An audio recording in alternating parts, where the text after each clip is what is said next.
I don't know, your dog doesn't eat your underwear or something. Yeah. My dog has eaten my underwear before and it's disgusting. Yeah. He's literally gone into the laundry. Thank you for being the cutest fat man in the world, SmugAlana love. Fucking disgusting ass animal. What? Yep. Yep. Yeah, he learned that he could like kind of almost pry it open because I have like one with a lid, and then like sometimes when it's like, you know, it's getting a little bit full, he'll just fucking get in there, and I'm like, bro, you are fucking nasty. And yeah, he hasn't done that in a while. I want to say like at least like probably like a year, but it really pissed me off. I was like, bro, that costs money, man. Fucking nasty freak. Yeah. See, Final Fantasy's collabing with Evangelion? Yeah. Yeah, a lot of people that I know that love Final Fantasy, they don't really care. As trauma dumping, but I just wanted to thank you. My elderly bunny passed away on Thursday night, and rewatching her videos really helped keep my mind off things. I'm sorry. SmugAlana love. That sucks, brother. I'm sorry. Elderly bunny. Aww. Aww. I'm sorry to hear that. Looking but at nice least, with the flowers in your just hair, like, you know, they had a good life. It could have been worse. I hate hearing about people's pets passing away, like in general, but you know, if they're older, it's like, you know, it's okay. At least they had a good life. Probably very happy with you. 1 year with this 400 pounds of fox. How about a new model to celebrate? I'm fucking working on it, man. I can't. If everything was up to me, it would be literally done today. Okay.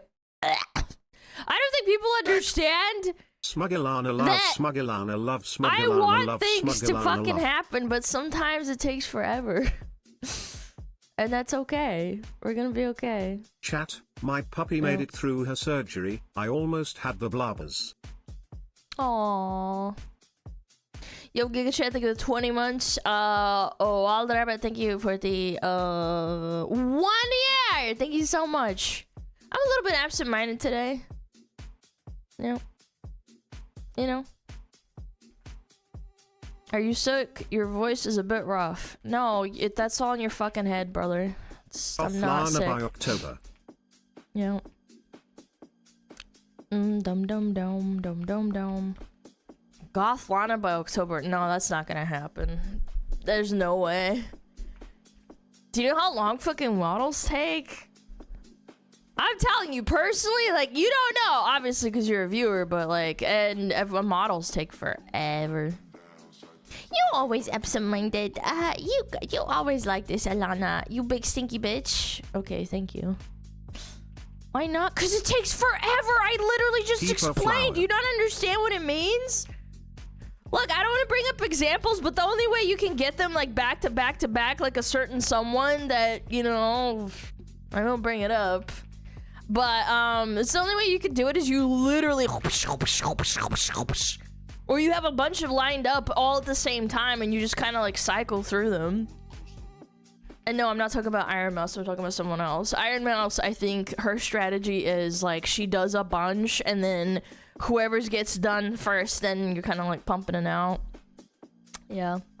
Just reshift the colors. It's actually a lot harder than it looks. I've done that before, and with the ice model and the fire model, some of the parts you can't color, or they're like in patches. Yeah. How would one get a VTuber model made? You buy one, buddy. You going out and you buy one. I know. Why don't you find models? Why don't you have 5 models ready? I'm not gonna lie, it's not part of my business plan. It's not part of my business plan. Having 5 models lined up, that's a lot of work, to be fair. It is. We gonna have goth boobies? Yeah, maybe one day. I would really like that. That would be really cool. Yeah, I'm just being outright and honest. No, there's not a Goth-Lana in the works, but I personally find it interesting, that's all. Yeah. Bum bum bum bum bum bum bum bum bum. SmugDonald's uniform model. Yeah, and then you get instantly sued to oblivion by McDonald's. Yeah. I will tell you, the rigging, like, that takes a long time. I'm not gonna lie. I think the rigging takes the longest because you have to put so much effort into it, especially with, like, with how complicated rigging is nowadays. Also, the only reason people think that, like, oh, it's so easy to get models is that HoloLive has a standard of, like, they have, like, artists that they just have, like... 17 months on Twitch and almost 2.5 years on YouTube. Time sure Oh, passed. thank you so much. Thank you, Shewa. I appreciate it. Thank you. Yeah, soon not the most of the thing they wanted to cost a lot. Yeah, it does. Not that I'm complaining. I think it's Holy justified, but months. still, Glad it's to be a a lot. part of your awesome and fun community, Ilana. P.S. All the smugglers are looking so strong Oh, today. they are? SmugAlana They are? love. Nice. How do you know that? Did you try to make your own model? No, it's too fucking hard. I literally looked at it, I think maybe in my infancy of, like, thinking about being a VTuber. Because I was like, okay, maybe I can learn how to rig and then I can do it myself. And then I started, like, actually looking into it. And this was, like, 4 years ago. So even before I debuted as a VTuber, or I started streaming, I was like, holy fuck, like, that's your life. Tier 1000. Like, you can't really do that. It's no joke. It's so much fucking work. You're right. They think 1,000 biddies. I appreciate it. Yeah. Bam, Smug bam, food bam. tuber when? What kind of food would she be? A big arch? Yeah, big arching on the toilet. Do you know what I am saying? I think I know what you are saying. Yeah, I'm a little bit absent-minded today. It's okay. Not that my mind is anywhere all the time. The roller coaster. It won't come out. Ha ha ha. Ha ha ha. No, I tried doing rigging and drawing is really hard too. I looked at it myself because I draw art a little bit, but I was like, fuck that. I'd rather save up some money and eat ramen for a while. Yeah. I ate ramen for a while and I saved up money to save up faster. I basically like didn't buy food and stuff. Yeah, Mia, like, I'm actually astounded. Like, she fucking has the time and the patience and the skill to do both. That's crazy to me. I could never. Yeah, she rigged her and did art for her model. It's crazy to me. That's so much effort. Yeah. Yeah, Mia's a Giga-chan. Soon? Yeah, something's being held up. I won't say what. I'm a little bit annoyed. I'm like, come on, man. It's been a little bit. Surely it's not. It's almost done, guys. Come on, just push it along. I would like to debut soon. I would like some point, please. Damn, 22 months with this spy. Pretty please. Is it bikini? No, man. No, I don't know if I'll ever debut a bikini. SmugAlana love. I don't want to risk getting banned because, like, I don't think people realize how bad it is to get banned on Twitch. Like, you lose all your subscriptions and everything, and then you fucking, like, you can only stream on, like, other platforms, and people usually don't go there. I would miss my community a lot. It'd probably, like, be a vacation, and even then it would be like a forced vacation, and that wouldn't be very pleasant either. Yeah, yikers. Sundress, yeah, maybe.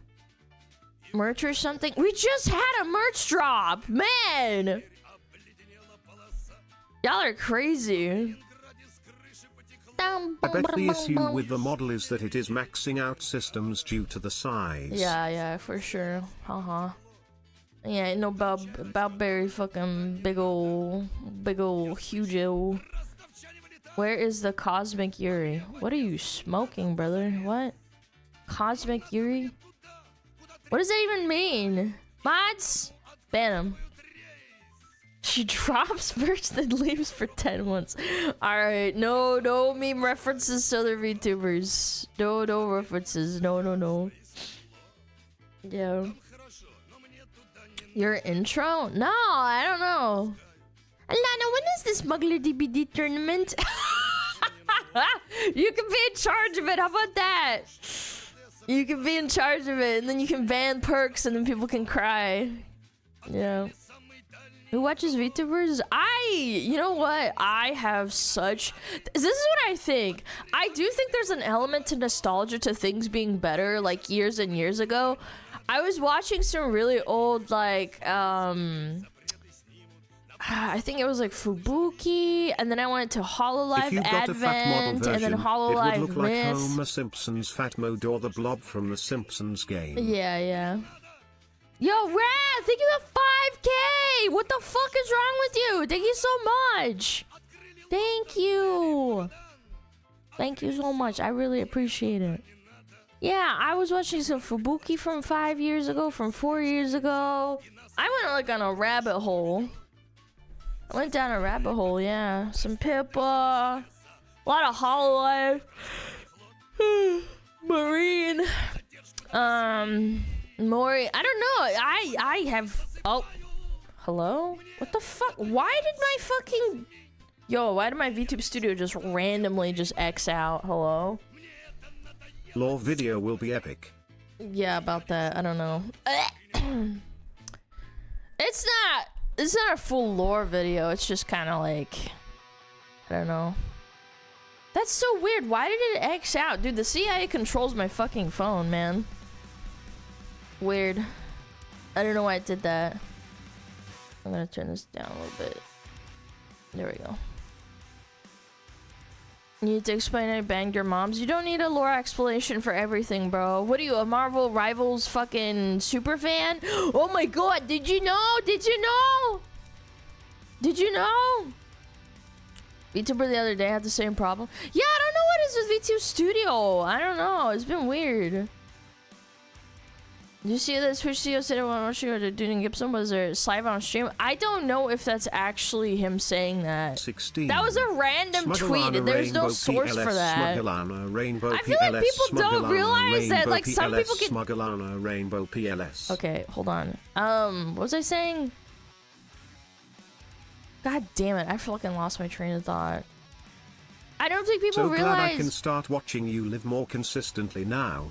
Thanks for getting me through some rough months. Thank you for the 2-buy scratch sweater. Appreciate it. Thank you, Stony. Thank you for the 60 months.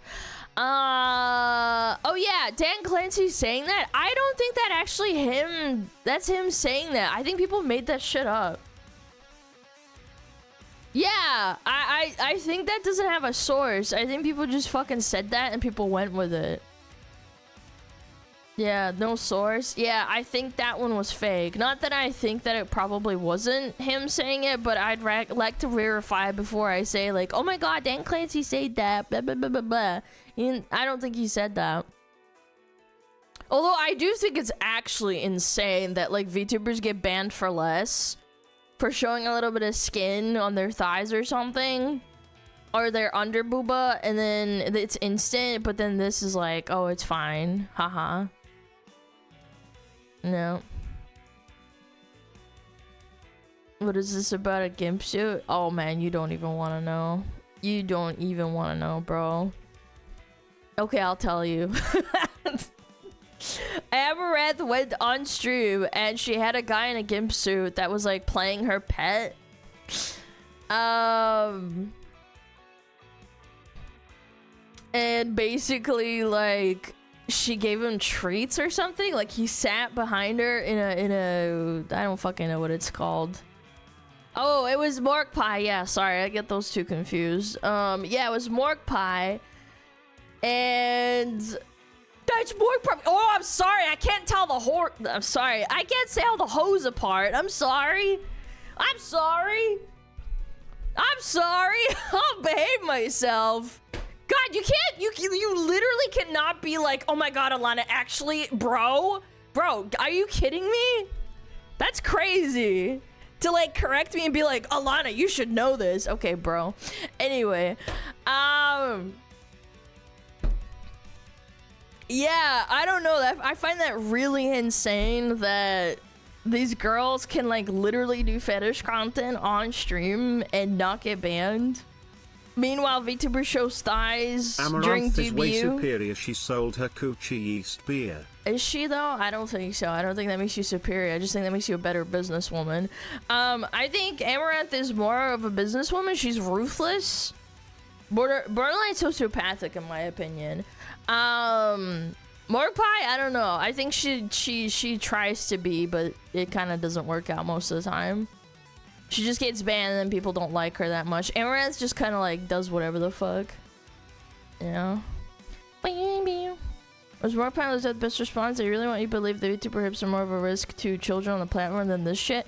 Yeah, Lucy's based for that. Put Cheezer in a gimp suit and is keeping him in a cage in her room. I don't think so. I'm not into that shit. I'm more about uplifting men and making them powerful and muscular and so they can protect their resources and beat ass.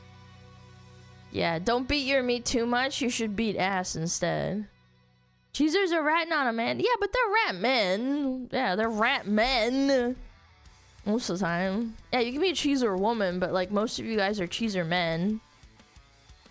Alright, I'm gonna beat my ass real quick. You just like paddle yourself. Like, what the fuck? Yeah. Don't beat your meat. Don't beat your meat too much. It can lead to problems, chat. Yeah. No, it's crazy. Like, they think like, oh, VTubers are such a fucking problem, you guys. Ugh. This VTuber showed her hips, her cartoon hips for 1 second. There was a Caleb Hammer video with Amaranth. It felt like a glazing episode though, lol. It's not a glazing episode. I watched it. If you think it's glazing, you're probably kind of a little bit weird. From a finance perspective, she's absolutely a ruthless woman. I don't think it's glazing. It's him making content out of it, and she really is truly like, she has a business empire and she does whatever the fuck she wants. Just millions of dollars. From an objective point of view, like, you're Caleb Hammer and you're about like managing money. It's not glazing. It's just him stating facts. She's an insanely ruthless businesswoman. Fucking has ideas just fucking everywhere. People buying her shit. She's the one that pioneered, like, basically being an OnlyFans hoe. Like, I don't know what to tell you. Yeah, I don't know. I watched it. I was like, damn, like, what the fuck? She has so much money. Like, she's insane. But she can't run the Lyris Infinite. No, she can't. She's just not good enough. She's not. Is it her or her husband? Hi, Alana. Hope you're doing okay. See, I don't know who it is that is the business mastermind, but I'm actually kind of more inclined to think that maybe it's her, because she's the one that does it. Because I feel like a lot of women are, because women are inherently a little bit dumber than men and are more emotional than men. They're the ones that show their true work ethic, and if they really don't feel like doing it, they won't do it. They can't force themselves to do it like men can. And I think that, like, with her business ethic and doing it for so long, she truly does love motherfucking money. She loves money. Yeah, she fucking loves money. Like, all that bullshit about, like, oh, my husband forced me. Like, I don't know if it's a LARP or not. I think they're both schizos. Genuinely, I've seen the clips where they throw bags at each other and scream at each other on stream. I think half of it is clout and half of it them being both schizos. I don't think it's fake, but I do think that it is something that they do for clout, for like chasing clout around. I don't think that the shooting was fake or the robbery was fake, because they actually had a police report and people were arrested and thrown in jail, I'm pretty sure, right? Yeah, when two messed up people go together, yeah, a lot of fucked up shit happens. I don't think that the shooting was fake. People are fucking retarded. But I do think, like, a lot of the, oh my god, he abuses me, like, so then fucking leave him. You have millions of dollars. You probably signed a prenup, or at least if you didn't, then you have a bunch of money anyway. And the first time I realized she was doing it, that, like, she really loves money, was her saying, like, oh, I don't want to do OF anymore. I just want to be normal. And then she did that for, like, 3 days, and then she went back on her bullshit. And I was like, okay. Okay, so then maybe it's not that bad having a lot of money and showing your butthole and sucking dick. I don't know. Maybe it's not that bad for you. I IQ distribution is a Venn diagram. It's probably like a 90% overlap with a 5% on the other side. Yes, but then there's more men on the higher side. There's many people that bring that up. There's a lot of really dumb men and women, but there's a lot more really smart men because of the IQ distribution. Even just based on like everything. Yeah. There's not that many women that are super duper like genius level smart, but there's a lot of men that are genius level smart. But then there's more average women that are smarter than men because there's more dumb men on average. Yeah, it's a bell curve, yeah. Emma doesn't even suck real dick. How do you know that? Alana smart? I don't think so. I think probably objectively, I think I'm a little bit above average, but then I'm dumb in other regards. Like, I think sometimes I really don't want to use my brain, and I'm like, I wish someone could just use it for me. And I think that's what women do. I think that's what women have men for, so that they can like not think. I saw some TikToks of like a woman holding her boyfriend's hand or some shit, and she's walking down the street, and she's like, la la la la la la la la la, I'm so happy, la la la la la, and then the man, like that's in her head, and then in the man's head, it's like cutting to like, okay, so there's an exit over here, okay, that man's approaching over there, and then like, there's a car approaching, if it comes at us at 40 miles an hour, I can like chuck my wife into like the side street, and then I can take the hit. Like, that's what men do. I think that's what men are for. It's just funny. Like, girls are like, la la la la la la la la, and that's fine. Like, I'm not saying that women have to do that all the time, but I feel like when you're a woman and you're alone, I think like that, right? Like, I'm walking my dog, and maybe it's like late at night, and even if it's like a pretty safe area, I'll still think like, oh, what was that sound? Or like, I'll look around, I'll look over my shoulder every like, I don't know, 5 minutes, right? Or maybe even shorter than that, but like it depends anyway. Yeah, I'm like, okay. Мужчины не делают это. Yes, they fucking do. You're out of your fucking mind. Men absolutely fucking assess their surroundings, and they always look for exits and stuff. My dad told me that they do that. My brother said that when he was growing up, he did that. Yeah, that's absolutely a man thing. If you don't do that, like I do that when I'm by myself. If I'm with my family and like my brother and my dad are around, I'm like, la la la la la. I don't really think about that shit because I'm like with my family. But then if I'm by myself, we're walking my dog and maybe it's late at night, like I don't really care if it's like in the broad daylight, like I walk in my neighborhood, right?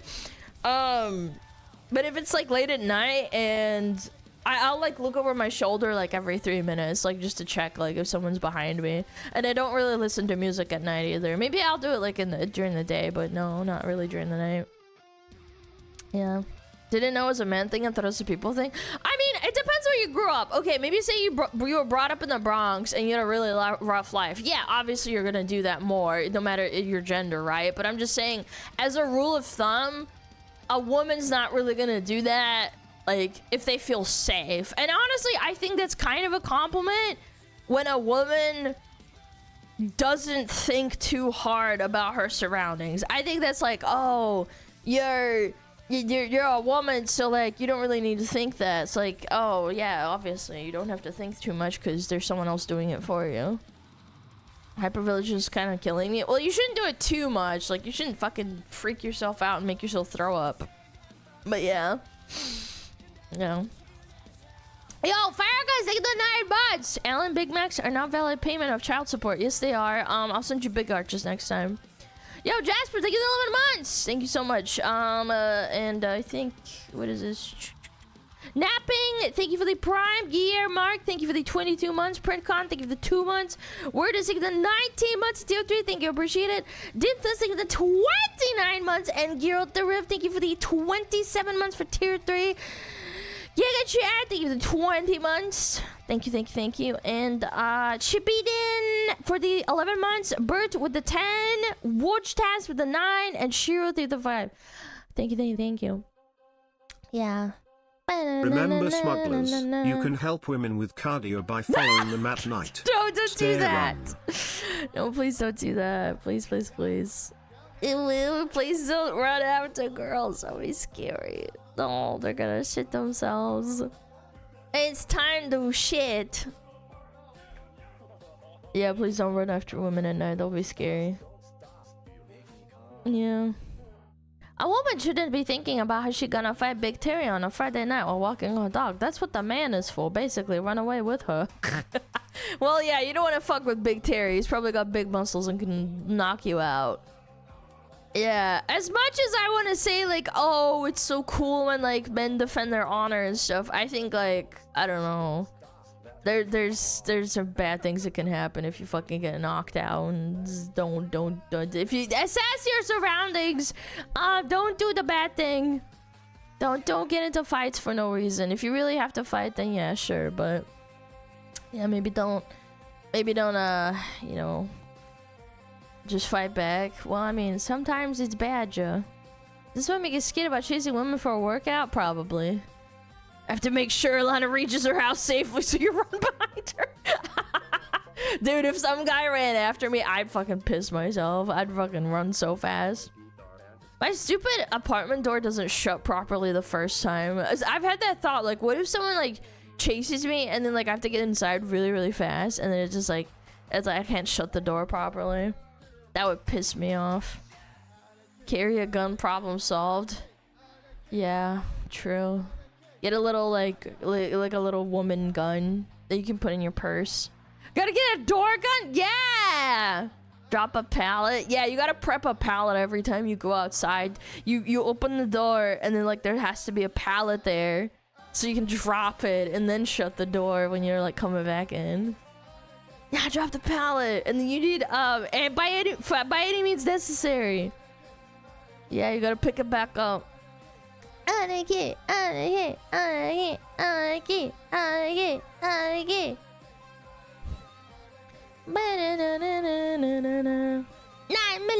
gun, bang. Depends if you're in the no gun zone. Yeah, but it doesn't stop criminals. Get a katana. Katanas are really cool. I will say that. The guy's chasing you? What if the guy chasing you is really good at hurdles, though? I don't know about that. I would light it on fire. How about that? I would light it on fire so that they can't jump over it. It would hurt them. They take fire damage. Yeah. Brass knuckles for Alana's tail. Okay, I like that. I like that.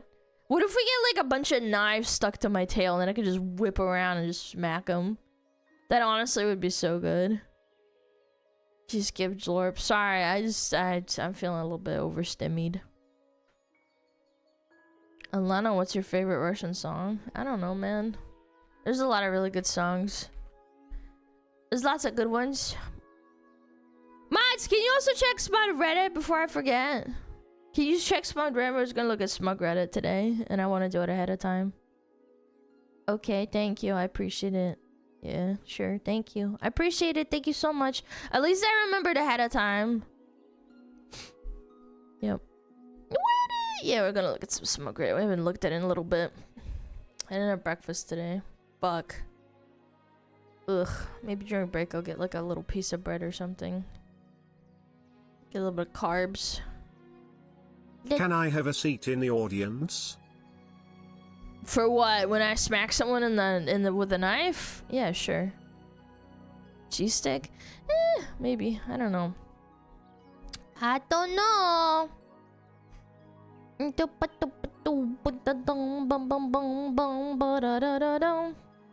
we gonna discuss the blue or the red button? I don't know what that's about. What are you talking about?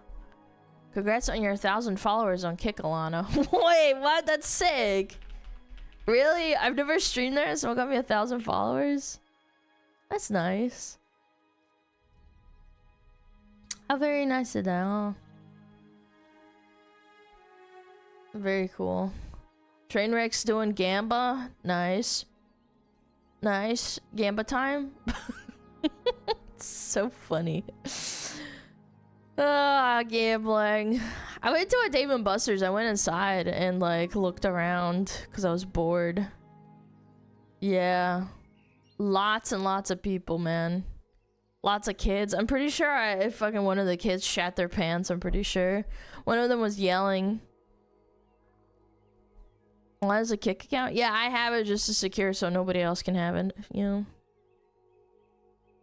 Eat something. We can wait for you to acquire sustenance. Dude, I'll be fine. I'm not 12 years old. I'm gonna be okay. You don't have to at me and be like, Alana, go get food. I'll be fine. Don't worry about it. You don't have to be a fat ass and like fucking shove food in your mouth as soon as you feel hungry. I've been hungry for like 2 hours. I just didn't think about it. I'm like, okay, maybe I'll just do it later. Yeah. Are you sure about that? Yeah. If anything, honestly, I'm kind of thirsty. I need water. I drank all my coffee. Yeah. Wonder if the SmugAlana web domain is still open. I've never checked that, actually. Never, ever. Ew, coffee! Alright. Coffee's awesome. I want to get, like, a nice coffee maker one day. Yeah. Water, that's where all the fish fuck. You know what else? Fox, your mom, me. 2 hours of no Big Mac, just starving. No! Yeah, I don't know. I really like coffee. Yeah. Good for her. Oh man, every time I see the Fillion emote, I miss her, man. I miss her. Everything reminds me of her. I hope she's doing okay. Mom said your performance last night was lackluster. Yeah, sorry. I'll do better next time. Philadelphia? Does that keep in touch? I've been... Okay, hold on. I can even not prove it. I'm not gonna leak DMs, but... Last time I messaged her was on April 5th.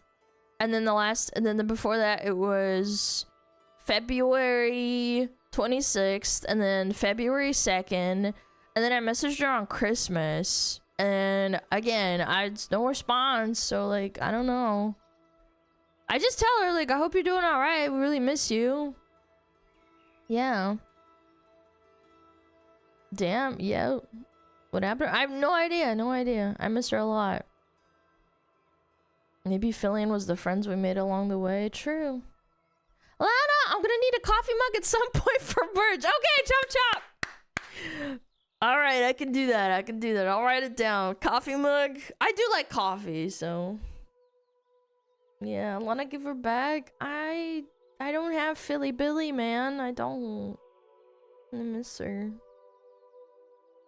She's not coming back until the ARG is solved, I bet. I thought it was solved. Maybe I'm wrong. Hassan still has her? No, he does not. I would literally tear apart the world if Hassan had Fillion. I would tear this world apart. I would go full demon time. Yeah. On her last stream, she's gonna be away for a long time. Did she actually say that? I rewatched the VOD like back during Christmas, and I don't remember that. Maybe I'm dumb. Yeah, she did. Okay, well, you guys probably know better than I do. Everything becomes kind of like mushy in my brain after a while. Yeah. He dated Ray, but Fillion. No. Fillion would not date someone like Hassan. No, there's no way. She got a soft spot in her head. No, I'm serious. Like, I don't know. I think streaming does mess with your head a little bit. Not that I'm complaining or anything. Fucking 9 to 5s fuck with your head too. But like, I don't know, man. Sometimes I'm like, God, man, I don't even remember what fucking day it is. The only reason I remember what day it is because of Car Crash Wednesday. And Sunday, because that's when I start my stream week. Like, I don't know. Sometimes it becomes a mess. Sometimes I'll wake up and I'm like, oh, it's Tuesday. And then I look at my phone and I'm like, oh no, it's fucking like Monday or it's Sunday. And I'm like, oh fuck. Alright, it's fine. By the way, thank you. ARG still been solved? Okay, alright. You gotta find out. You gotta tell me when the ARG gets solved. Time to get what Blur's is going. No, it's not even that. It's not even that. I just think this streaming kind of messes with your head because you're doing, I don't know. It's not that you're consuming the same content, but it's kind of like I don't know, I guess a 9 to 5 does that too. Like, you're doing kind of like the same stuff over and over again. Yeah. Did you get those days when you just want to lie on your bed like a vegetable? Sometimes. Most of the times I'm really busy. When I feel like laying on like a vegetable or I get really restless, I usually just like hop on the treadmill and do like some light walking, or I go outside. Yeah. Or I lift some weights so I forget. I don't know, I feel like a lot of people don't understand that when you're feeling anxious and restless, sometimes it's like your body telling you to fucking move and do something. Yeah, I'm a pretty restless person overall. I would say, like, yeah, going outside. If you really don't want to, like, I don't know, go on a treadmill or lift weights, I would say go on a walk. Yeah. Gotta burn out the anxiety. I literally, if I miss a day of, like, even just, like, I don't know, doing, like, a brisk walk on a treadmill, if I miss a day, I have terrible sleep because I'm a really anxious person. I have to like burn out the energy, otherwise I can't sleep. Yeah. Yeah, I don't know, listen to something. There's a lot of people that like, honestly, I think like, not everybody, obviously I'm not a doctor, but I think a lot of people don't understand that some people are born to be more anxious than others, and that's okay. And I don't think that like medication solves that for everyone. Obviously there's extreme cases of like, oh, I'm schizophrenic and like I hear voices in my head, or like I have auditory illusions or delusions or whatever. I think that's different. But I'm talking about like, oh, I feel really uncomfortable and my heart is beating super fast. Like for example, I skipped one day where I didn't do my cardio because I was kind of tired, but like I just ultimately didn't do it, and I never skipped that day again because I woke up at like 3 a.m. and my heart wouldn't stop fucking beating, and I was like, bro, like stop. I was literally I was like, Alana, heart, stop beating so fast. I don't know why. I wasn't in a nightmare. I didn't wake up from anything. I wasn't scared. I just wouldn't stop beating, and I just laid there, and then I sat up, and I was like, bro, what the fuck is wrong with me? And I was like, oh, it's because I didn't do my regular like longer walk, and I didn't do my weights, so like I had this restless energy about me. I don't know. I get this sometimes. Yeah, I don't know. It's weird. I wouldn't recommend it. Like, don't skip stuff. Sounds like anxiety. Yeah, it is. It is anxiety. But, like, you can fight off that stupid anxiety and that stupid anxiousness by burning off your energy. Because some people, they just don't fucking do that. And then they're like, oh, I need to get medicated because I feel really anxious over, like, nothing. And I'm like, yeah, everybody feels that. Yeah.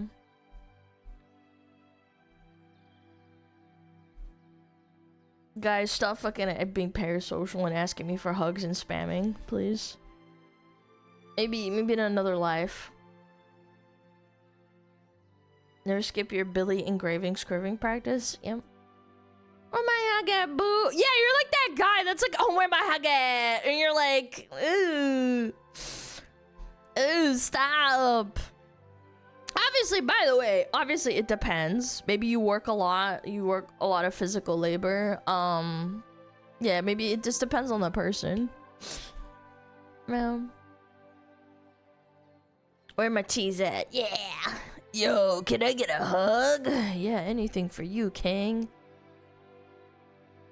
Can I get a crumb of Aboba Island? Aboba. With my hug at shorty. Fucking freaky ass. That's fucking. I hated people like that. It's like, if you tell them no, they're like, oh, come on, it's just a hug. And you're like, bro, if it's just a hug, then it's okay for me to say no. Yeah. Fucking freaky ass. Can I get a Krabby Patty? Can I get a gamer shop? Can I get a big arch? Where my hug at?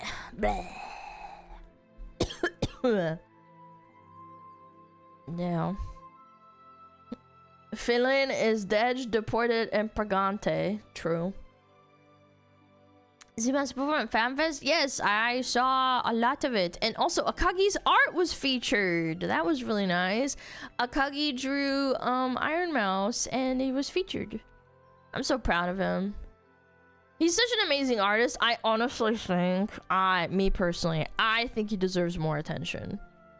He is such a good artist. Yeah.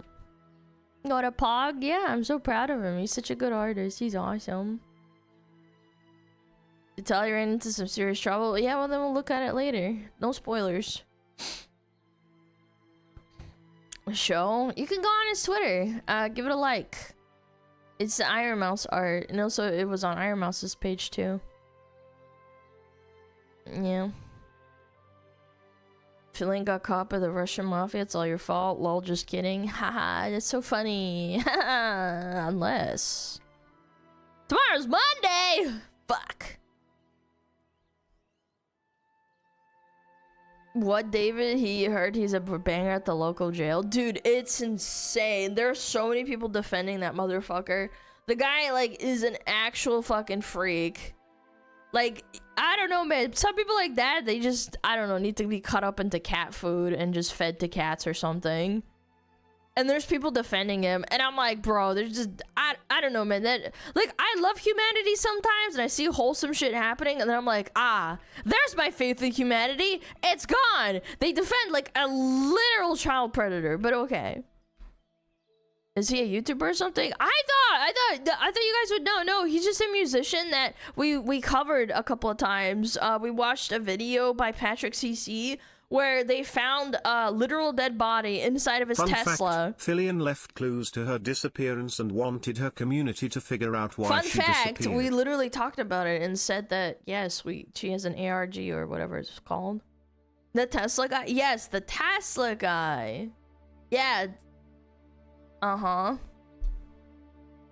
The Tesla guy with the dead body in his trunk, and then they're like, oh, he's innocent, and I'm like, nah, that motherfucker fucking killed her for sure, 100%. And then he made music about her to make her out like she's the succubus, and I'm like, oh my god.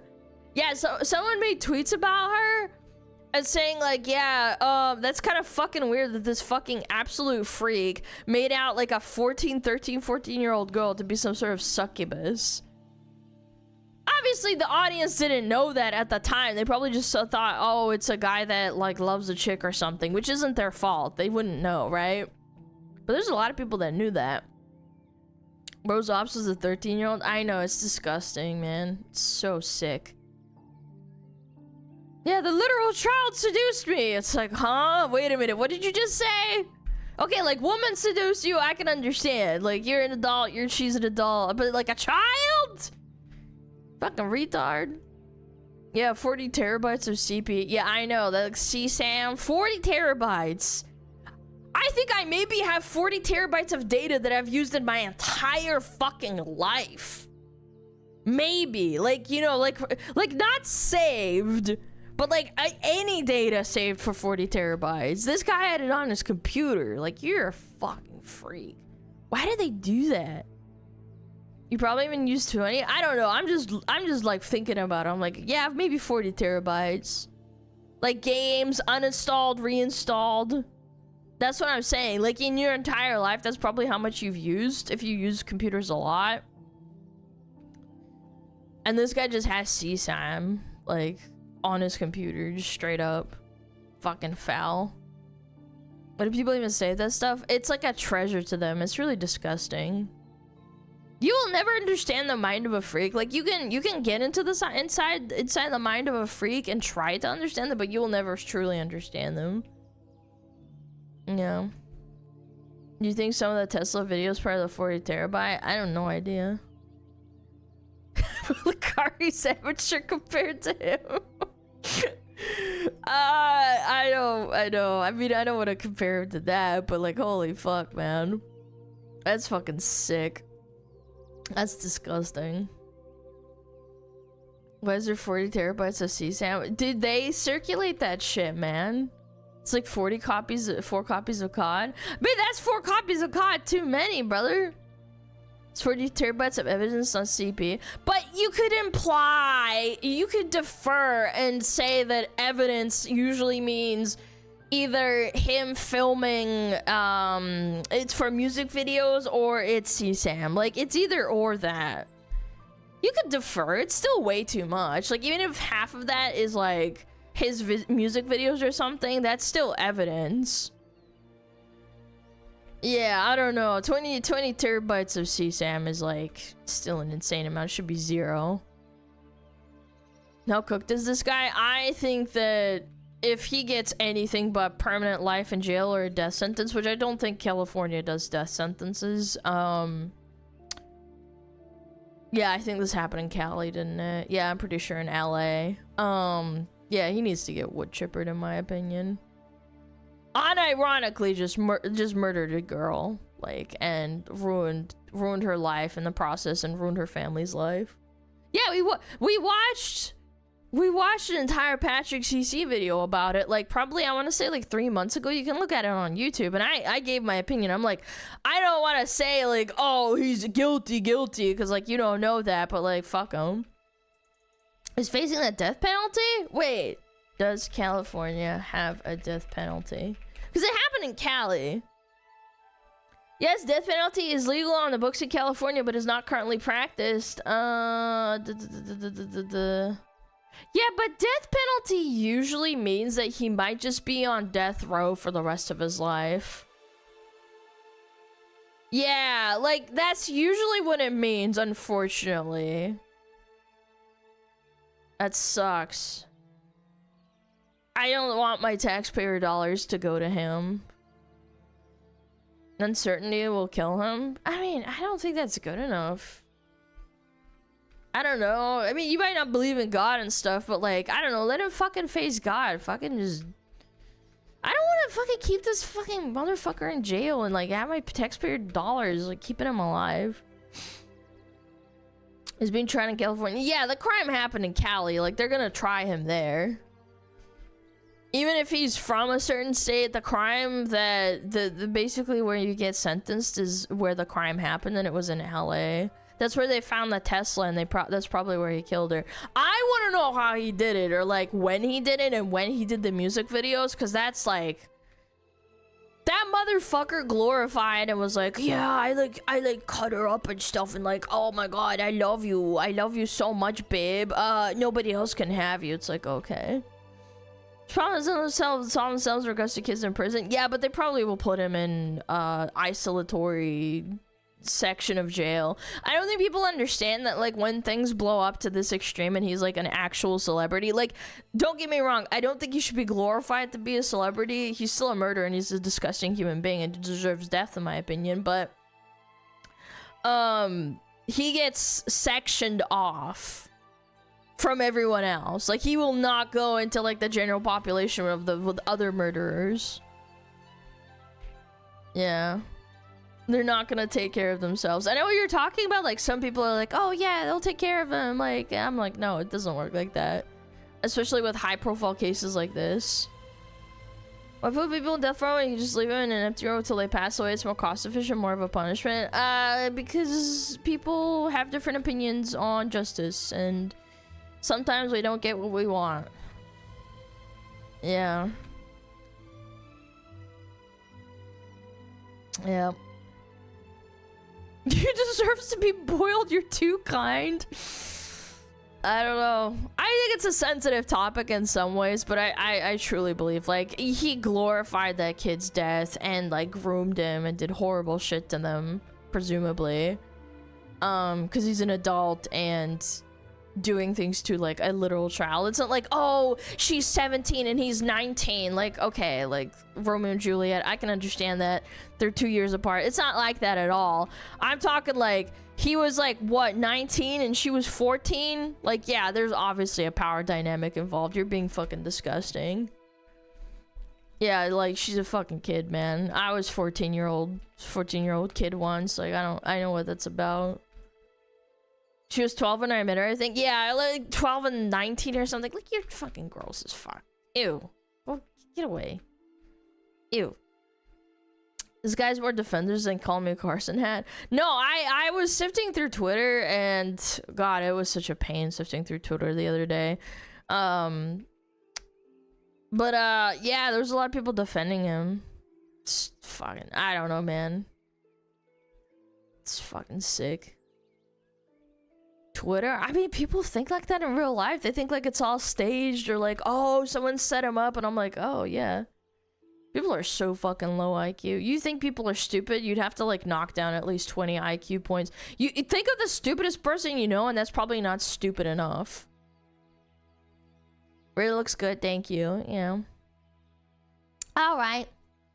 That's good. People defend Luigi? Yep.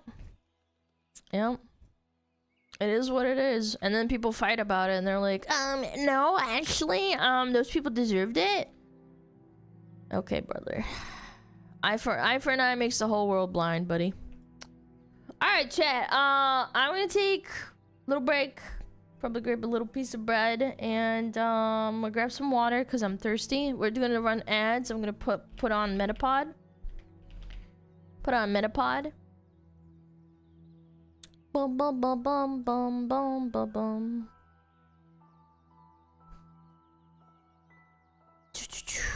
Let's turn on Metapod.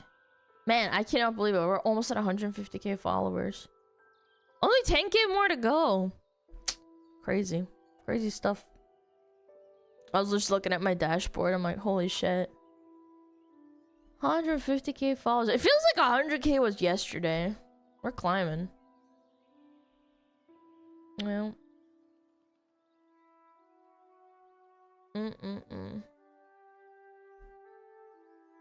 Alright, Metapod is on. I will be right back, chat. Please behave yourself. I'm gonna go check on my non-existent dog and my non-existent cat. I'll be right back.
Yes. I was muted. Hello! Yo, thank you so much for the raid, by the way. I'm sorry, I was AFK. Fuck. Alright, I got some water. We never got a crab hippo hybrid crippo. Whoa! Crippo! That sounds like a slur. Not gonna lie. A booba. Chat, stop it. No. Abuba! Yo, thank you, Ando. Thank you for the 44 months. I really appreciate it. Thank you so much. Okay. Oh yeah, I wanted to talk about Pragmata. There's some fucking game journos schizoing out about it.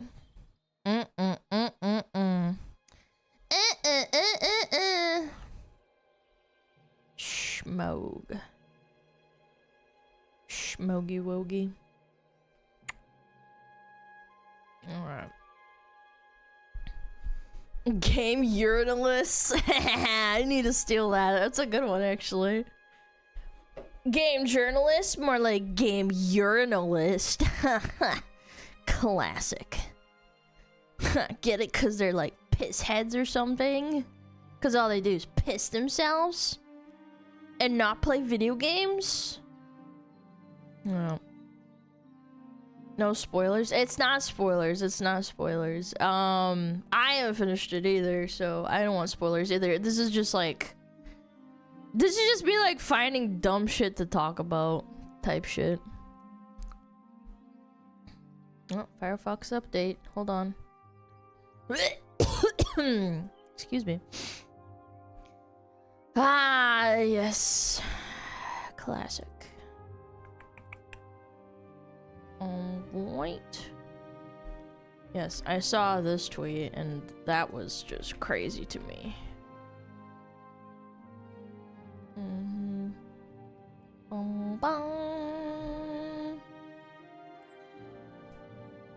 Biggie.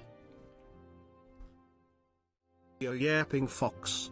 Here's to another month of chaos and absolute smug fox activities. Thank you. Hope for the best for you and chat, cause you are all awesome. Thank you so much. Thank you, Miss. I appreciate it. Thank you for the 21 months. All right, time to turn off this and that. All right, no more TTS. Alana needs to focus. She can't focus when there's TTS going off. All right.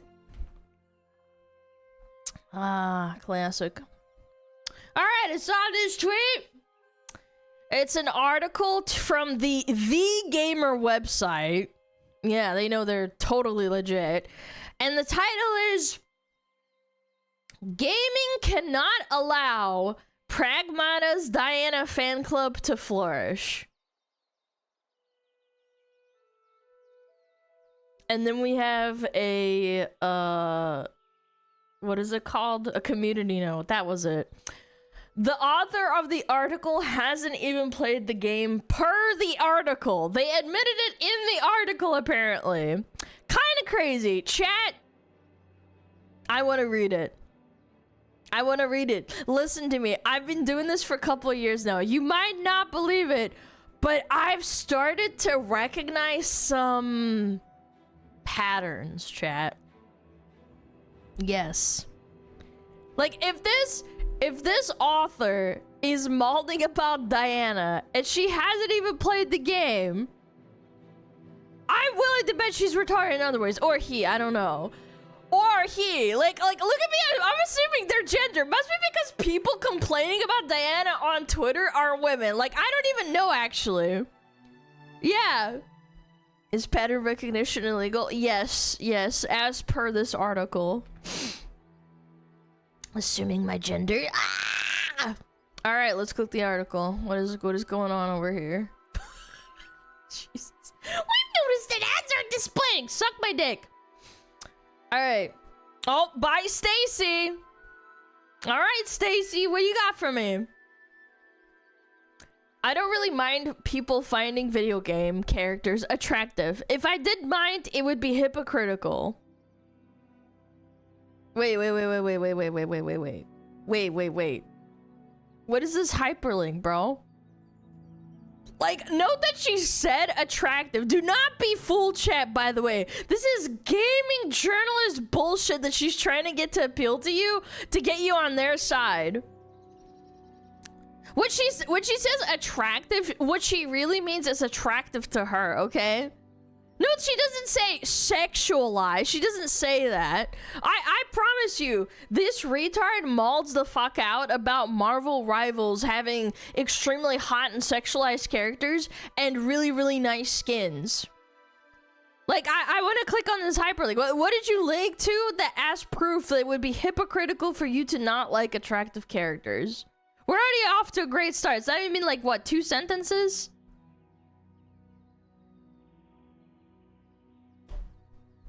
Are you fucking kidding me? Are you kidding me? Avowed's character creator has me feeling confident. We're really, like, I was gonna say Stellar Blade or Bayonetta. Okay, maybe you're into girls, like, whatever, I don't judge. But this? God, you've got to be kidding me, man. Fucking Avowed, man. Is that a dinosaur? I'm pretty sure there's people who draw dinosaurs as attractive female characters that do better than this for a living. That's crazy. Okay. Let's start. Let's keep on reading. Do people get weird about it and take it too far sometimes? Absolutely, but then that's the same for pop stars, actors, cartoon characters, and just real life that we find attractive. It just happens. You could argue that weird attitudes towards characters are more frequent in video games, but that might just be that you have a greater interest in video games. I assume, unless you stumbled here from the pop star. I don't know what the fuck that is. And therefore, you see more of it. You could also argue it tends to be a bigger deal in video games where the culture war is incessant and where the fictional hyper-designed nature of character models tends to be seen as a win or lose for each side of this entirely imagined divide.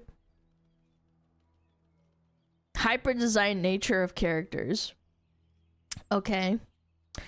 But it only matters as much as you care about it. I, a woke video game journalist, humbly declare that Eve from Stellar Blade is hot. This is commonly agreed upon, yet often fought over. I'm still not sure why.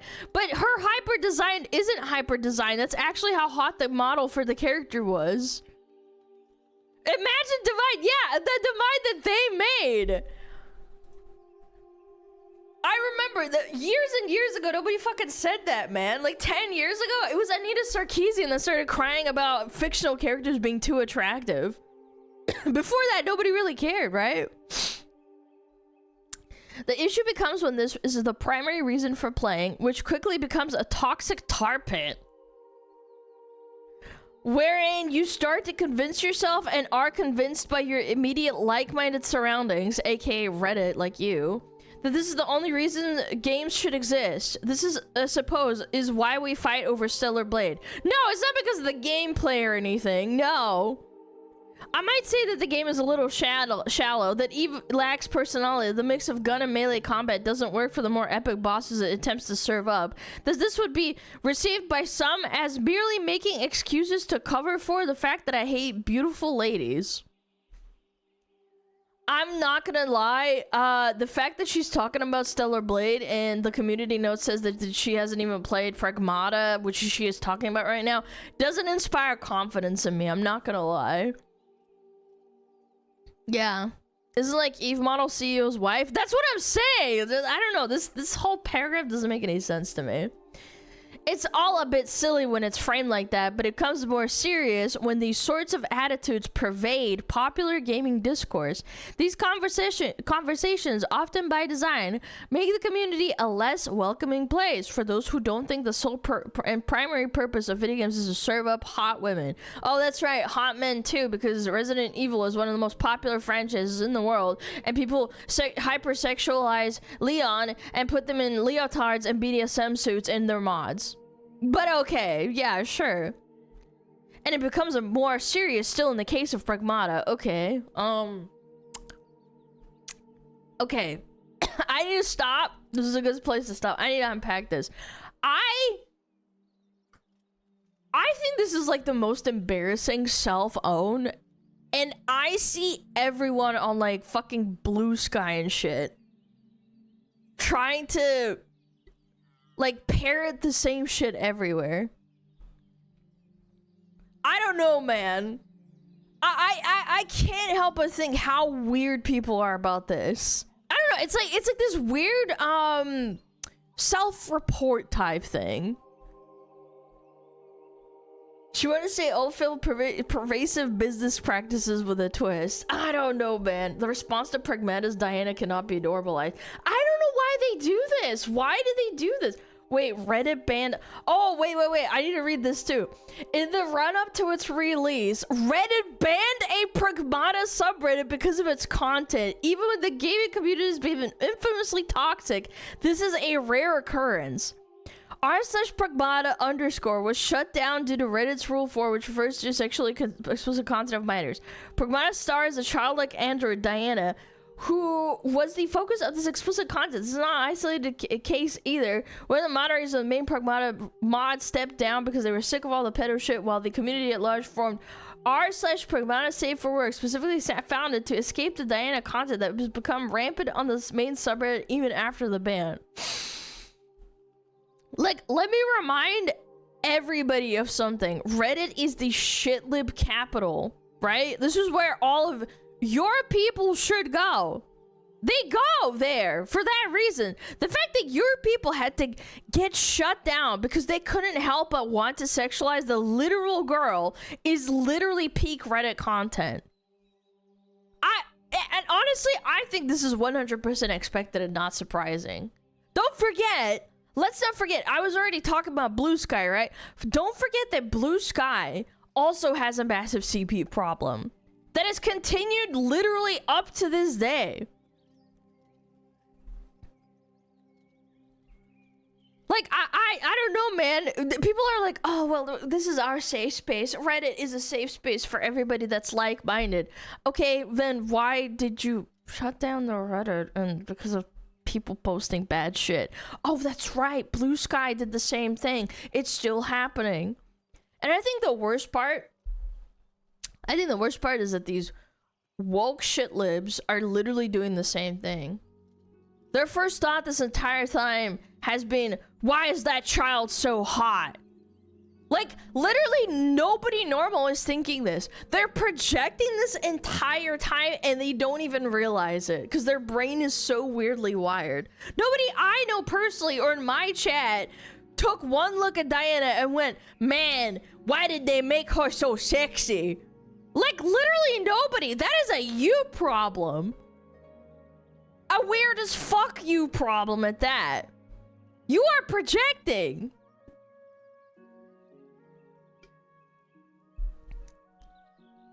I've even seen them getting mad and calling it like PDF bait. Because like Diana doesn't have shoes on? Like, how fucking retarded are you? I know these people don't have children because they think like it's slavery or whatever, but to unironically have a toddler to have a child. But have they unironically never seen a toddler before? They never have fucking shoes on. Getting shoes on a kid, they start running around and saying no. They make it a game. In fact, like getting the shoes on themselves is like often like a battle, right? Forget actually keeping them on for any length amount of time. Like, do these people actually just don't interact with kids, right? Diana not having shoes is an intentional design choice that makes her feel more childlike, which is the fucking point. It's dad space. You're her dad. She's a cute little girl that needs protecting. What the fuck is wrong with you? Socks and shoes are toe purses? I remember when I was a kid and I would hate putting on shoes because I thought it was annoying.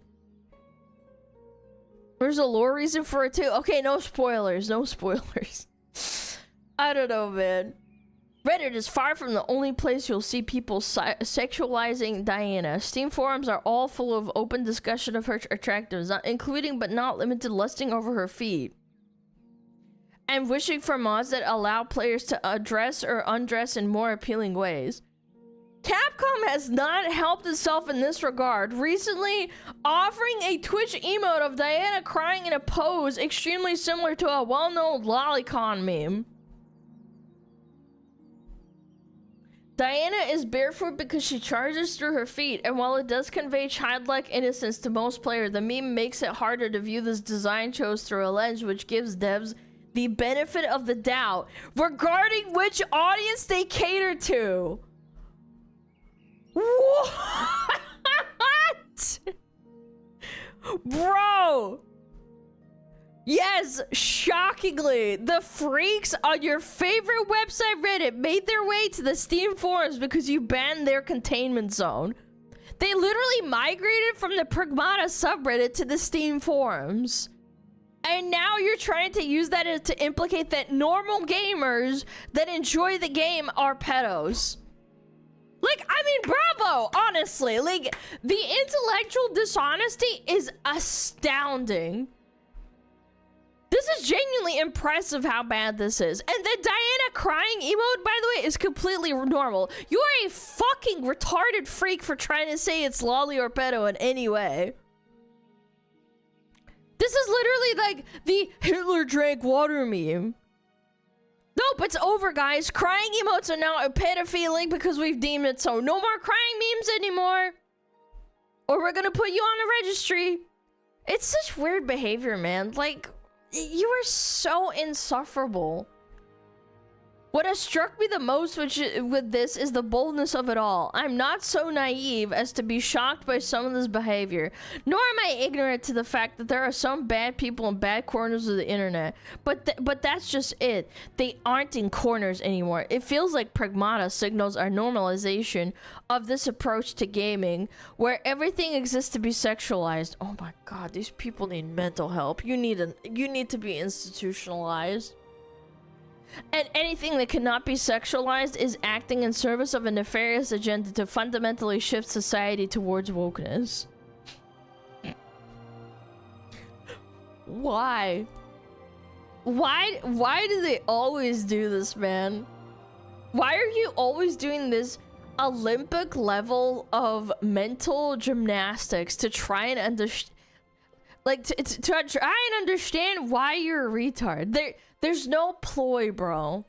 There's no overarching cultural stigma. There's no thought process behind game designs with your feelings in mind. They're literally just making games. Normal, non-issue games that everyone loves. You are in the 2% minority of mentally ill schizos that thinks mistakenly thinks Diana is hot. Like, weird, by the way. You should have your fucking hard drives checked. But you mistakenly think Diana is hot. Unironically, because the games hate the woke agenda, and anything not hot is obviously woke and gay, and nobody will play it. Like, what? That is the most mentally ill sentence I think I've ever heard from a gaming journal. That is fucking wild. This Eastern game dev made a child hot in their video game because they hate me and my ideology. Holy fucking shit, man. Get a therapist or you're gonna end up in the box. What the fuck? Pragmata goes beyond the culture war. This title, man. The woke agenda. There was a similar sort of cheap discussion over Stellar Blade. Here we go. But at least there, the woman being objectified was a woman, not a child. That does make it better, even if it doesn't necessarily make it okay. And even games like Baldur's Gate, typically viewed on being on the left on the culture war, has a thirsty fandom that discusses characters in woobified, what the hell is woobified? Hypersexed way that, especially in the case of Asterian's post-launch narrative development, can be that to that game's detriment. What the fuck is woobified? I'm so confused. I need to Google this. Define woobified. Woobification or woobify is a fan slang describing the act of reportraying a character, often a villain or morally gray figure, as excessively pathetic, sympathetic, or innocent to make the audience feel sorry for them. I don't know. Whatever the fuck that means. She's not being objectified. She's a child in a giant puffy jacket with no shoes on. Yeah, but like because she's barefoot and you see her feet, that makes her sexual. Okay, man. Go outside in the summertime. Do you look at a child and think of them sexually? Are you self-reporting? Excuse me. Do you go outside and there's a child running around with no shoes on and you think like that? Me personally, no, because I'm fucking normal. Oh my god, these people. But all of this, the entire culture where everyone is beautiful and no one is horny, is a far more intellectual discussion about how we approach and react to modern media. There is a battle between those who wish to over-sanitize media, considering sex scenes to hold no narrative weight, to even be intrusive to a viewer's sensibilities, and those who have flattened culture down to be nothing more but a magazine wrapped in black plastic and sold on top of shelves of news agents. Is this still a thing? But it's kind of besides the point to delve into this when the subject of the battleground is an actual child, fictional or not. Jesus Christ, man. I have not yet played Pragmata. There it is.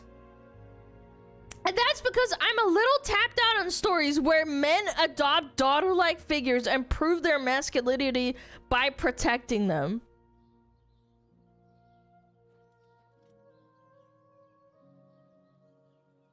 I thought women were supposed to be the more empathetic gender.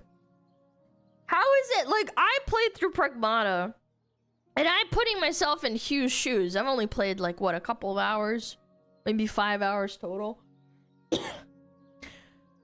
I put myself into the shoes of Hugh, and I'm like, oh, I'm a dude in his 40s, stranded on a planet on the moon. Sorry, not a planet. And I have this android child, and I'm protecting it because it's also my means of survival. I need to figure out what's going on. There's robots trying to kill me, and she's being all cute and encouraging. Like, I don't have kids, but, like, I can see how that pulls on your heartstrings. Am I fucking retarded? Like, what are we doing, man? Like, do we just have no emotional empathy at all? I think it's adorable. I suppose it's marginally a better power fantasy than kill everybody with your awesome strength. You would never relate to that because you're probably a fat, stupid bitch. But okay. I think it's cool. I think it's cool when burly men rip apart demons and protect the universe. But okay. I think it's rage bait. No, it's not. Not everything is rage bait, chat. Come on. I bet you if I looked at all the articles on this website, not everything is rage bait, chat. I know. But then The Last of Us makes room for both anyway. Jesus Christ, you're bringing up Last of Us. The thing that literally plays the game. The game plays itself and you just play a movie, but okay. If I play Pragmata and the Capcom's post-launch attitude towards the Diana fandom will be a major factor in this. It won't be because of I find the child at the center of the game to be attractive. Okay, sure, buddy. I hope every time a little kid runs across the floor, you're gonna be like, stop being sexualized. This sexy kid. That's gonna be you. But okay. I hope gaming can get back to a place where if it's too much hope that these people can cease to exist, that at the very least they don't get to be so proud of without consequence. This game is like, the game is objectively good. It's fun to play. It's cute. It's encouraging. I don't know. It has a good little plot line. Like, what the fuck, man? Lovely, by the way. So you didn't play the game, as you admitted here in the first paragraph. Oh, not the first paragraph, but the first sentence in this last paragraph, because you're sick of men protecting their daughter-like figures in games. Fine. Fine. Okay, let's take it at face value. Fine, that's totally okay. You're entitled to your opinion. That's fine. But I will remind you that gaming is a male space. It's not for you. And every game absolutely does not need to be made in your image. SmugAlana is for very normal, well-adjusted adults that don't think Diana is hot. And that do enjoy the father-daughter dynamic, because they may be at the stage of their life where their biological clock is ticking and they want kids of their own. I know, it's crazy. I'm not sorry that it upsets you. I suggest you seek therapy personally. You need therapy for your fucking mental illness, whatever's wrong with you. And you need to stop trying to push your weird, perverse worldview on the rest of us and the game devs. And also stop writing reviews for games that you didn't play, or like articles about games you didn't play even. This isn't even a review, this is just an article berating the fandom. This is why everyone rightfully thinks that game journals, game urinalists are a joke. And they frankly don't hate you enough, in my opinion.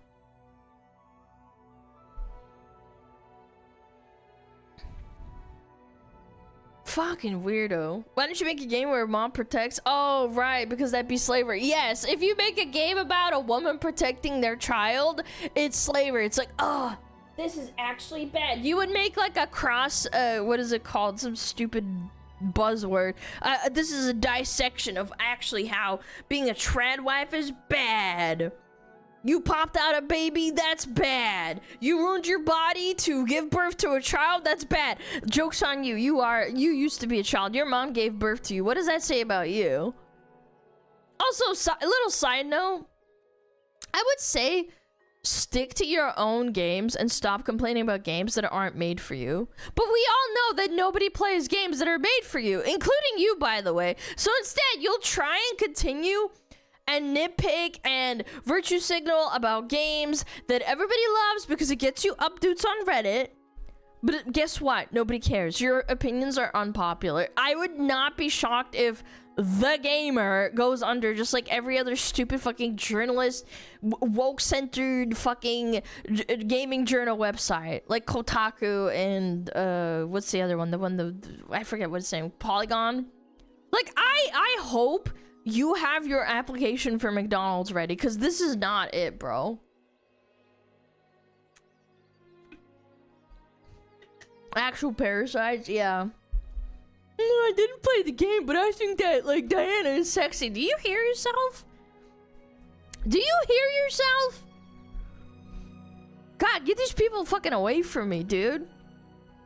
Disgusting. I probably have chatters and YouTube chatters that fucking have kids of their own. Like, I wouldn't want them near those kids. Like, get the fuck away from them. Like, talking about mom games, Ari9 is a lady whose name I forgot. She does have a sequence where she gets seen in mom from what I saw on Insta Reels. I wouldn't know. Maybe. So there's a bunch of tweets attached to it, like cold tweeting this. TLDR, Daddy never loved me. And honestly, I think there's a psychological reason to it. Yo, Wiki, thank you for the 35 months, by the way. Thank you so much. Yeah, and they don't talk about it. Yes, because RE9 and honestly Resident Evil, I think they hypersexualize Leon, and they never talk about it in anything other than like a positive way. Oh, hypersexualizing Leon? That's totally fine. Hypersexualizing a woman into video game making mods about her? No, that's unacceptable. That's disgusting. Daddy wasn't there? I know, it's kind of fucking weird.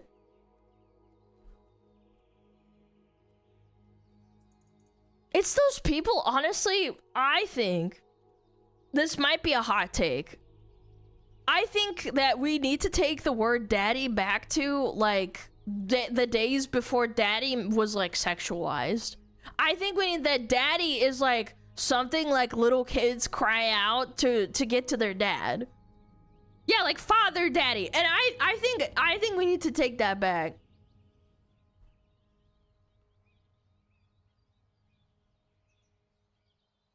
I agree, but not happening. No, it won't happen. I'm just saying that that's my opinion. Daddy's still common in the South. Yeah, I know, but like every time people say, like, there's so many jokes out there that say like, oh, daddy, that doesn't actually mean my actual father because I don't have one. It means that my boyfriend or whatever. It's like, okay, bro. Yeah, daddy never loved me. Hee hee ho ho. Here's another one. Not yet played Pragmata. This is all you need to read from the article. Octo Rock reviews. Based?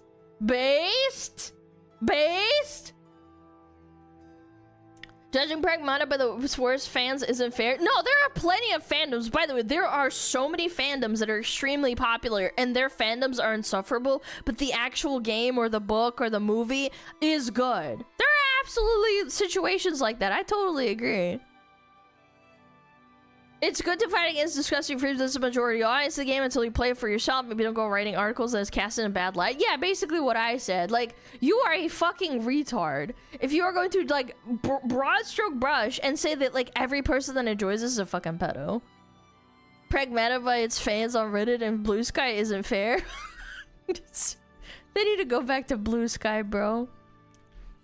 And of course, our boy, Legendary Drops.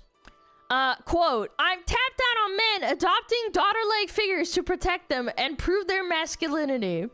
I talked to guide writers at the Gamer last year and they told me they felt held hostage by the editing staff. I can't imagine why. Really? Really? I'll have to talk about it at some point, but guide writers work severely underpaid with insane demands of like 200 mandatory guides a week? All the while, they watch the demands grow because senior editing staff drags the outlet's relevance by masking personal trauma as news. Yeah, no, I would honestly, if you really break this down psychologically, I wouldn't even want to be mean about it, but I would want to ask Stacy, like, how involved was your dad in your life? I'm not trying to be mean or anything. I think that everybody deserves to have, like, a good family dynamic. And I do think it's sad when people say, like, oh, my dad was horrible to me. There's chatters, obviously, in here that had bad parents. I'm not gonna disguise that. But, like, at the end of the day, they're not, like, fucking saying shit about their... Oh, this game is, like, actually bad. Because, like, dad simulators are bad. They don't say that. Oh dear, she's from where I live. Is the Newcastle born and based editor of the editor-in-chief. Yeah, she's the editor, so he's right. The editing staff, they trauma dump and they make articles out of it. Well, I feel bad for the gamer now, like now that Legendary Drops put that down.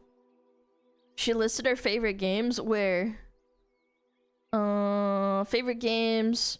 Mass Effect 2, Crash Bandicoot, Pokemon Heart and Gold. Okay, hold on. Pokemon Heart Gold, that's based. That's based. Baldur's Gate 3, okay. Red Dead 2, okay. Spyro, okay. I don't know. Maybe she had a dad. This would be good. Mass Effect 2 is based too. Yeah, maybe. I don't know. Spyro. Based? Absolutely not. No, I think that some people just needed to have better parents. I'm of the opinion. You know my point when people got parents are not they're horrible kids or should be good people, but I guess I didn't get to her. Yeah, that's true. But I also think that bad people could have been better if they had better parents. ChatGPT list? I don't know. Dragon Age 2 is a blood red flag. Is it? I didn't play Dragon Age 2. Imagine putting DA2 over 1. I don't know. My point is, lady, I think this is a little bit too telling. You have a problem. I'll leave it at that. I will leave it at that. All right, let's do some Spug Reddit chat. We haven't visited in a little bit, and the mod said it's good. Alrighty, let's do it. Bum bum bum. All right, what is this? Alana Cooking Hassan got featured on iFunny. Fuck! iFunny! Is that why that guy came in and was like, how does it feel to be really popular in iFunny? I'm like, I don't really use iFunny, but thanks. I appreciate it though. I'm glad people enjoy my content.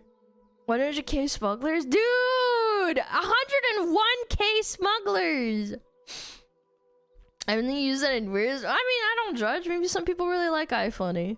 I just know that it's kind of a meme thing because everybody reposts memes everywhere. Pip boarded the USS Hornet, and honestly, the world should be concerned. Honestly, if she wanted to have world domination, I would understand. I would understand. We would have had 190k visitors a couple weeks ago. That's crazy. I don't know. I'm honored. And by the way, shout out to the mods for keeping this shit in check, because we get brigaded quite often, apparently.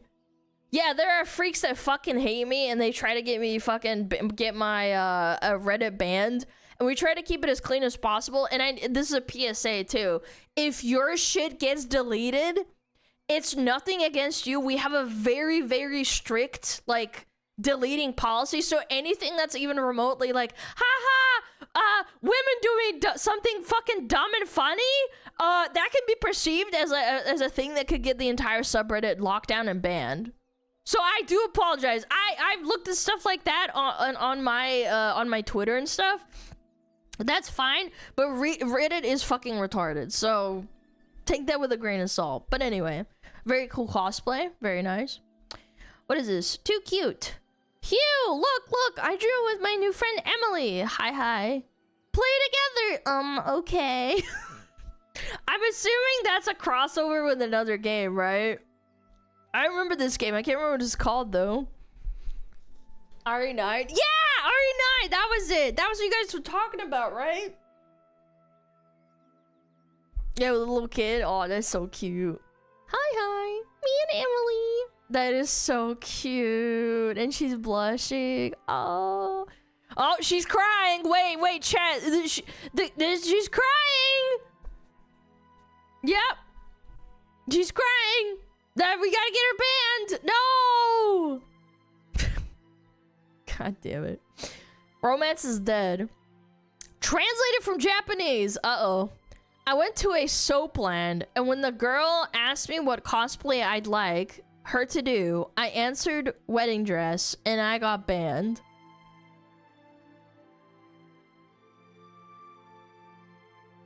I'm not gonna lie. I feel like that's pretty good fucking riz. No, that's actually riz, though. Funny but 07? Oh, man. 07 to the Japanese, bro. Is the cure to male loneliness marrying a T-doll? The truth. Pain is the hole you find. And I'm never gonna dance again and be... Oh! Dude, this is what they're talking about, man. I think I saw Shitpost Rock posted this. I forget what game this is. This is a gacha game for sure. 100%. Mwah! Dude, that's crazy. Girls Frontline. Yeah. Gacha game. No male ones. I mean, if you're into that, I'm sure they'll make a game for it. The immersion. What is this? Is this Genshin? Shallowly playing Genshin. Okay. What is this? Look down on your shoulders. Oh! Just letting. Whoa! Me too. It all go. Wait a minute. Carefree life. Yo, wait. Immersion? What? Yo, someone animated that, by the way. Yo! The camera! It's just a passing thought. Oh, it just keeps going. Trip it down. Something you'd admit to, whether you've ever wished for it or not. Not someone like you. Holy shit. Not the same. I just really want to be like green. All I see is green. It's nothing, Chad. Don't look too hard. Animator was happy this day. What was that game that they nerfed the camera and then they unnerfed it and said it was a bug because people backlashed so hard on the internet and they probably noticed a certain dip? Yeah, Zenless Zone Zero. Yeah, they nerfed the camera so you couldn't look up like the character's skirts and shit. And then they were like, wait a minute. Okay, wait, people are actually fucking pissing themselves and shitting themselves. It was under a day. Yeah, like they removed it quietly and didn't say anything and then pretended like it was not like intentional. It's crazy. Be sure to tell your kids about this. God damn, that's a hot lady. Okay. Alright. Okay. Alright. I'm looking at her really nice hands.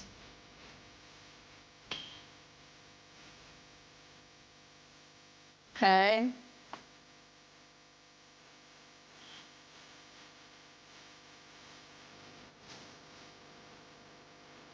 Alright. I'm still waiting. Oh. Oh. Oh. Oh. Okay. Alright. Oh, Spider-Man! Oh. Oh, okay. Damn. Oh.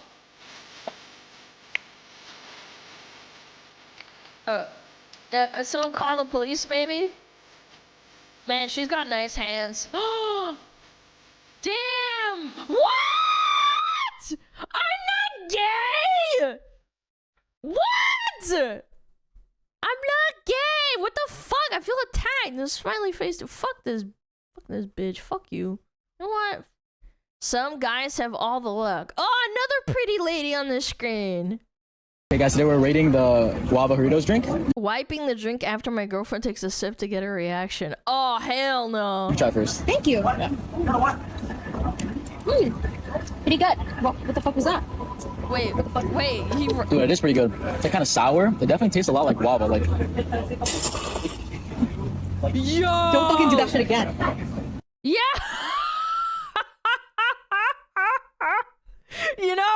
You know those like those memes, it's like I'm right where I'm supposed to be? That's this meme right there. I'm right where I'm supposed to be. Some men drown, some men die of first. Oh, my lobster's too juicy. My butter is too much butter on my steak. Oh god. Oh jeez. Ugh. Is this Chibi Doki? Oh hell yeah, okay. Do it naturally. He's right there. Talk to him, Okay, let me move a little bit. Hey, Puppycito? Wait, Bowser and Chibi? She's so autistic, I don't know what to do. What do you mean? That's you, bro. Look at that! Why would you...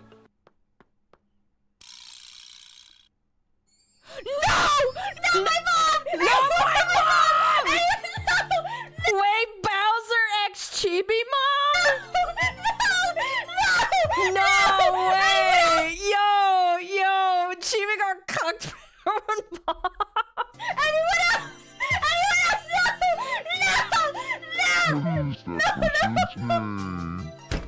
No! No fucking way.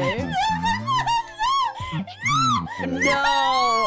Mama Doki is beautiful. With chat that whenever I boot up this game, I'm not gonna let anything stop. I want it all to be natural. Okay, Why natural. is it working? It's working! The autistic Riz! It's working! Okay. Clappies! Aww, okay. Ultra. Wait, you got friend zoned by Tomodachi Bowser? Oh my god.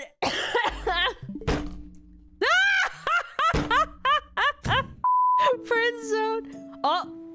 Okay. Hey, Happy Feeder? Is there anyone you like? Oh no! Oh no. He likes my mom! Yeah. Yeah? No! It's your mom! Okay. Oh, thanks. What? Oh, what? Friend zoned again? Oh my god. But I'm in love with you? That was terrible! That was awful. No, he's gonna reject me! I'm sorry. No!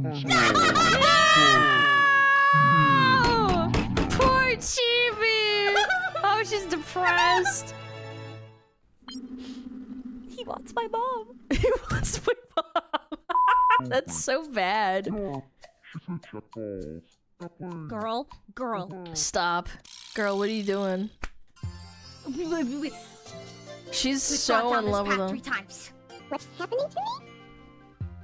I like her shirt says puta. Looking at Poppy's finger, that's my heart racing. Yep. Oh no. Be love. Oh my god. Yes, it is. But it's delusional. Delusional They're love. eating lunch like it's Breaking Bad. Like they can't be face to face. Please. I want us to be the kind of couple that splits a short stack of pancakes. Oh my No. god. She's gonna say no. There's no way. My dad is there. My dad My is there. My dad is there. There's no way. Hold it right there. What? Huh? Who? My The dad! one who truly loves Mama Doki. Daddy! Please, Dad! Dad, I want to be born! I want to be born! Pick him! Pick him! Hold it right there. What? Wait, what? Well, the one who truly, deeply loves Mama Yo, Mama Doki's got the fucking riz, bro! Doki is What me. is this? Dude, she'd be so fucking funny. Wait, that's Nags! I didn't even put it together! I didn't even see that. This is the worst! The I worst! actually hadn't considered Mama Doki. Oh my god. Oh, no. I'm invested, like, unironically. This is so funny. Well, if the two of us live together, what's something you think we'd enjoy doing every day? Oh my Let's god. stay together Oh no. on 3, Oh no. 2, 1, 2, 3. 3. Let's move in together. We're so compatible. We No, gotta he go. don't want you. Why are you dancing for? He don't even want you. Like, he want your mama. He thinks he's doing a charity act to get with my mom. Yeah, he's trying to get close to you. Yeah. And then he realizes how beautiful I am. No way! No way! No, really? Is this the good ending? I have secured the rebound. I have secured the rebound. Oh, no I have way. secured No the way. rebound. What's happening to me? Something that should have happened 3 days Looking ago. at Rat has got my heart racing. Looking at Rat. What I'm feeling. Yes. Oh my god! It must be. It's absolutely love. I knew it. I knew it! Dude, actually, good ending? Hello? I'm going to take a deep breath. Yes, Rat. Please. Please. Please.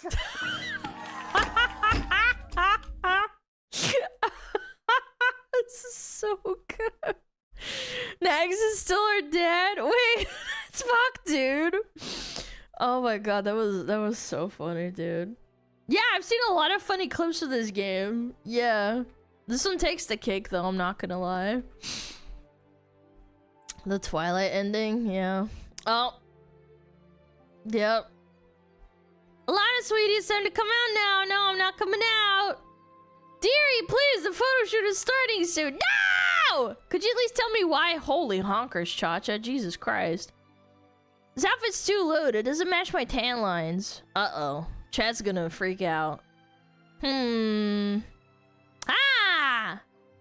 You know, Alana, Face Connect is also doing a photo shoot nearby. Ooh! I could pull a few strings, get you a couple photos of Pippa in her golden bikini. Oh! Okay, we're walking. Oh! Wow, we're doing this photo shoot!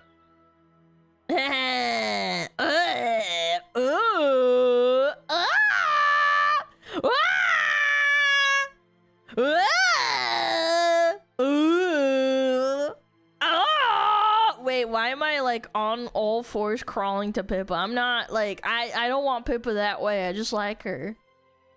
Cheese and crackers. She's in my lab. You guys. Yo! Yo, why am I getting why am I getting beat? Why am I getting beat? Yo, wait. Alana gone feral. I don't like Pippa that way. I think she's cool. I don't want to pork her. That's not my style. Have you seen her mold? I'm okay. Why the chicken did cross the road?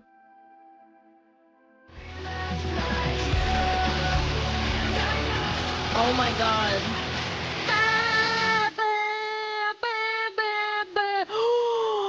He's blocking it! Dude, chickens are hardcore, man. Ooh, it's like a Dark Souls boss. Become so numb, I can feel you there. Holy shit!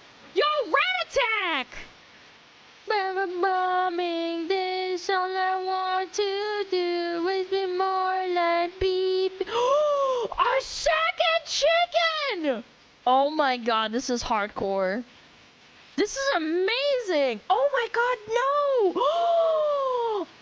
Oh my god, it's dead. Oh, it's twitching, it's dying. Oh my god. That is hardcore. Kitty, Jesus, man. Kitty jumped in my lap. You saw a rat on the screen, I guess. That's sick, man. That's an anime fight right there. The fucking Yamcha pose. Yeah, the classic Yamcha pose. Where he's like in the hole. Kitty, you can't. No.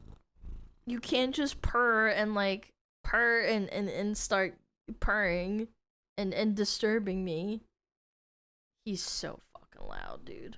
Chickens are stone cold killers? Yeah, they kill rats in their coops and shit. It's sick.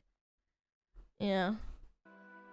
Look at me. I'm the empowered oppressed victim now. They canceled. I asked her to pay for my haircut and outfit and sent her right to me a place to take the location, but she declined. Biggest red flag I've ever seen. Broke women don't deserve no dick! Normalize living a woman when she loses her source of income. Knowing you don't give men money and texting to me is crazy. Stop sexualizing men. Stop sexualizing men. I love this. These are all LARPing. They're all LARPing women. What they fucking do with the rage baiting fucking stupid posts that they unironically believe. Told her I was going for a weekend getaway with my female bestie and she didn't like the idea. I detest insecure women so much. I mean, chat, like, I know this is rage bait and it's obviously like, haha, it's a joke, but there's actually girls that do that. They're like, oh, I'm just bringing one guy friend and then there's like 15 other best friends that we have. Kitty, you are clawing the shit out of me. That hurts. Dear men, marry for money. If she goes broke along the way, look for the next rich woman. Don't suffer with any woman. You could even go a step further and be like, if she can't produce a baby for you, you can just move on to the next one because that's all women are good for. Money. Or kids. Yeah, you could go a step above that. Broke girls cheat too. It's better to stay with the rich ones. A real woman will upgrade her man's lifestyle so other women will not be able to approach him. Oh my god, why should you sleep with me after flying me to Dubai? The flying to Dubai is crazy! Bitch, what do you think? You're getting flown out for thousands of dollars. What do you think they want to do with you, brother? Boy, you're single until she proposes. Don't let any broke babe tie you down with words of affirmation. You need actions. Fingernail emoji. I mean, chat, like, I know this is a meme, but, like, people unironically believe this. As a woman, before you enter my DM, ask yourself, do I have the money? Holy shit. Sorry, but if you in your 20s as a woman and you don't have a car, a house, and $1 million in your accounts, you have no business wasting men's time. Date canceled because she wanted to meet for coffee and get to know me. It's Nobu on the first date or keep it moving. For those that don't know, Nobu is a very, very expensive restaurant. A Japanese restaurant that's like in LA and New York. Yeah. Holy shit, how many of these are there? If all these tweets upset you, it must be because you're a broke woman. I mean, it's true though. They do think like this. Dude, have you seen those walk up like in Florida, in Miami, or like at party locations where people go to party and there's women in their 20s that are like, if he doesn't get me a diamond ring that costs like $10,000, he's a broke boy. And I'm like, holy shit, $10,000 for a ring? I wouldn't even trust myself to wear that type of shit without losing it. Miami? Well, I'm just saying, like, you know, all those popular party spots where people go to, like, you know, smash and shit. God damn. Please, I don't ever want to hear about your financial problems. Keep it to yourself. It gives me the ick. Be a girl. Oh, man. They're just dishing out what they've been hearing, man. What is this? The dream team. Bro confessed his misogynist. Oh, his misogyny? Hello? Boom.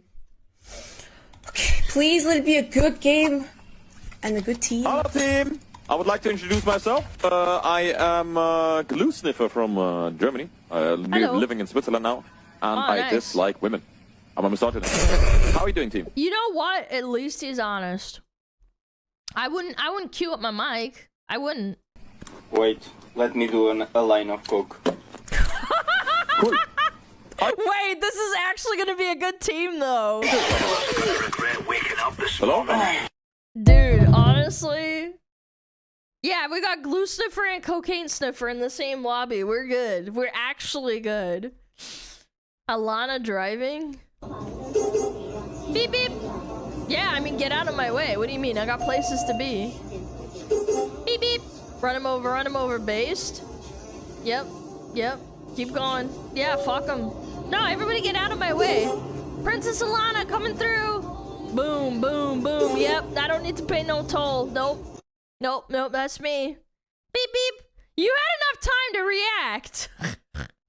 When Alana goes outside, what is this? What? Oh!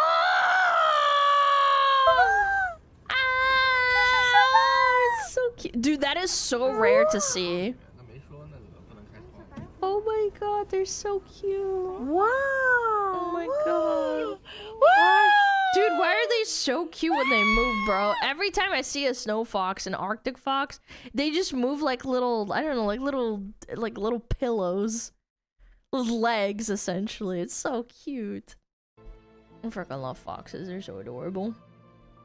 VTuber gets banned for existing. Meanwhile, IRL streamers. Yes, I've heard about this. Twitch CEO Dan Clancy responds to Morkpie having a human slave on stream. It doesn't violate her TOS and she wasn't view botting. As far as I'm concerned, this also appears to be consensual. I admire the innovation streamers bring to the platform. I don't think this is real. I need like a source that he said this, because I'm pretty sure this was a rage bait art, the rage bait, whatever the fuck, rage bait tweet. Yeah. I know, I said that. Instagram Reels for no reason. Okay. Wait, I played Red Dead Redemption 1. This is that guy that's like super racist and super anti-Semitic. Well, I don't like Jews. Yep. Or colored folk. Yep. Or natives, now that you mention it. Well, you're a nice, kind-hearted man to meet in a time of trouble. Kind does not come into it. Why? What are you talking about? Why? I bet you like Catholics. Bro hates everyone! I can't stand them neither. Nor women. Fabians, socialists, homosexuals, Asians. Dude, he hates everyone. He's just laying it out on the table. British. Between them, they ruined this country. Ruined it! It was a good country once. Now people are eating each other, and it's all the fault of the Jewish, British, Catholic, homosexual elite and their ideas. You, sir, are truly a remarkable fella. This is such. Thank you kindly. And by the way, game is from 2009. I'm pretty sure, bro. Like they put that shit in 2009. That's so funny. Oh yeah, I saw this fan art too. This is so good. I think they did a really great job. Yeah, chat, you go check it out. I'll give a little update. You got a little update from me. Yeah, I reposted this on my Twitter. It's very nice. Thank you for that. When girls say they want to date a nerdy guy. Like, dating is just so tough these days. For sure, I hear you. I don't know, like, I really wanted to switch it up and, like, start dating, like, a nerdy guy. I'm just curious, you know? When you say nerdy guy, you mean, like a nerdy guy. Like what, though? Like, am I that nerdy, oh, I play a little bit of COD, or nerdy, like, I paint Warhammer figurines and do D&D on my weekends? So you pick up someone. Yeah, show me a pic. Okay, yeah. Someone like him. What? That's Henry Cavill with glasses. Yeah, and he's just some like hot 6'1", like socially aloof, sweet nerdy guy. He is not a nerd. He's like jacked. He played Superman. Yes, and he played Clark Kent. He just stays at home, you know, playing Warhammer and The Witcher. He is The Witcher. You're nuts. This is like the quintessential nerdy guy. He even has glasses. But just because of I mean, he is a nerd. It's just that not all nerds are like that. Yeah, he is nerdy, to be fair. Dude wears glasses doesn't make him a nerd. Let's reset. Show me another example. Okay, fine. Okay, what about him? That's Dr. Manhattan! Fuck! Are you kidding? That's a big blue certified nerd. Big blue certified nerd in underwear. He molecularly reassembled himself, so he's maxed out. On looks max. No, he's just a regular, hot, omnipotent, nerdy guy. Plus, that's the problem. All these chicks fucking want regular, and you're like, buddy, regular. Like, oh, I want like a 6-pack on my man. I'm like, do you realize you need to starve yourself as a man to get a 6-pack? Are you crazy? Are you out of your mind, man? Like, that's not regular. That's a lot of hard work. He's a scientist. That's super nerdy, and he's always gonna be at the lab working, and I never have to worry about him cheating on me. He can be at the lab and cheat on you at the same time. No glasses this time, and he's bald. But he doesn't need hair or glasses. I'm really not asking for a lot, because he's a post-human god. Like, I'm really trying to lower my standards here. Maybe you can show me an example. He's literally a god. Okay. That's a nerd. They're obsessed with fantasy, like, video games, computers, and stuff like that. Wears leather vests and caps. He's like socially awkward, you know, stays inside except when he No, but he's fat and old. Wants to LARP a little bit, and, you know, says words like correlate and shit like that. So, like an incel? No. Okay, okay, you got me there. You got me. Incels are just black-pilled nerds. This is all just really confusing for me. Never mind, you know, it's fine. We got different definitions for things. Fine, okay, and that's okay. When you say you want to date like a tall goth mom who will ruin your life, well, what do you mean? No, not ruin my life, you know, just someone chill like her. She seems nice. She seems nice, yeah. The alien, yeah. Nice. The queen alien, yeah, he's right. He's right, what? She is cute, yeah, she is cute. You're just a hater. You're xenophobic. Like, actually, though, if you don't like her. Yep. Daughter being proud of father. Uh-oh, Reddit's gonna be just freaking the fuck out over this video. Chat, brace yourself. They might write an article about this and say how this is pedo. And just one thing is disgusting. Dad, are you going to the gym? Yeah, Dad's going to the gym. Wow, I'm so proud of you.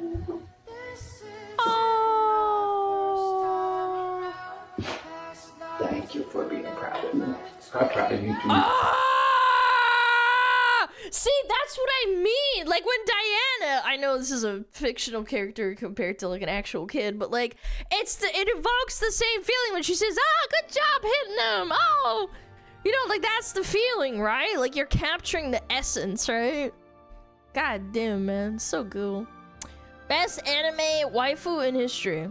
You won't believe it, but fans from all over the world held an unofficial vote and chose the best anime waifu in history. And you'll never guess who it is. But honestly, the fans' choice becomes obvious if you take a closer look at this character. She's incredibly caring, charismatic, and, let's just say, has that special something. She would never betray you and would devote herself entirely to helping you achieve your goals. And of course, it's... Speed walk down. Yep, base JoJo. Based JoJo, I knew it. Ha ha ha. Very funny. Very good, very good. Speedwagon, yep, he's just the best. God choosing bro's next girlfriend. Send him the love of his life. Okay. Send him the love of his life. Oh my god, Sugoi. Give him another toxic one. Come on, man. He's had enough. He's pushing 30. Yeah, I know how old he is. This is for character development. Character development. I'm sick of it. Send in the toxic bitch. Yeah, I'm sending Makima so she can drag him through hell. Yeah, that's what we need. Bro broke the unspoken rule. I have a question for you. If bodybuilders can't use drugs in competitions because it's considered cheating, then how come makeup is allowed in beauty contests?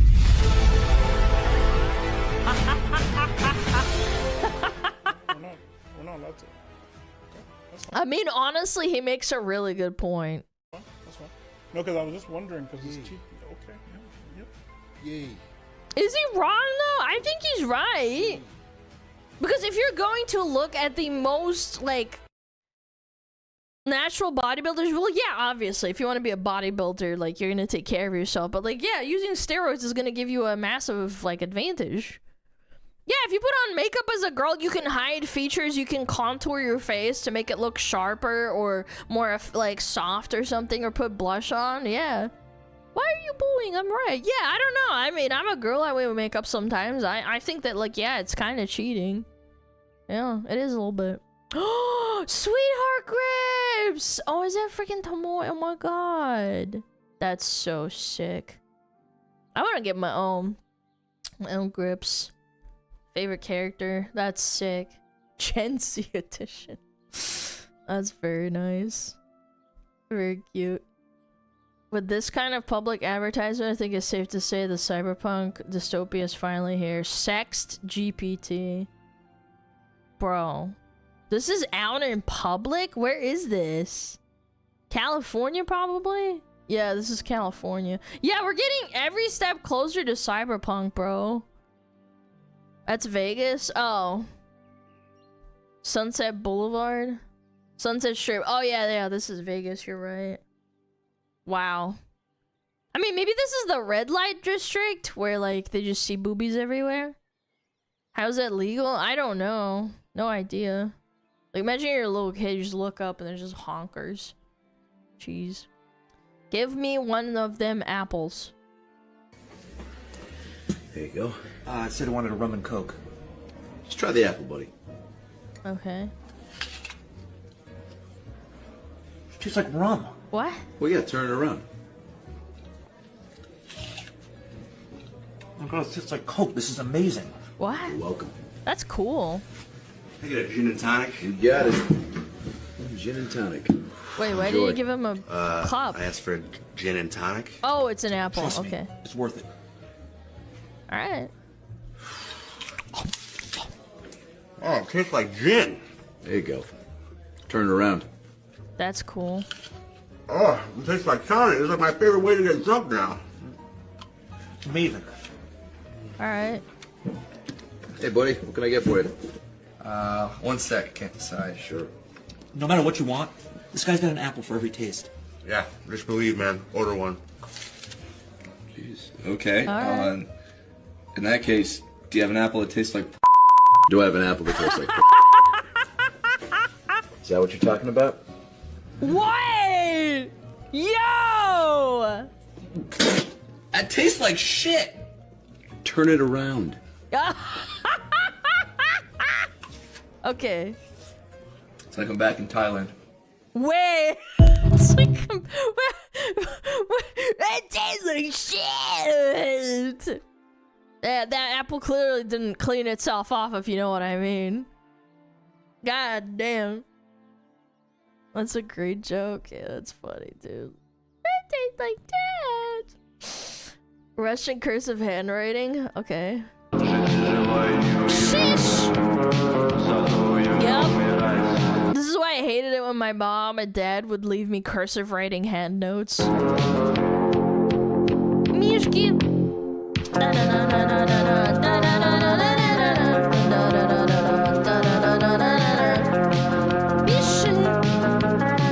Two rights. Yep. Very cool.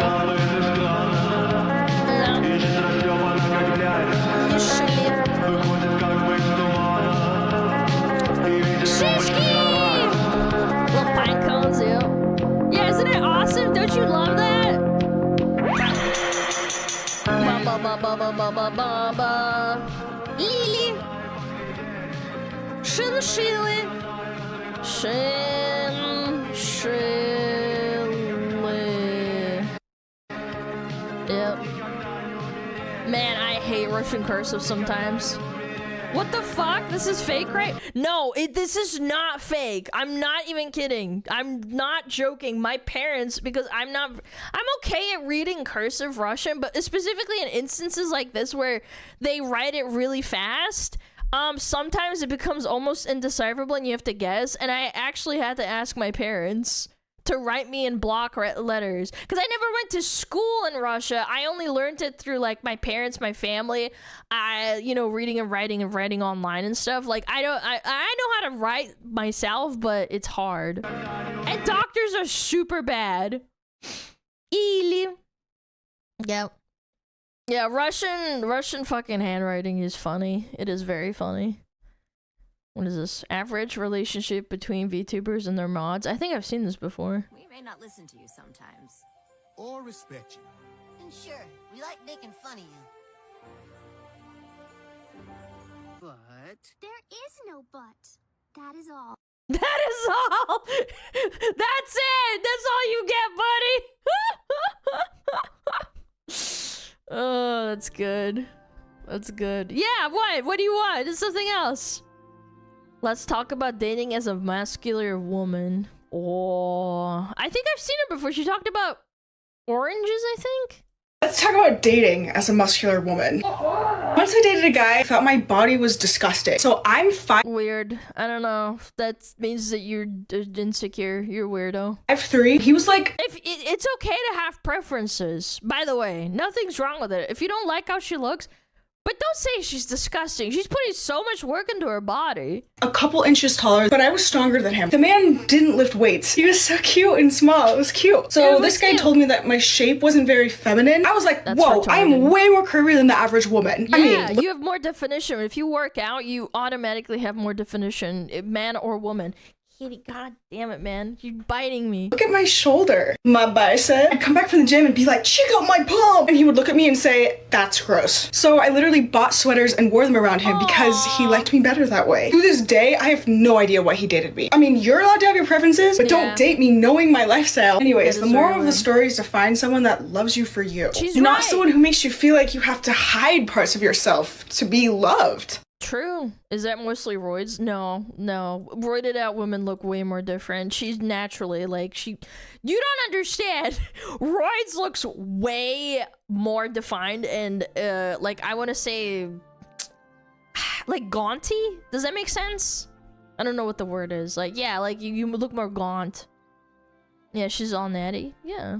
Is it really man? I mean like then don't date them if you don't like them. I don't get this. Like it's like dating a skinny guy and being like, oh my god, you need to eat burgers. It's like, okay, but like I'm naturally skinny. What do you want me to do? Like, why are you calling me disgusting for my body shape?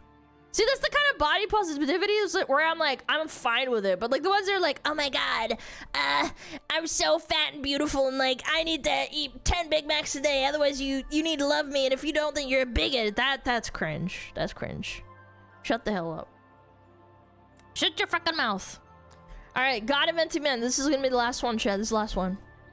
Alright, day 6. We're inventing man today, and I got tomorrow off, so let's make this quick. All in favor of giving man a super high pain tolerance, say aye. Aye. And what about a pain tolerance for tummy aches? Nay. Okay, all in favor of the ability to remember useless sports knowledge. Aye. And the ability to remember any weekend plans. Nay. Alright, all in favor of giving them intense, That's me, though. deep I don't remember emotions. anything. Aye. And the ability to express those emotions. I like he's got a tablet. Alright, let's do some physical traits. All in favor of giving them a big old beard and lots of hair. Aye. And all of them losing that hair before they're 30. No. Wait. Hey. Alright, let's get creative. So what if we just made it more of a lottery system where some guys lose their hair and some guys get to keep it? Yeah, I'm cool with that. Yeah. Let's I'm do that. cool with Let's that. knock out some of these housekeeping items. Do they like boobs? Aye. Butts? Aye. Feet? Aye. Oh, Lucifer, you little devil. You wanna just do a little lottery devil, system what for are you this, too? doing? Some guys are feet guys, some guys aren't? Yes. Yeah, let's do that. Yes. I'm cool with that. Let's keep it going. I do think that the people that are really, really into feet, I think there's just something crossed in their head. Yeah, like it's just little wires crossed. They went like... One more item here. Do guys like Little girly devil. coffee drinks, reality TV shows, and cuddling? All in favor of men secretly liking this stuff. Aye. Wait, what's a girl? We're gonna circle back on that after lunch, actually. After lunch, okay. Yeah, meeting adjourned. It literally is. Oh, it is! I didn't know that. I just always figured, because like, it's like, it's not... It's like they're super into it, like they love boobies and like butts, but like feet to them is like insanely like awesome for some reason. I mean, I don't dislike feet, I'm not into it primarily. No, like these guys love feet. Like the girl attached to it has to be attractive, but like the feet have to be really hot for them. So go away. Yeah. All right. We're done with SmugAlana. I'm gonna be right back. I need to pee anyway and let my cat out too. My imaginary cat, of course.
How's it going?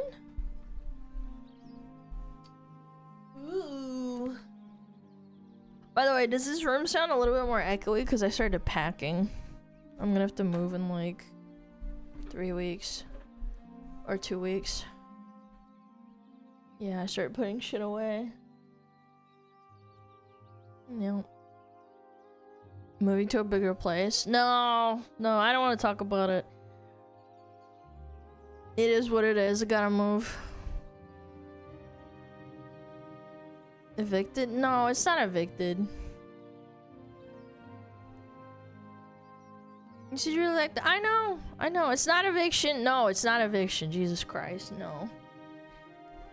No, if you get evicted, it's like serious. No, it's not.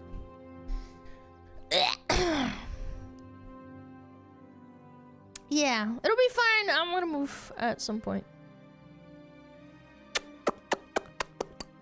But it is gonna be a lot, so just keep in mind at some point, I'm gonna have to take a couple of days off while I'm moving and stuff. Yeah. It'll be fine. It's not a massive deal. It's just annoying. I hate moving because I have to put all my crap away and then I have to fucking shove it all the way into my car and then like get movers and move all my furniture. I don't know, like even if you don't have a lot of crap, like it's just annoying. I don't like doing it. It's cringe. Are you gonna have another mental breakdown? No. I hope not, because apparently it's supposed to have better internet. Yeah, apparently that place might have better internet that I was looking at, so there's that. So that might be poggers. Yeah.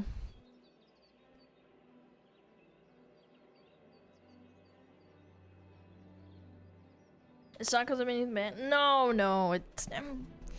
If you really fucking have to know, I'm gonna move closer to family to help them. Is that what you fucking want to hear? Fucking leave me alone. It's not that big of a deal. It's fine.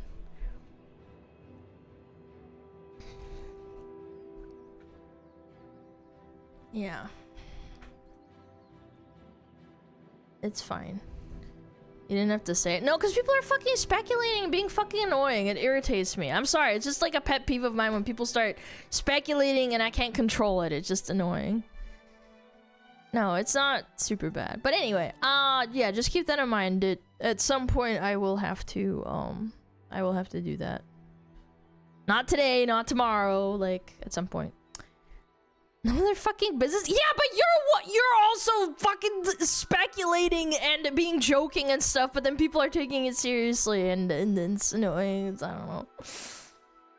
Yeah, download porn faster. Yeah, I need my 500 terabytes of big boobies. That's right. Yeah, I need my 500 terabytes of big boobies constantly in my hard drive. Lucari, no! Yeah. No, it's not gonna be a big move. I'm just moving closer, that's all. Okay. So this Sydney Watson video. This is kind of crazy. We don't have ads for 53 minutes. Okay, that's fine. Alright, let's do it. Bada bing, bada boom. Alright, what the hell is this? This is kind of old news, but it has a few clips in here, apparently, that are quite interesting. Yeah.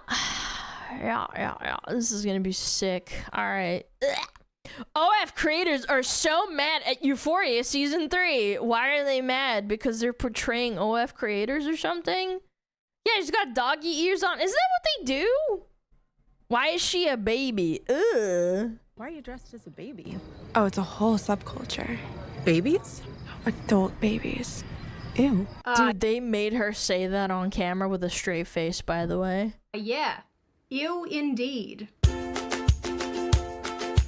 Ew. Hi, my name is Sydney. Welcome back to hell. So, children, it's another day, and we have another group of people angry at Sydney Sweeney. But this time, it isn't because she's talking about her good genes. It's because of her storyline in Season 3 of the HBO. Oh, yeah, that's actually what she's famous for. I completely forgot about that. Go in the corner. Yeah, thank you. I forgot to move myself back. show Euphoria. And the group of people who are mad at her are not liberals like we are used to, but instead OF creators who feel like Sydney Sweeney's character Cassie is misrepresenting them as she pursues making OF content, so fans of the only persuasion as part of her new but that's what they do, bro. That's what they do. What? I hope that they do fetish content and like do weird stuff. Why are they mad? Doesn't it give them more publicity? Easy to follow, but if not, I will make you a flowchart. Sydney Sweeney plays Cassie. Cassie is doing things OF models don't like.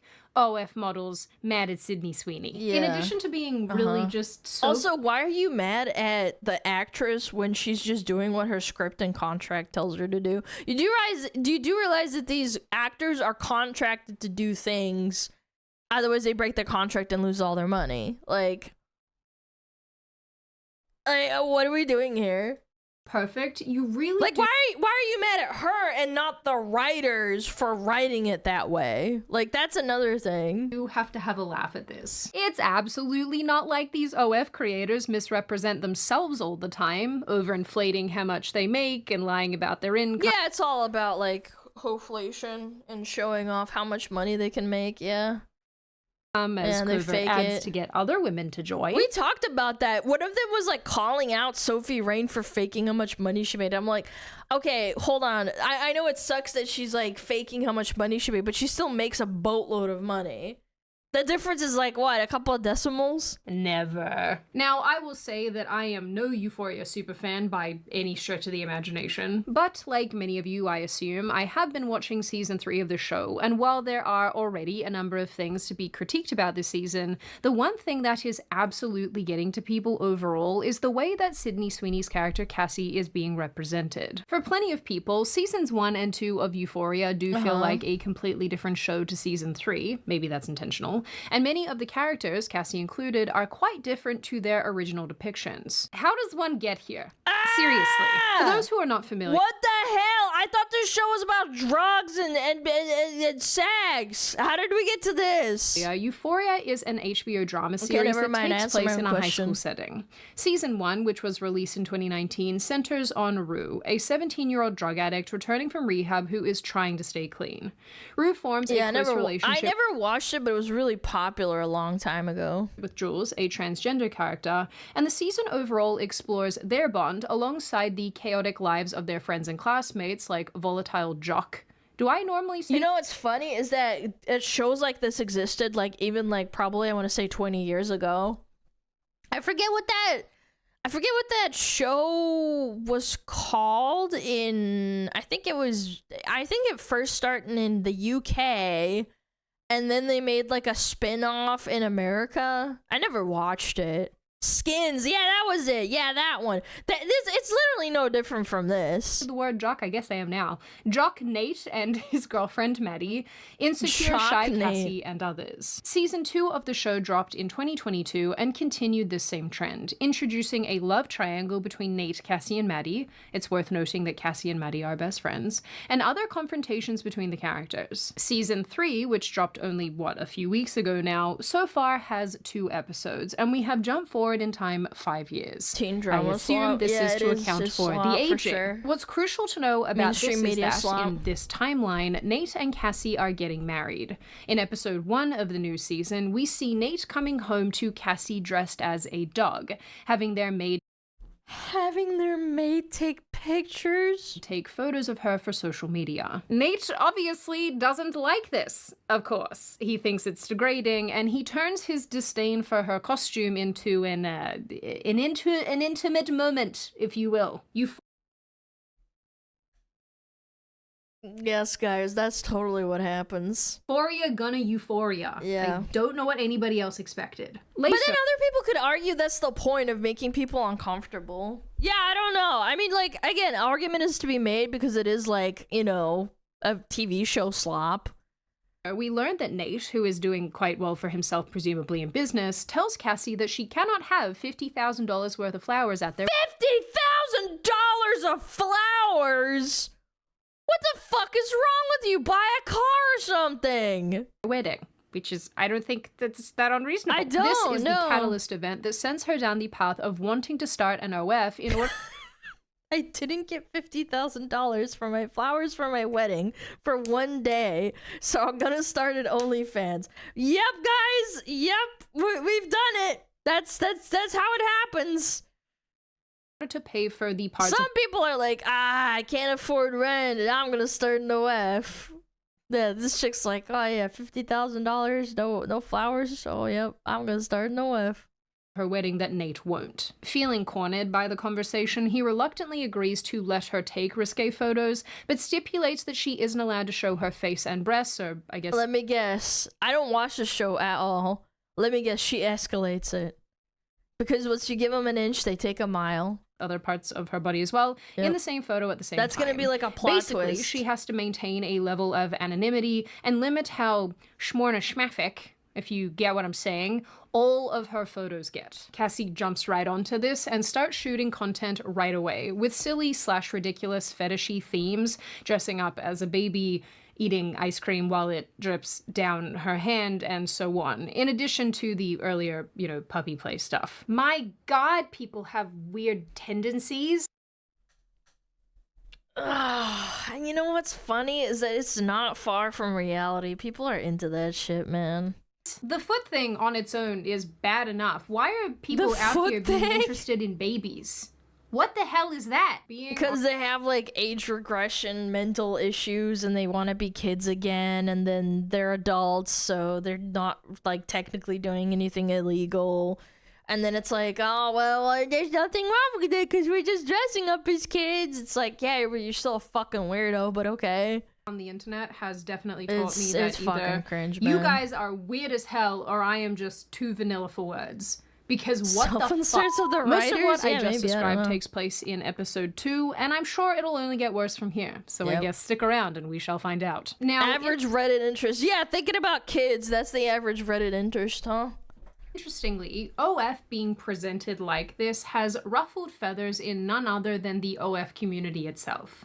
Can I call it a community? I mean, I guess I call them models all the time, so community also would... Well, they all do the same shit. Yeah, we'll call it community. Would check because, what do words even mean anymore? Anyway, a well-known OF model called Sophie Rain, who has gone viral in the past for bragging about the tens of millions of dollars that she makes annually on the platform, immediately weighed in, saying that these euphoria scenes are not accurate and ultimately a problem. Yeah. What? What? You do take pictures that are like either cosplay or fetish content, or it's a specific theme. What are you talking about? Isn't there like right now like a craze going on of girls dressing up as goth girls even though they're not goth girls to try and get more people to their platform? How is that not the same thing? There's an entire trend going around of fake goth girls. Yes, that is people want obviously that, the right? problem here. You have hit the nail right on the head. It is crazy how little understanding they have of the actual issue here. Although honestly, there are so many other issues that people face every single day, Yeah, they're like not LARPing, being exactly. able to get to sleep or stay asleep and waking up feeling awful, which is why today's video is sponsored by Beam, and I promise you this product is frickin' the greatest. Have I been staring at a screen all night? Yes. Does that mean that I'm going to struggle to fall asleep? Also yes. Does that mean that I'm going to dose myself with Dream Sleep hot chocolate? Also yes again. I might need that. So many yeses. If you haven't heard, in addition to being a big fan of tea, I'm also a big fan of hot chocolate. It's my second favorite hot drink. Judge me, why don't you? I don't like so being cinnamon sponsored cocoa. by I like a delicious cocoa by brand itself. like Dream is sort of my dream come true. I make my fun little Dream concoction and drink it anywhere from 30 minutes to an hour before bed, and I get the best sleep of my life. Which has very much come in handy recently because I had a hospital visit and I've been in pain, and sleep has been sort of... yeah, I saw on Twitter she had I think it's like an ovarian cyst rupture. Worst, by the way, they classify that as the worst pain possible outside of childbirth. Yeah, and she was like, I thought I was gonna die. She can't have kids now. Oh, that's sad. I don't know if she wanted kids, but that's still really sad. elusive. And if you're listening to this and wondering why it is that I like Dream so much, it's because my sleep when I drink it is just similar to kidney stones. No, like worse than that. Imagine your balls getting like ruptured from the inside. Without someone kicking you, they just explode. Like imagine that. That's that bad. Good. It's no thanks. just Yeah, good yeah, I don't sleep. know about that. I don't wake up during the night. I I'd feel rather rested when I not. wake up in the morning. Well, just imagine and I'm for a not minute. groggy, Imagine, which are you is really imagining? I'm important to me. imagining. Like, I like it when my brain works. I also just like the ingredients. Magnesium, reishi, L-theanine. There's even a melatonin-free option for anyone who is sensitive to it. Also, side note, I do stick with Dream's original flavor, but there are so many flavors to choose from if you're feeling a little bit adventurous. Dream is, hands down, one of those excellent products that you try and then wonder where it has been all your life. So if sleep eludes you, this is in fact the drink for you. I just finished drinking my Dream hot chocolate, so we have a very short window before I start getting tired. But if you're like me and sleep sometimes eludes you, or maybe you're struggling to stay asleep, maybe you wake up groggy, then absolutely check Dream out using the link in the description or going Does it have to melatonin in it? I don't think so, right? That's good. SydneyW. And of course, don't forget to use my code SydneyW for up to 35% off for melatonin isn't good. I don't think this has melatonin in it. Where's the picture? Oh, it does. Yeah, never mind. Yeah, you can take it, just don't do it for long doses. Yeah. It stops you from making your own? Yeah, it fucks with you. Yeah, for sure. SydneyW for up to 35% off for a limited time. Is it melatonin what makes you darker? No, that's melanin, sweetie. No, that's melanin. Melanin makes you have dark skin. Yes, you're melanated if you have dark skin. If you have white skin, you don't have melanin.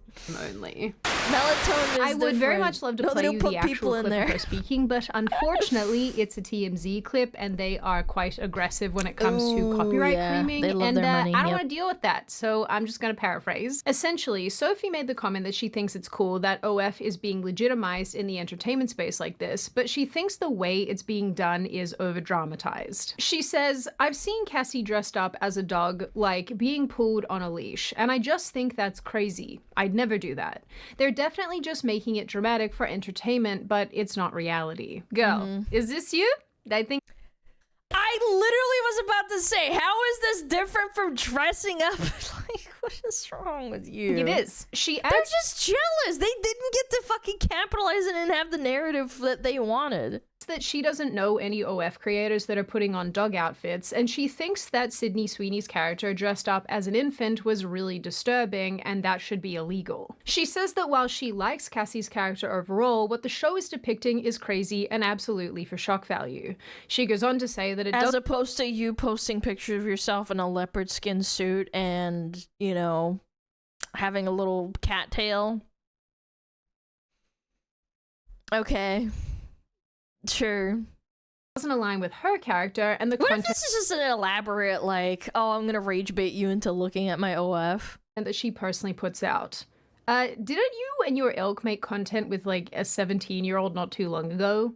Didn't that happen? Yeah, but it wasn't sexual. Then it was just like us showing her that she's 17 and stuff. She ends by saying that we shouldn't be portraying OF this way because a lot of young girls watch Euphoria, obviously, and she thinks it's very misleading. Yeah, also super misleading to brag about making $80 million and thinking that you're going to all make the same amount of money. I was literally about to say that. Don't you do the same shit by advertising that you bought yourself a house at 18 years old, but then all the other girls that fucking start in OF, they make an average of $200 a month. That's average, by the way. I don't even want to know what the median is. $1 a year, dude. Since Sophie spoke up, a slew of other women on the platform have made their own comments. Many of these women are hung up on the fact that Cassie's character makes a comment that men on OF will pay $50 for a good morning text from her. US Weekly published an entire article with various statements from many OF women, and many of them articulated disdain for the quote-unquote misrepresentation of OF in the show. Some commented that it isn't a get-rich-quick scheme, which, obviously... It's not, but these girls show that they make a lot of money, and then other girls sign up through... I think they have an affiliate system for OF, if I remember correctly. I think we looked at it. Maybe I'm wrong. Yeah, like you get an affiliate link. Said, it's not as easy for, like, as send signing a up. message and make $50. If it was, everyone would be doing it. Most creators start at $1,000 to $2,000 a month, and it They have takes a serious referral strategy program. and social media work to build it up. Similarly to Sophie Rain, another woman called Bonnie Lockett. I've never heard of any of these. Why are they all named like Bonnie Blue, Bonnie Lockett? What the? What is within these names, bro? Said that OF being represented in Euphoria is overall a positive step, but she doesn't like how it's being represented overall. She said that having an OF account is less about posting sexy content and more about building a... No, it used to be about posting sexy content. Now that there's so much sexy content, you don't stand out from everyone else, and you have to market yourself in a very specific way so that you get more customers. It used to be, quote unquote, easier if you were just hot. Now that if you're just hot and you start posting pictures, there's already like at least 100 other girls that do what you do, and they've been doing it for longer, and they already have an audience. That audience isn't going to drift to you. A digital media company. The show is doing a bad job, according to her, of depicting the business side of the whole thing. In addition to the OF girls getting mad, Fox News wrote an entire article saying that people on the other side of this were also getting mad too because Cassie's character is creating fetish slop. We've gone too far, guys. I think we need to turn the ship around. Why are you dressed as a baby? Oh, it's a whole subculture. Babies? Adult babies. Adult babies. Ew. Who Ew. wants to see an adult baby? Some people do. It's huge. I keep getting all these requests. Teething rings, bassinets. Some people even want to see me wear a diaper. Which... She had to say that with a straight face, bro. Look, there's no real reason why anybody would feel a need to dress up as an adult baby unless someone out there found that sexually appealing. Like, they find a lot of weird things sexually appealing, but we will come back to that. I, of course, have a bunch of thoughts about this, and I think there's a couple of different avenues here, so I want to start with what I think is the most obvious. I saw the idea floating around online that the reason Cassie's character is written this way for this season is to make the viewer feel disgusted by the ways influencers and OF models degrade themselves in the pursuit of wealth. And because this is the sort of show that is full of subversive and underlying messaging, I can see how that... Yeah, I can see that. It's just that it is, after all, entertainment slop. Like, I don't watch this stuff. I watch anime and I watch, like fucking good shows. I don't know. Like, there's some people that really enjoy this slop that they can just, like, show, that they can just turn off and watch without thinking. I don't think the audience that watches this exactly thinks very deeply of this, I should say. That's what I think was what I'm trying to say. The people that are the target audience, they don't think like, oh, maybe like her doing this is bad. They're like, wow, this is so awesome. Oh, she's so hot. Be the case. This season is quite interesting so far, even outside of the OF thing, because it's showing us the underbelly of our current culture. And a lot of people really don't like what they're seeing. So I think this is the charitable interpretation of what we've been given so far.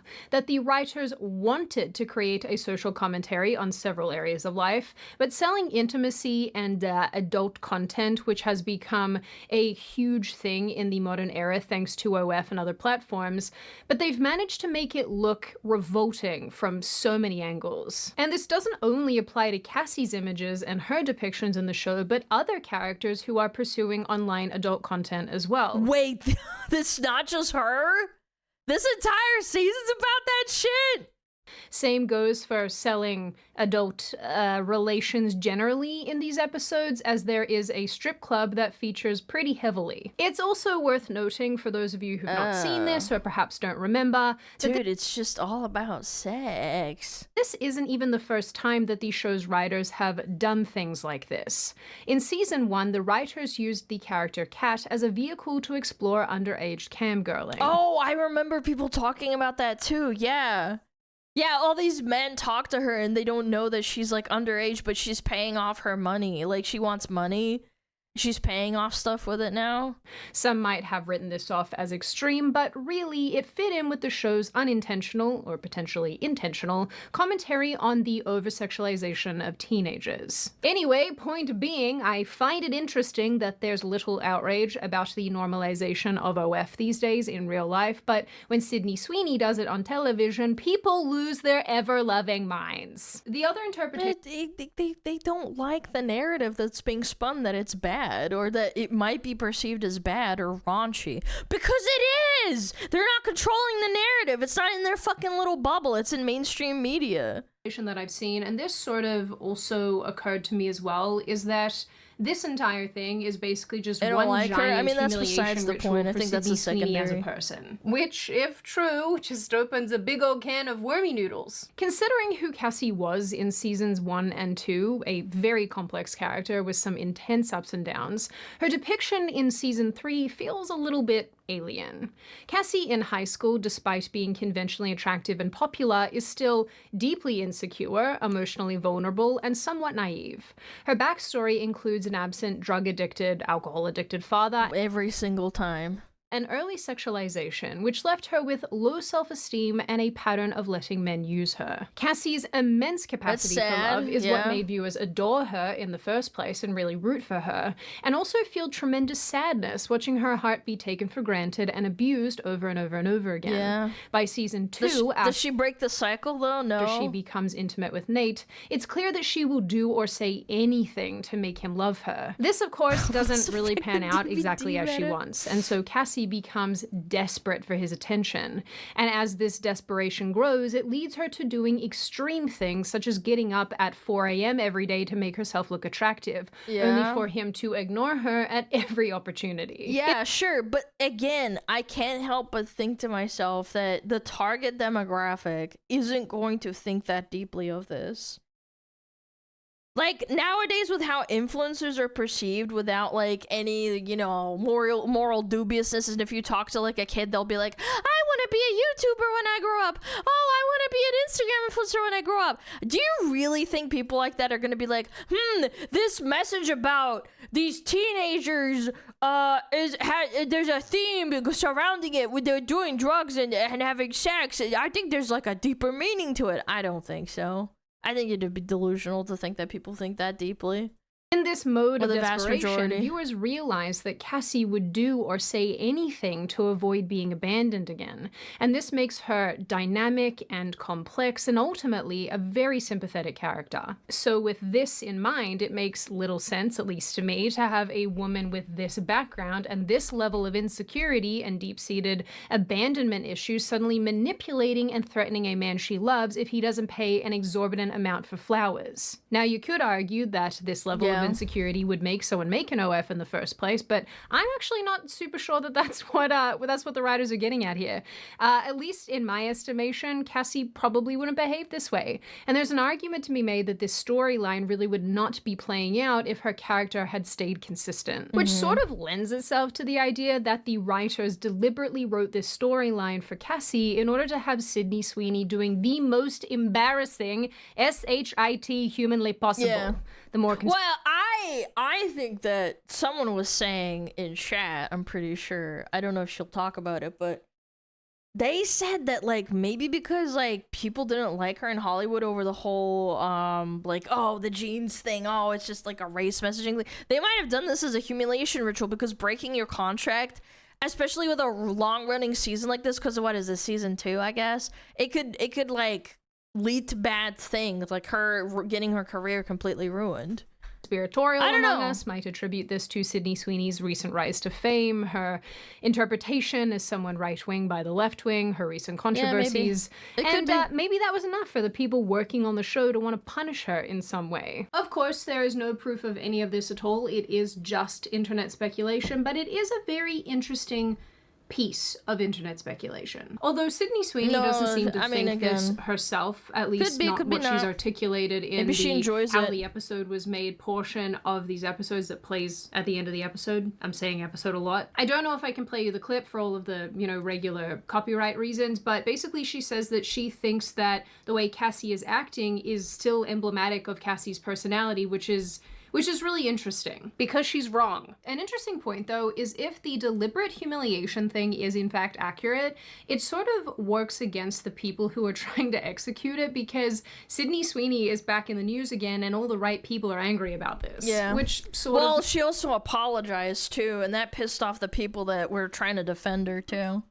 Makes sense because, you know, these people are not super great with foresight. She kind of lost that. Probably didn't anticipate that this would reflect poorly on them, not her. And this brings me to my last point, because I do want to address the way that these OF women have responded to Euphoria Season 3 in general. There is something humorous and rather sad about OF women acting like it's a bridge too far to depict the platform and its creators like this.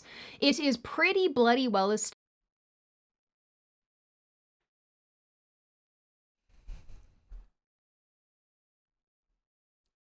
I would rather just, I don't know, get blood-eagled on a cliff and die slowly than just to do this. No matter how much money. I can't take this seriously. Like, we've gone so far. What's going on here? She's naked and this is her after being used, for lack of a better word, and there's a bunch of used condoms around her. And she's making like an angel, yeah. That's not Cassie or Sydney Sweeney, that's Bonnie Blue, by the way. Yeah, that's Bonnie Blue. Established that there are plenty of OF women who will do extreme things for views and for marketing purposes. It's Like so Bonnie Blue, for gross. example, who we have doing anything for views. Discussed time and again on this channel.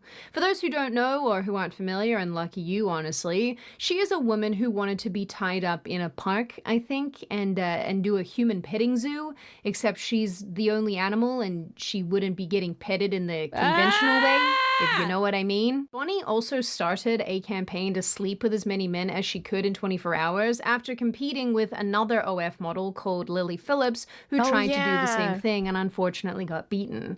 We've had OF models unfortunately got beaten. Start entire houses where they can make this sort of content together. We have streamers doing weird crap on other platforms directing... Yeah, Morg Pie literally had a guy that was, what is it, like fucking... He was in a BDSM suit and he came crawling out of under her desk. Like, oh my lord. People back to their OF. Ew. There are women who edit their faces to look like children or to look childlike. Or women who edit their faces to have... Oh, this was egregious. Yeah, they use an AI filter to put it over their face so it looks convincing. Down syndrome. That one is not a joke. That is real. Which is, by the way, extremely fucking weird. It's so weird. You have like a power dynamic thing going on because people with Down syndrome, their IQ is like that of a child. Yeah, obviously like there's variants, but like yeah, a lot of them are like that. It's so weird. On a scale of messed up things, dressing up as a dog and, unfortunately, a baby doesn't even really scratch the surface of how utterly depraved OF models already are. To act like Euphoria's depiction is somehow more bizarre than real life just really tells me that these women aren't living in reality. Or maybe they are living in reality and are just, you know, determined to do damage control or something. Friend of the channel, Brandon Morse, who writes for Red State and has his own channel here on YouTube that you should check out, wrote an article about this exact topic and made some really good observations. He wrote, I think what we're seeing here is a she doth protest too much moment where Sweeney's character actually highlighted an insecurity many OF creators have. It's a truth they know deep down and continue to shove away. This isn't just about money. It's about being validated in a world where trying to find your 15 minutes and dragging it out as long as possible is... Yeah, well that's what Bonnie Blue and all those other chicks do. I mean, again, I can't help but laugh at the idea that all these chicks, you know that they're rage baiting and pushing it as far as they can before they get banned. Like Mork Pie and Amaranth, they do stunts and then they get banned and it brings more people to your platform. But the funniest thing is that they'll get banned 16 times, but they never get perma-banned because Twitch's moderation team never wants to perma-ban them because it's like, oh no, you're perma-banning someone who's a hoe full-time and they earn a living through posting their pictures online. If we perma-ban them, that's gonna look bad on us. So there's no standards. But they'll permaban like a fucking VTuber for showing their hips for fucking 2 seconds. Considered a life goal. And I do think that there's a lot of truth to that. Adult work and adult content has obviously existed basically forever, but never at this scale, I would argue, and never to the extent that there was subversive underlying advertising basically everywhere trying to encourage women to join these platforms in the hopes of those women making, you know, gazillions of dollars. Yeah. These OF creators who are worried that Euphoria's depiction of their platform is going to give other women a negative view of the platform in general. The girls that already have a negative view on you isn't going to make a difference by watching Euphoria. That's another thing that I just like can't help but laugh at. Why do you think like, oh, it's gonna make it worse? It's like, no, they already think badly of you, you dumbass. Really demonstrate, at least to me, that their experience is just so radically different to the experiences of other women doing the exact same thing who are earning infinitely less money. Most women, most people who join are not going to make a meaningful amount of money on these platforms, and yet they degrade themselves and do things that will follow them for the rest of their days because, contrary to popular belief within the, you know, pornographic industry, the internet is forever. And to paraphrase my friend Brandon Morse, again, the one who wrote the article that I just referenced for you, these platforms do encourage creators to get more and more extreme and to go above and beyond to not only grow but to maintain their existing audiences. The dehumanization that's baked into this fun little pie is always supposed to go further and further and further as time goes on. Yeah, because it's oversaturated. Yeah, like, I just, I don't know, maybe they do know it and they're just trying to buy their time so they can make their millions of dollars as soon as possible and quote-unquote retire. Yeah. On a long enough timeline, that same dehumanization becomes normal and normalized and accepted by wider society, which regrettably leads us to the normalization of more and more extreme forms of adult content and adult interests that make their way into the public sphere, and people don't even blink when they do. Yep. In the end, regardless of the motivation for doing so, Euphoria is shining a light on a very raw social nerve that we have, so I am not surprised at all to see all the backlash here. But my hope is that women will watch this and see this and realize that making this kind of content and joining these sort of platforms— if that was the case, they would have stopped doing that, and the rate at which people are joining OF would have decreased as time went on. I don't know, maybe we're reaching a plateau, but I'm not sure. But like, it's just like, are we reaching a plateau? Is OF falling off? I don't think so. I think it's just gonna get worse. People are gonna, I don't know, there's also people using AI to create fake OnlyFans and Instagram models too. Like, there is that play too. It's not glamorous and wealth-inducing, but rather embarrassing and ultimately very, very dehumanizing. And as a result, I hope that they choose a very different path and pursue very different avenues to make their money. Now, on that very happy and pleasant note, and before I open the floor to all of you, this is just a reminder to check out Beam using the link in the description. As you know, I am a freaking huge fan of this stuff. I love Beam. They've actually got a lot of other really, really great products on their website as well, but this is a good symbiotic relationship. You guys get awesome discounts and awesome sleep. They keep sponsoring this channel, and I keep loving on them and telling you guys how great they are. It's awesome. So check them out. That's linked nice. in the description box. Now I open the floor it's to causing a all lot of of drop you, and I'm off. very curious. I think the AI being so easy to use now for those people that are quite literally scamming and faking girls online to make a quick buck. You know, like actual scammers, not just like models that are real putting like a Down syndrome face over their actual face. I'm talking about like AI is going to drive them out of business, and they're all trying to make as much money as possible before that happens. To hear everybody's opinions on this one. Are you somebody who's seen Euphoria and you're looking at season 3 and thinking, what are we doing here? Do you think that all the characters have kind of stayed consistent and my interpretation of this is wrong? Do you think that the writers of Euphoria are intentionally doing all of this to show us how gross and icky these platforms are and how dehumanizing all of this is? Or do you— no, they're just making what's making the most money. And people love this kind of slop. Really, like, I don't know about you guys, but people talking about this on Twitter all the time, that's the type of slop mainstream media loves. I think it's a humiliation thing for Sydney Sweeney. Where do you sort of fall on the interpretation of what is going on here? What do you think of the OF models who are losing their SHIT over this? Is this funny to you? Is it kind of surprising that they're reacting this way? And what do you generally make of this issue overall? As always, if you have made it this far in the video, congratulations. I always like having you along for the full ride. If you are new here, you're not subscribed already, and you would like to see more of me and more of this kind of content, feel free to subscribe to the channel, as well as leaving this video a like and a comment, because I do read the majority of them and I like hearing your feedback. Like I always say, I hope you all stay safe and well and make good choices, and I will see your pretty little wonderful faces in the next video. Yep. The monitor's fucking huge. Yeah, it's a fucking special monitor for the backgrounds and stuff. Anyway. Yeah, I don't know. I thought it would have plateaued really hard after COVID, but apparently not.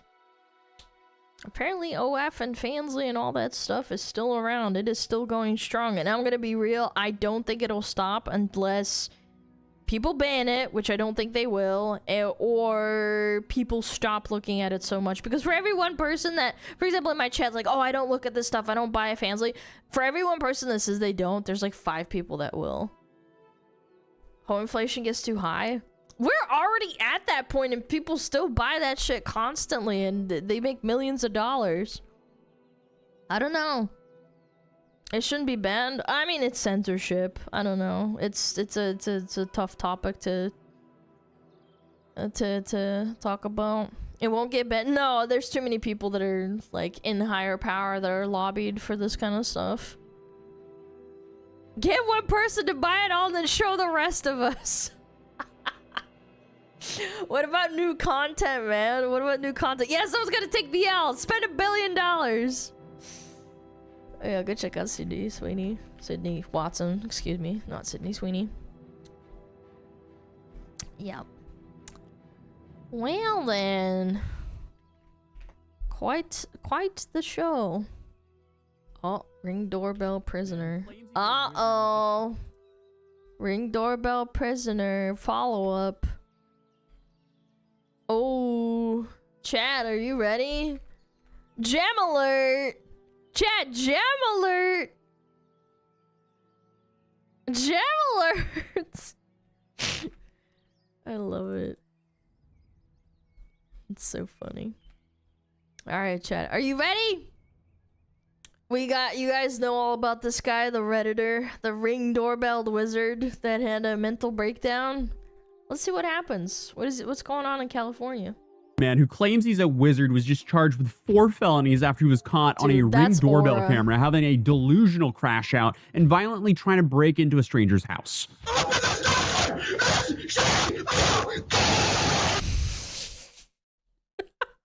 The Demon Slayer shirt of all the Hashiras, the trench coat, the flip-flops, the glasses, the screaming. My God, is there any meme that has been more perfect than like the last 5 years? I don't think so. How do I steal this look? You can't. That's aura. What is even going on here? And obviously, this went extremely viral, and the internet took this clip and ran with it and made so many viral memes that I would go as far to say is this is probably one of the most funny viral moments that we've seen this year. But not only did he try to break in, so far, it is end of April. So far, actually succeeded. He eventually moved on to a sliding glass door on the side of the house, and he was only finally stopped when the homeowner actually returned home to fight him, armed with a shovel, after witnessing the intruder's meltdown on the Ring camera. He's so fucking lucky this wasn't Texas or Florida. I'm not kidding. I think he probably would have been dead. He's so lucky that the guy was calm. He didn't beat him to death with the shovel. But to top off, he didn't have a gun in the first place.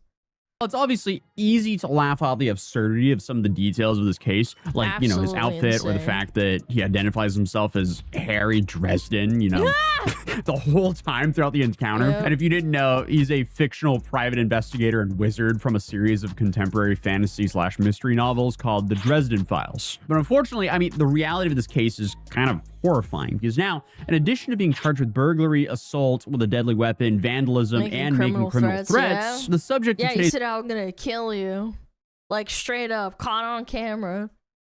This video, 30-year-old Jason Thomas Nichols is facing a 5th charge of annoying or inappropriately touching a child under 18, which allegedly stemmed from an earlier incident. So essentially, the dude did a way better job at catching himself than Vitaly ever could. Because I guess the Ring camera incident just put a whole lot of attention on that. I beg your pardon. So what did you just Fairfield say? police, I guess, saying additional charge came after a witness reported an encounter between Nichols and their child on April 5th. And this obviously ended up raising that bail dramatically from what was initially set at like $35,000 to the new bail amount of $250,000. And then you even have Deputy District Attorney Stephen Talley arguing for a higher bail, citing the alleged threats and Nichols in proximity to the victims. Which I'm gonna be nice here, and I actually think that this guy isn't an evil person. I think he actually had a psychotic breakdown. If what he says is true, and he truly believes he's a video game character or a book character or whatever the fuck it was, I think he needs to just like be in a padded cell. I think we're taking it too far where it's like, oh, we should put him... Stop with the excuses. No, I don't think so. I think there's more people who do horrible threats and then they feel they have no mercy and they attack people. The fact that the guy could calm him down is actually a better sign that he was probably just mentally ill as fuck. Yeah, because a true murderer would have not stopped. He probably would have tried and killed him. No, we're so wasting the time on the padded cell. Man, you guys are way fucking nicer. What, Chipper? The guy didn't do anything after all. He went into the house, but he didn't actually fight the guy. If he touched a kid, though, isn't that alleged, though? Giving a PDF excuses? Okay, hold on. He molested a minor, the kid thing? Was that alleged, or is it, like, convicted? Because we don't know yet. That's new, chat. We don't know if that happened or not, no? If it's real, then yeah, absolutely. But like, I'm just saying, if it was just the break-in, I don't know. I'm pretty sure someone witnessed it. Okay, chat, I know this is gonna sound crazy, but you're innocent until proven guilty. We don't know. You didn't see it. I didn't see it. Just saying. If he actually did touch a child, because, yeah, fuck him. apparently Nichols lives right behind the very house he broke into whilst... Wait, he did it that close? Screaming threats. Bruh. So obviously, he shouldn't be allowed to just freak. return to the victim's neighborhood so he could just start trying to attack them all over again. But what he said was both terrifying and hilarious because the entire time he was freaking out and demanding The monologuing was crazy. I thought it was straight up out of a fucking, like, just like a stupid movie. entry to the property. He was, like I mentioned earlier, referring to himself as the private investigator / wizard and wearing a Demon Slayer t-shirt under a trench No, Demon Slayer, fucking Demon Slayer slander, man. coat. Like, come on. I don't know who you are. You don't belong to this neighborhood. That's for sure. This is my neighborhood, though. This is my Yeah, I neighborhood. live there. I don't know you. My name is Harry Dresden. Yeah, Open Harry, the door. Harry This nuts, is my motherfucker. neighborhood. Open the door. I mean, it's easy to laugh He at the needs to guy be in this patted so, situation, but bro. At the also I very can understand least. why anyone would be terrified. And I mean, the victim is honestly lucky gonna that this touch my happened in child! California, not somewhere like Florida or Texas, because Yeah, in Texas they would have blown his head off. Yeah, 100%. he might have not left that property No, alive. But essentially 100%. what happened was on April 7th, Jason Nichols storms up to a home on the 1700th block of Burbank Court and knocks on the door. The homeowner was not home and starts talking to him via a Ring camera and can literally only say hello before Nichols begins demanding that he opens the door so he can make sure that everything's okay. Hello? The dad that was talking to him is so strong for not like clubbing him over the head with that shovel. I would have done way worse. And he was probably, by the way, as he was talking to this guy, he was probably already racing home. That's good dad instincts too. Hi there, can you open this door, please? For what? I just want to make sure that everything's okay. There seems to be something going on. What do you mean? What do you mean, bro? I don't know, I just figured I checked on something. That alone would piss me off because, like, who are you? How dare you insinuate that you would know best and that you need to gain you're not a police access to my officer, and home? even Like, then, what are you I know on better about? than And to you. make things worse, apparently his Who the fuck are pregnant you? wife and child were inside. And of Yeah. course, when Nichols is denied immediate entry to the home with no questions asked, he begins to freak out and kick the door so hard with his flip-flops that the recoil sends him flying back down the stairs. Man, get out of my house. Open this door. Where's your daughter, man? Where's your daughter, man? What are you talking about? Where's your daughter? Who's in there with you? Bro, Bro, if you don't... Dude, if you don't stop, Open I'm this door, I'm breaking I'm it about down. to... You understand me? I mean, this is straight out of a I'd cartoon. freak out. What in the Looney Tunes is going on here? But as soon as this random guy starts questioning about a daughter without really knowing whether or not the homeowner even had a daughter, that's when alarm bells should be going off in your head. Which I'm sure they were for the homeowner at that point. But clearly, this person isn't in the right mind, so he will likely do things a very regular angry person wouldn't. But obviously, his freak out was just so irrational and honestly funny that it just spawned so many memes of him online. Long John Silver's. Yarg. Now, I mean, okay, but it's not totally clear if Nichols knew who was exactly inside this house or if he was just LARPing with his own, I don't know. Because he was he's just doing investigative work. He's mentally insane. Like, that's what I'm saying. As the investigative wizard over here. But regardless, I mean, while the homeowner is arguing with Nichols over leaving the property, he doesn't know who he is, which leads Nichols to stating that his name is Harry Dresden. Harry Dresden. Yeah, I live there. Might I as well don't know call you. yourself Harry Nuts or something. My name is Harry Dresden. Who are Open the door. This is my neighborhood. And again, you probably wouldn't immediately recognize that name. kitten, I didn't. I had to open the Google it. But again, Harry Dresden is a fictional private investigator and wizard who works to protect the general public. So I guess That's this guy thinks he's a heroic wizard from a book Holy series and has shit. started doing house calls in his neighborhood. And So That's what? You can't make this shit up. I guess when he finally gains access to the house via a sliding glass door after his initial crash out, Yeah, that's he's where in then Florida they pacing shoot around him. inside looking for a victor.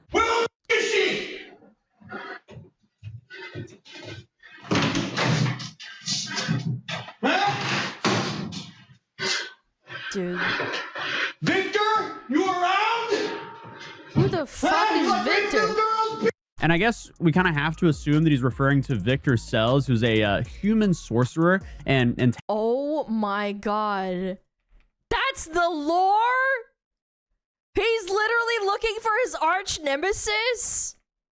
antagonist in one of the Dresden Files books called Stormfront, who Dresden confronts at his house, who did in fact have a daughter as well. So I mean, all of this is just so many layers of bizarre. I don't even know where to start. But I guess it all starts to make sense when you connect all those dots, but it doesn't make it any less freaky. I mean, the entire time, the homeowner is, like I said, away from home, but he very quickly turned back and was heading home after he witnessed the, you know, the disgruntled wizard demanding entry to his house. Because again, remember, the homeowner's wife and child were still in the home and probably scared to death by this guy, pounding on the door and wildly screaming while threatening to kill whoever he thinks he's looking for. I mean, this is crazy. And again, to make things even worse, he actually got inside of the house. Yeah. So the homeowner ends up returning to the home and gets into an altercation with Nichols and even arms himself with a shovel at one point to protect his family. Get the f out of my third room, bro. God, Callie is so fucked, man.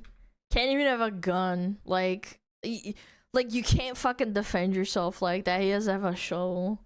That's a good dad right there, though. At least he did something, bro. He didn't just roll over. I think you should have had a gun, though. 100%. What's the third room? What the f out? I'm telling you, I'm giving you a chance right now, man. What's the third room? Like, in what better situation would it be to have a gun? Like, what if the guy's armed with a knife? A shovel's not gonna do anything. Yeah, what if he's, like, stronger than him? He's got that fucking powerful autismo Redditor build and overpowers him and then stabs him. Like, a shovel's not gonna do much. Giving you a chance. Get the f out of my house. What's the third room? I don't know who you are. You better get the You can have a gun in Cali, yeah, but you can't defend yourself inside your house. You can get convicted for shooting someone in your house. Yeah, depending on the situation, basically. 97 co-op drive. I don't know. Maybe I'm wrong. You can shoot them in your house, but if he's at your door, you can't.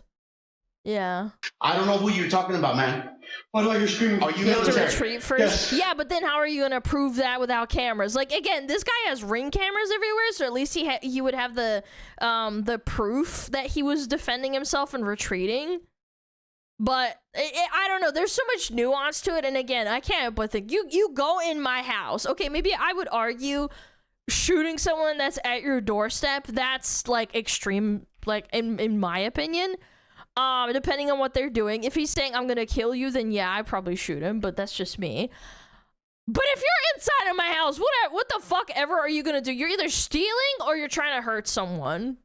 Yeah, like, what argument is there to be made? No, but in California, they would argue against it. Okay, can you help me out? Okay, yes. I understand what you're going through right now. Yes. Can you step outside? Yes, sir. Thank you. Will. Thank you for asking. Oh my god. I can't believe you diffused it, man. Everything's fine. Please step outside. Okay.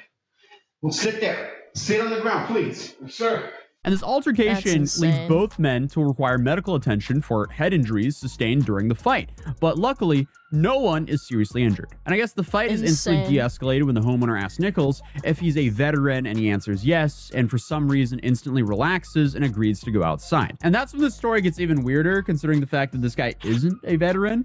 So he's LARPing?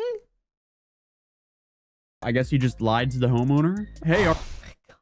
He actually LARPed it. Yeah, stolen valor. Are you a veteran? Was like his wake-up call suddenly. He was like, oh wait, what am I doing? This isn't the sorcerer I'm supposed to have a boss battle with. It just doesn't make sense. I feel like the more information about this case that comes out, the more bizarre it gets. But obviously, cops arrive shortly after and arrest Nichols and charge him with the 4 felonies and give him the original $35,000 bail. And then about a week later in court, the whole case gets escalated with a new 5th charge being tacked on. And you know, that's the one that spikes everything to $250,000. And now, I mean, because of all this now, the dude is facing 19 years in prison. Wow. But wait, was he getting 19 years before or after threatening to kill someone? Or was it just for the child? Not that I'm invalidating it. Like, I don't know, man. And even 19 years is not enough for doing all of those things, in my opinion. I think he should just be fucking locked up. Like, what are we doing? He's just a fucking animal. Case took a dark turn. Thankfully, we never actually have to find out what he would have done because he was stopped. And now it's up to the justice system to do its thing and hopefully lock him up for a little while. But his new court appearance is scheduled for April 23rd, so I'll definitely keep an eye out for what happens and make sure to keep you guys updated. But if you're new here, feel free to subscribe, drop a like if you enjoyed the video, and I'll see you guys. You guys can't see this, wait. You guys can't see. Make sure to keep you guys updated. But if you're new here, feel free to subscribe, drop a like if you enjoyed the video, and I'll see you guys in the next one. Peace. Open the fucking door! Jesus Christ. Open the door! I hope he has that every time he covers this. Like, open that door right now. Where is she? No, that's crazy, man. No, absolutely. If they did something to a kid, fuck him, dude. Yeah, I just wanted it to be verified. 19 years though for just that, for all those things. Also, how did they not know about that before he did this actual crime with the breaking and entering thing? Like, how did they not register that and like put him in jail before that? Like the physical crime. The fuck, man? Like, what? This makes no sense. Ads? Oh, we did get hit by ads. Shit, sorry. California? Yeah, I guess. Do you think it could be schizophrenia episode? Could be something else? They would have said if it was drugs in the report. If it was, I don't know. They'd have to mentally evaluate him. Yeah, I don't know.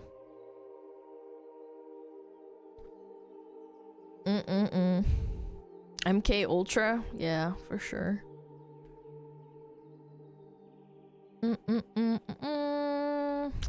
Alright, we got ants playing. That's fine.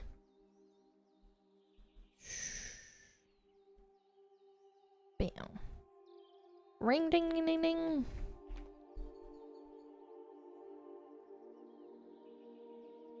Ring ding ding ding ding. It's California. Alana, what makes sense there? Not a lot of things, I will say that. California is a very pretty state, but in terms of laws, like, living there doesn't seem very attractive. Yeah. He's a vet, must be PTSD. But then they even proved that he wasn't a vet, he was LARPing! Like, I know you're joking and like maybe you heard that part, but like they found out it wasn't, because our first inkling when we were talking the first time it happened, we thought that maybe he was a vet, and then it turns out he's not. No link? Oh yeah, my bad. There you go. Spec Op records deleted. Yeah, I will eat my words if that's true. Oh, we got 30 seconds more of ads. It's whatever. Yep, just a casual little day. I'm looking at gems. Gems are truly outrageous. Alright, next video. Ooh, this is kind of fun. We haven't watched this in a little bit. We haven't watched Scary Interesting in a little bit, chat. This is chill. Quoted old Tarek from Link, but yeah, but that quote is from another like pop reference. Did you know that? Oh my god, this is gonna be so fucking boomer.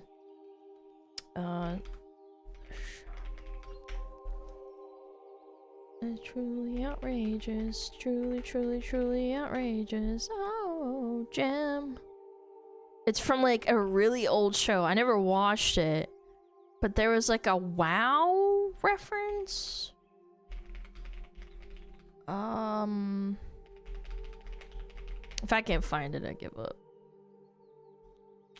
Ah, Dremlock. He was a really good shaman player. I won't watch the whole thing, but it's so boomed out. This is from 2008, and he would make like really funny, stupid videos like this. And that's where I learned about this stupid reference from Tarek.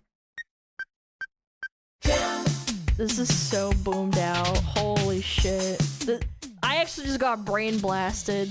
Yeah, look, 2008. This is unironically like just boomed out, insanely old fucking meme.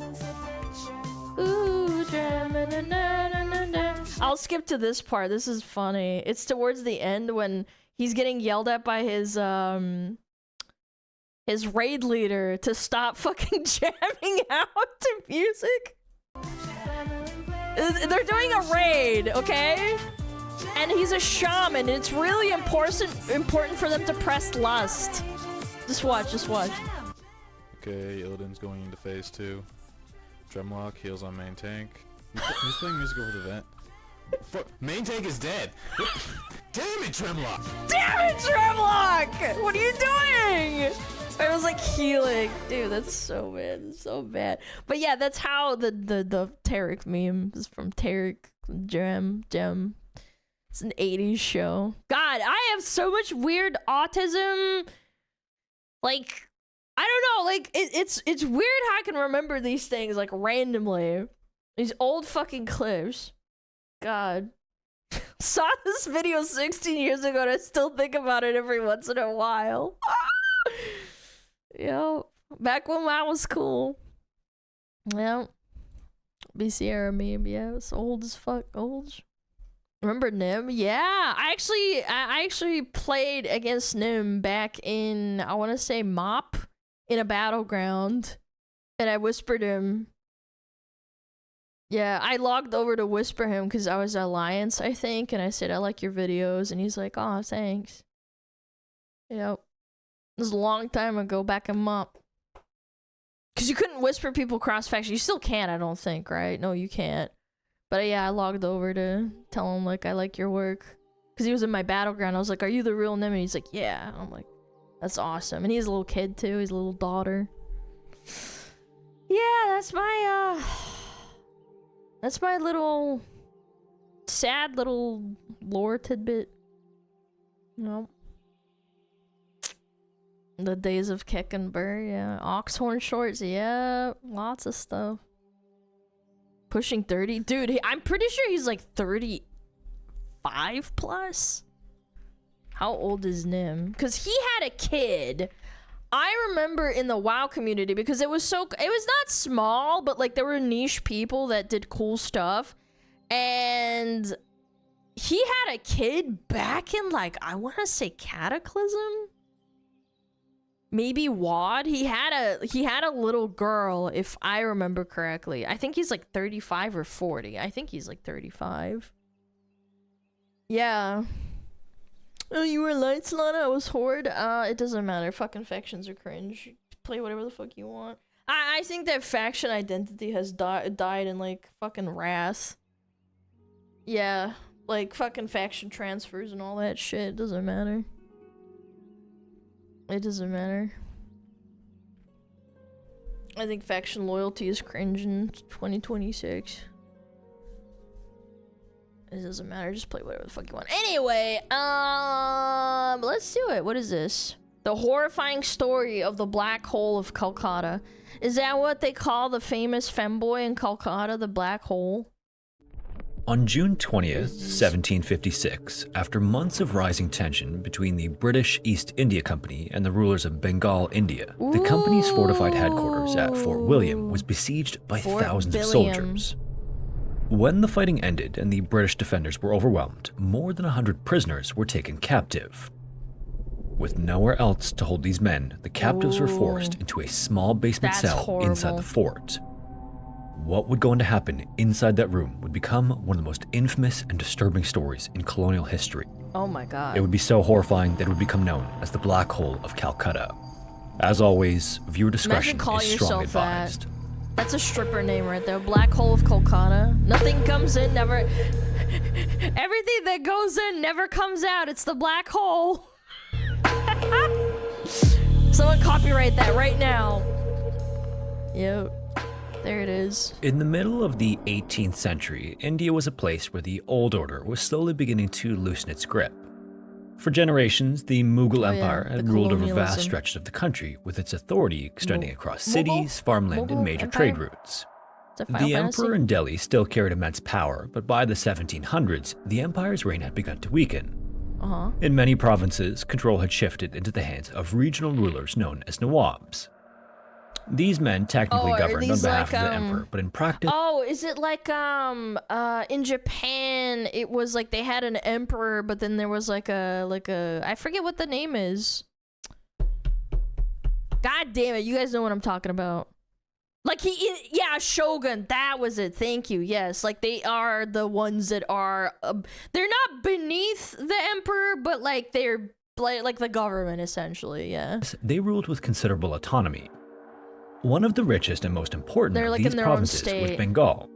Yeah, it is kind of like Japan. They have their own provinces. They have shogun, yeah. Located in the fertile delta where the Ganges and Brahmaputra rivers meet the ocean, the region is long been a center of agriculture and trade. Genji? As you might imagine, this wealth naturally attracted foreign merchants. Yeah. European traders have been arriving for more than a century, with the Portuguese first, followed by the Dutch, and then the French. The British then joined later through the East India Company. Like its rivals, the company operated coastal trading posts where agents bought and sold goods. But while officially commercial enterprises, these companies often maintained fortified settlements, hired soldiers, and negotiated directly with local rulers. Then as their influence grew, they began acting less like merchants and more like political powers operating inside someone else's territory. In the 1690s, company agents founded a settlement along the Hooghly River that eventually grew into the city of Calcutta. What began as a modest outpost expanded into a busy commercial center of warehouses, docks, and markets serving both European and Indian merchants. To protect this settlement and its valuable goods, the British constructed Fort William near the river, which became the military and administrative heart of the company operations in Bengal. And for years, the British presence struck a fragile balance. The company controlled only a small area around its settlement and depended heavily on good relations with the Nawab who ruled the province. As long as those ties held, commerce flourished and both sides benefited. But by the mid-18th century, that balance was straining.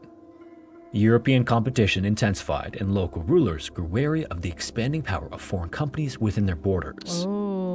When Siraj-ud-Dawla became the Nawab of Bengal in April of 1756 at just 23 years old, he inherited one of India's wealthiest provinces and one of its most politically complicated.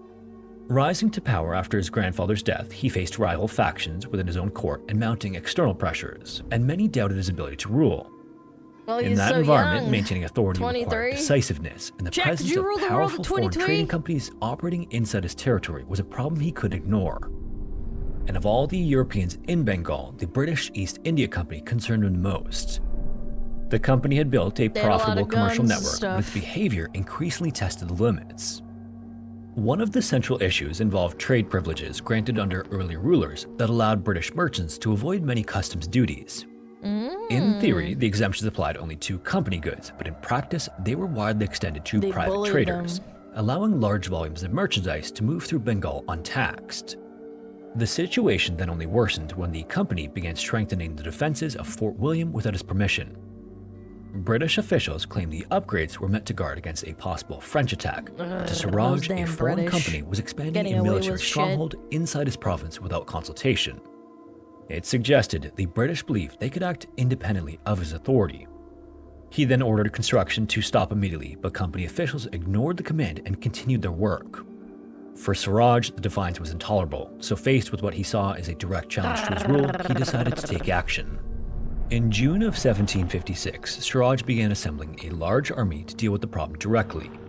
Contemporary accounts describe a force numbering around 50,000 soldiers supported by artillery and accompanied by hundreds of elephants that carried supplies and equipment. Elephants, Once assembled, the army began moving south toward When I was a kid, I played Age of Empires and I thought the elephant units were so cool. I'm pretty sure they had to nerf them. Calcutta. On June 16th, Siraj's forces reached the outskirts of the British settlement, and as they advanced through the surrounding areas, they quickly overwhelmed the limited resistance they encountered. The approach of such a large army also sent shockwaves through the European community in Calcutta, and inside Fort William, the British suddenly found themselves facing a crisis they had not expected. As Siraj's army moved closer to Calcutta, fear and confusion began spreading through the British settlement. The news that a massive force was approaching left many residents uncertain about what to do. Fort William had been built to offer protection, but few people had expected it to be tested by an army of that size. So rather than preparing for a prolonged defense, many of the British officials chose to flee instead. The governor of Calcutta and several senior officials fled toward the ships anchored in the harbor along the river. Their departure, though, left the city in chaos.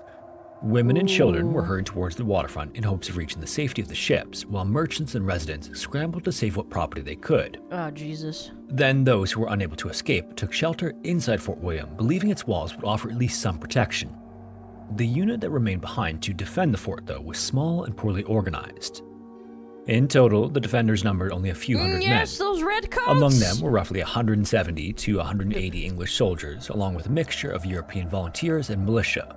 And although the number of defenders varied slightly depending on the source, one thing was clear: they were badly outnumbered. Against Siraj's army that numbered... That was a very common problem in India when they were colonized. Like the British, they were just always outnumbered, and they couldn't rely on the mercs, the mercenaries. The tens of thousands, the small force inside Fort Eventually, William that's stood how they little lost chance it. of holding out for long. And the situation was even more difficult because the British had lost much of their leadership when the governor fled.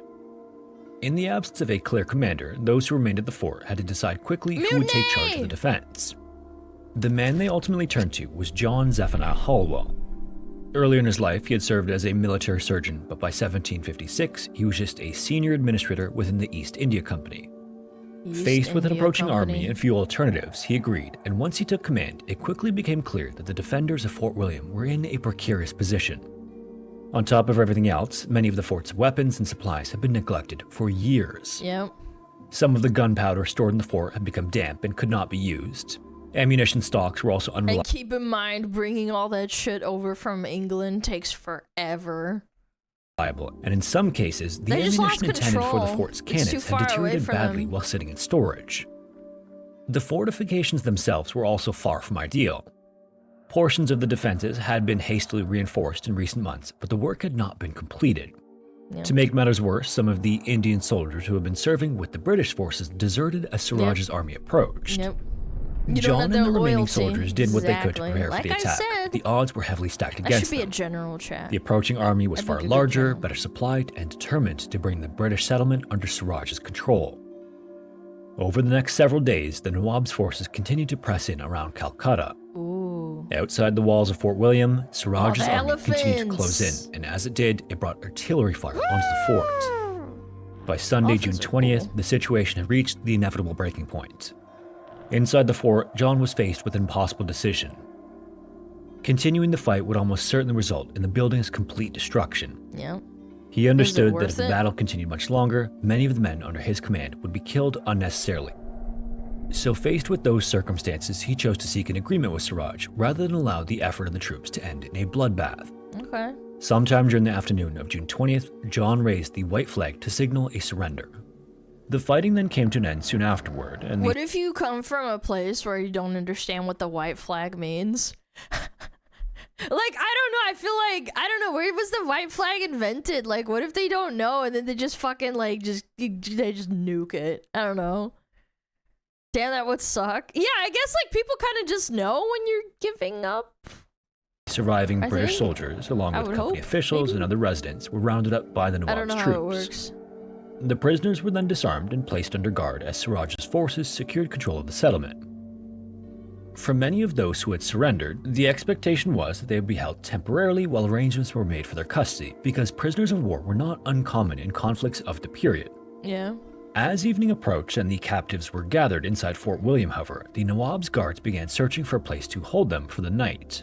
In doing so, they chose a small room within the fort that had been built years earlier for a different purpose.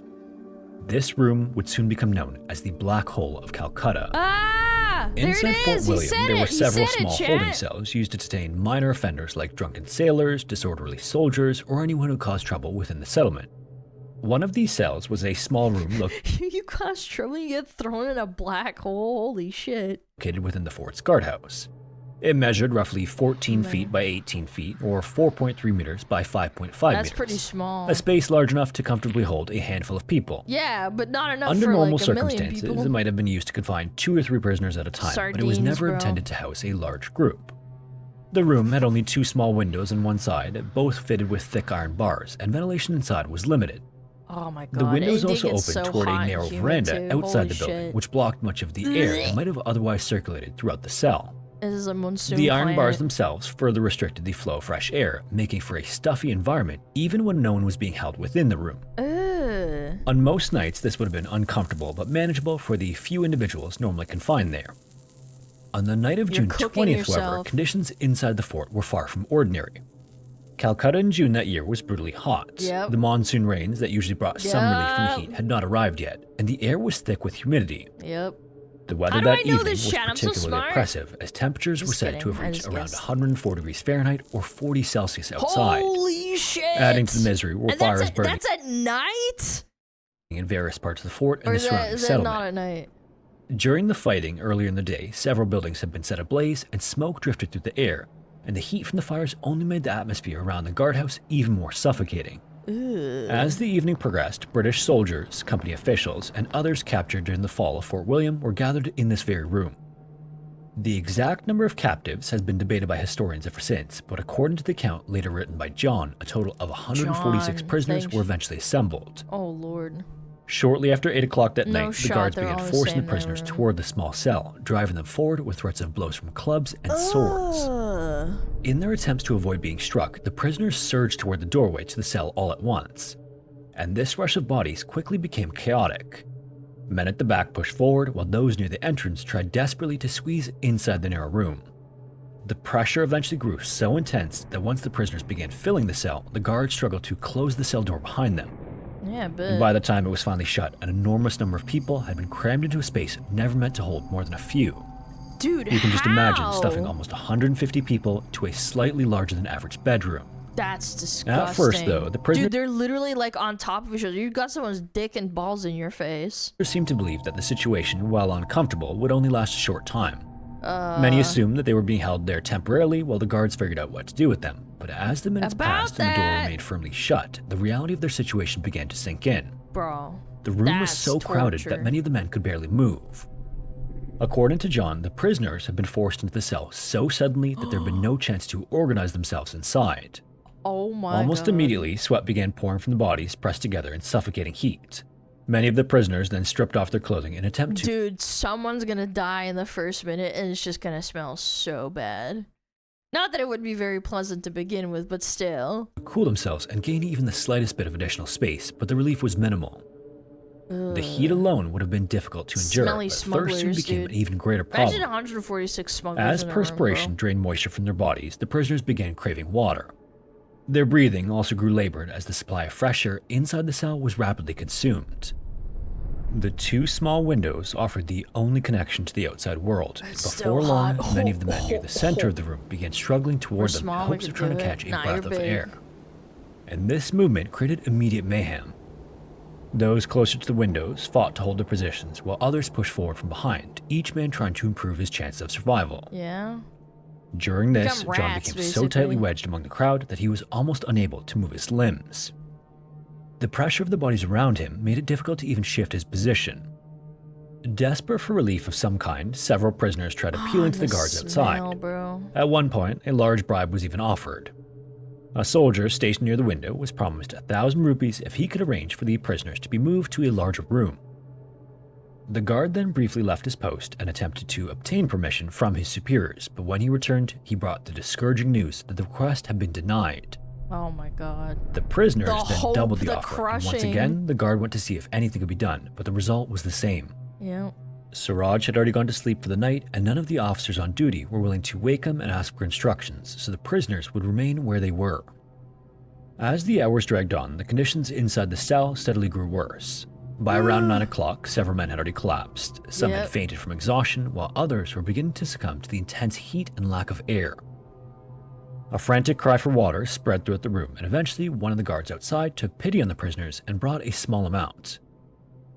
The water was then passed through the bars of the window, where John and a few others attempted to collect it in their hats before handing it to men further inside the cell. Oh my God. And the In people their in the back desperation to get drink, fucked. though, many prisoners lunged forward at once, spilling most of the water before it could reach Oh those my near the God, back. animalistic, And what little of yeah, it was 'cause consumed you're only made their desperate. thirst grow. Meanwhile, the struggle near the windows became increasingly violent. Men fought desperately for a space where they could get fresh air, pushing and clawing their way forward.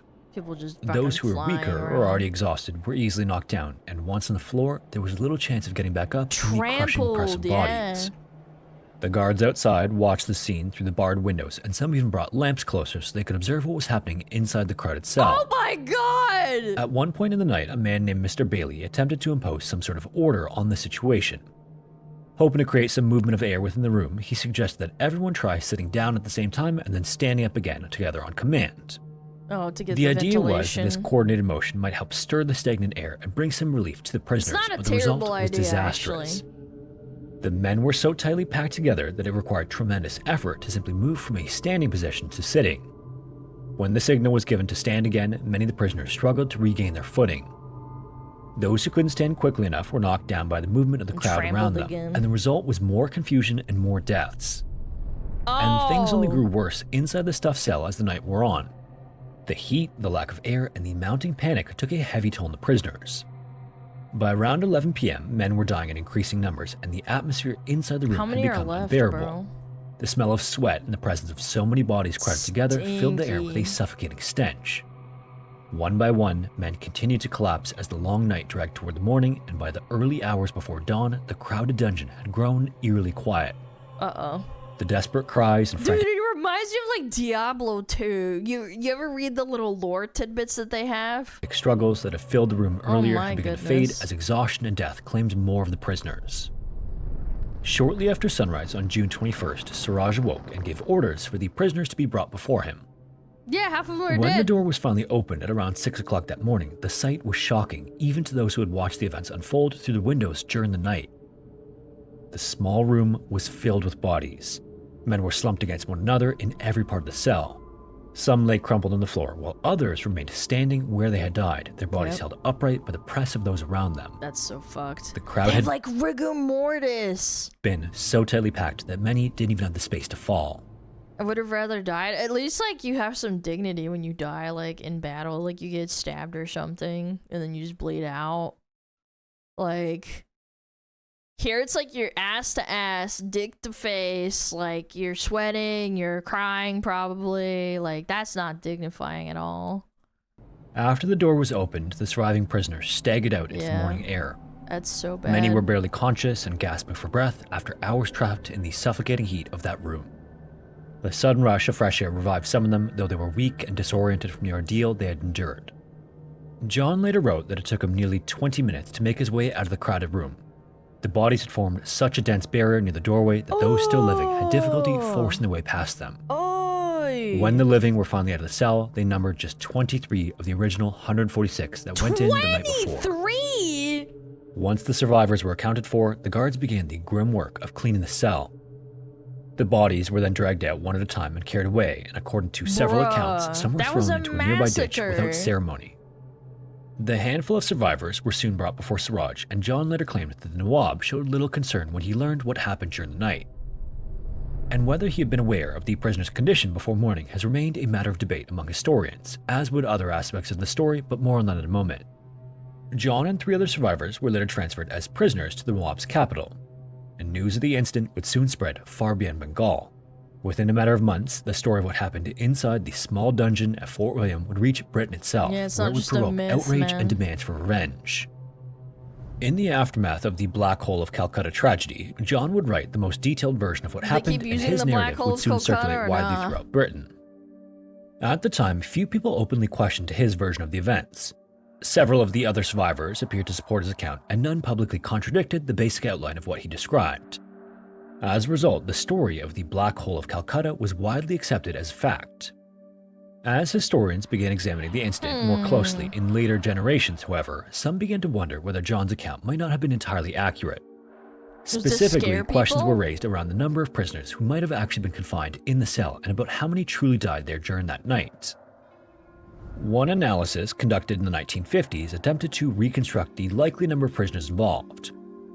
Based on available evidence, the study estimated that the total number of people confined in the dungeon may have been closer to 64 rather than the 146. That's still way too many. Like, I was gonna say maybe like 30 people, I'd be like, okay, maybe they were like, you know, dramatizing it, right? Like, obviously that's still very unpleasant, but 60 is still insane. That John claimed. 60 plus people in that tiny In this little reconstruction, cell. roughly 21 prisoners survived the night. Hell no. Other historians have pointed out that the records of the Fort William garrison indicate that only 43 soldiers were listed as missing after the fall of the fort. If those figures are accurate, the number of victims could not have been as high as John wrote. Could have been These other discrepancies people have packed in led there. many scholars to conclude that while the tragedy itself almost certainly occurred, the scale of the disaster may have been significantly smaller than the original narrative suggested. Maybe they were scaring them. Regardless of how the details are viewed today, though, the story of the Black Hole of Calcutta remained a powerful part of You Britain's still don't want to historical go in memory there, for Chad, do generations. you? Even if it's 60 people or 136 people, that is still not good, Chad. Monuments were eventually erected in Calcutta to commemorate those who had died in the incident. The original Fort William, though, was eventually demolished and replaced by a new fort constructed farther to the south. And with the destruction of the old fort, the physical location of the Black Hole of Calcutta seemingly disappeared along with it. The Black Hole of Calcutta. Chad, If I'm you made it sending this you in far, there. thanks so much for watching. And a special thanks to everyone who supports the channel on Patreon or as a channel member. If you're interested, we I'm offer sending you early there when access you get videos banned, that are released chat. roughly Watch a week out. before the regular YouTube uploads.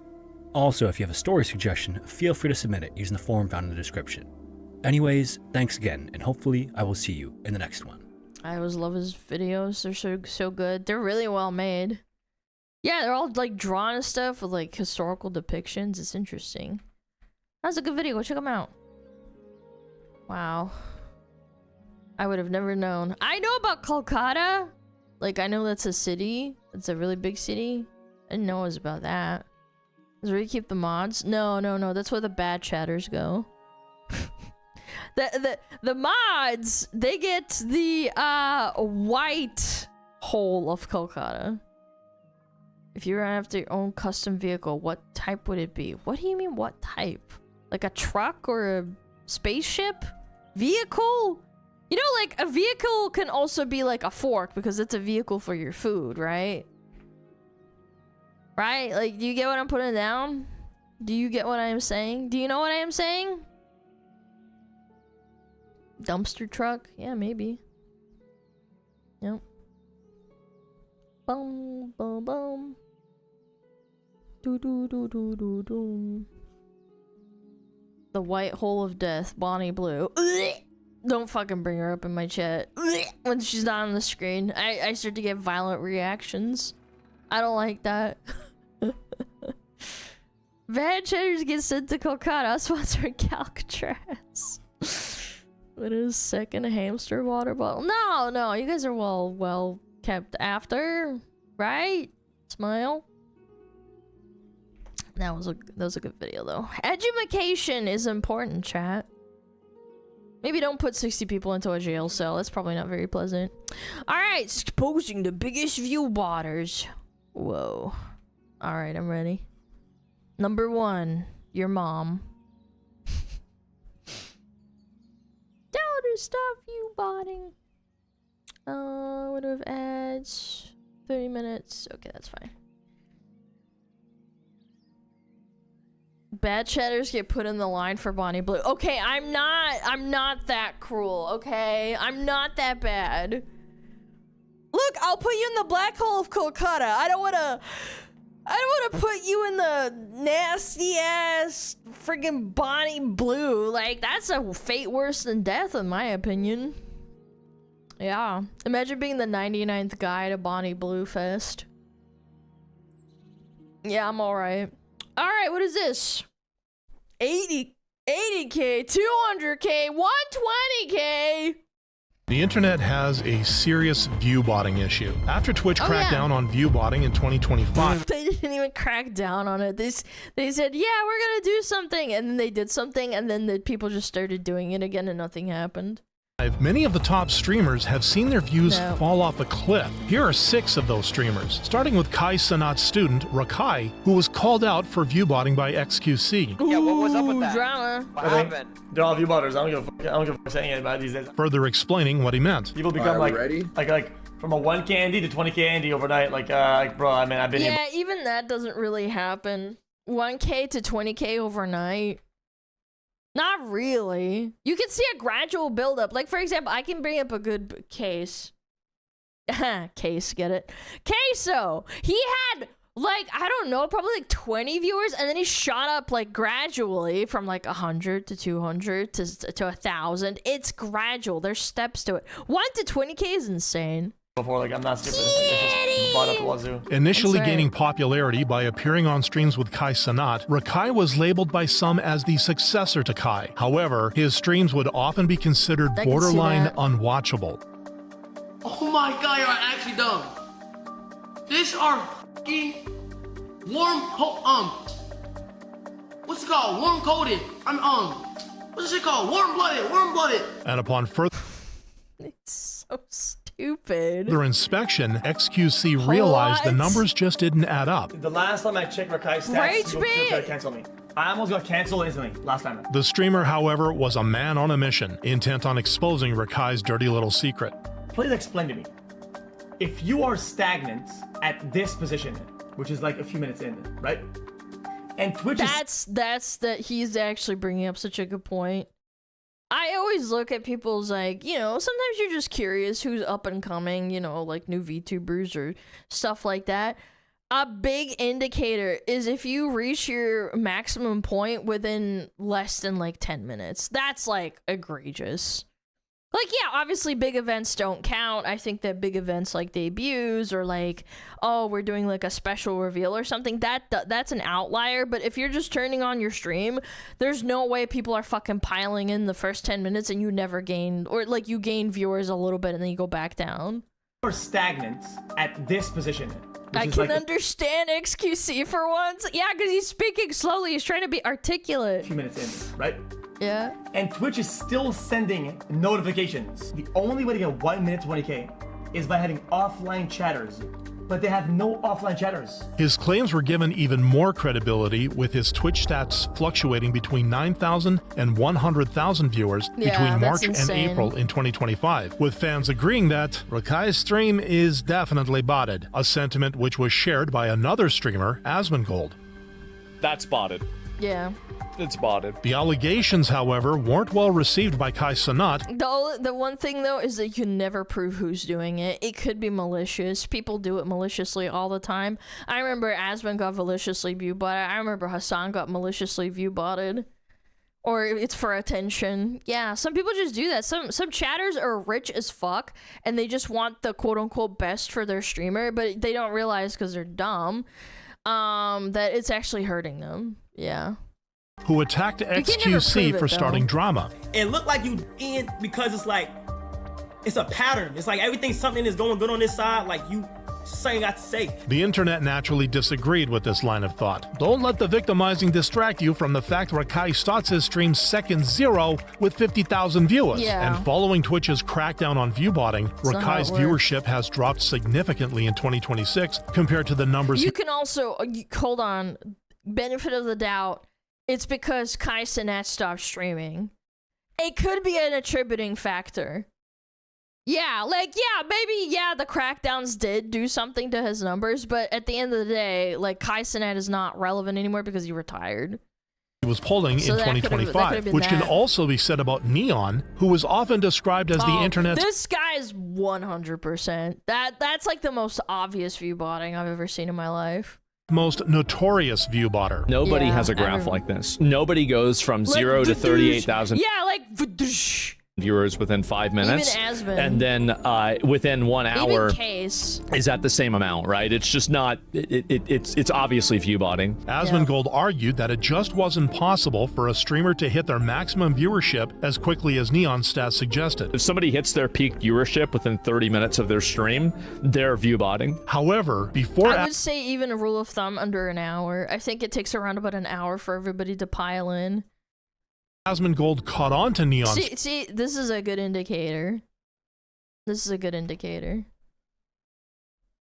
Okay, so for example, super entertaining guy, very funny, switches up games, high viewer retention, people coming in and out. You can see the fluctuations are usually after something funny happens, or it's because of a switch to the game, like he switches games. But people pile in, but he reaches his peak probably around about here, which is an hour and a half in. Yeah, that makes perfect sense. Like, that's pretty normal behavior. Strategy, a Kick staff member had already exposed it in September 2024. All right, at one point, Neon was botting 36,000 is now his average. At one point, I remember this dude was hitting 90. This dude was hitting 90,000. I'm just giving you proof that yes, we're honing in on it. The news didn't surprise many on the internet who were well aware of Neon's antics. Bro faked his death. But the other thing is, you want to know another big indicator is if they don't really have like a social media presence and nobody talks about them. Like, I only know that of this guy because people talk about him view botting. The other times that I've like heard about him, I don't know what he does. I don't even know what kind of content he does. Like XQC is like, oh, he's funny, he's French Canadian, he speaks really fast, and he cusses and does this and that. Like, you know a person even if you don't watch them. For clicks. Why shouldn't he also view bot his streams? Following this, several other streamers pressed Neon on the subject, including Gideon. Bro, so you don't think you view botted at all? I'm not saying you did it, but you don't think your stream is botted at all? Safe to say, Neon didn't take this feedback well. Why is a 30-year-old so worried about a 19-year-old? Like, why do you feel the need to speak your opinion? See, ad hominem, he attacks him instead of answering the question. Classic. Banger. Bro, like, why do you give a so much? Are you that bored at home? You fat lip?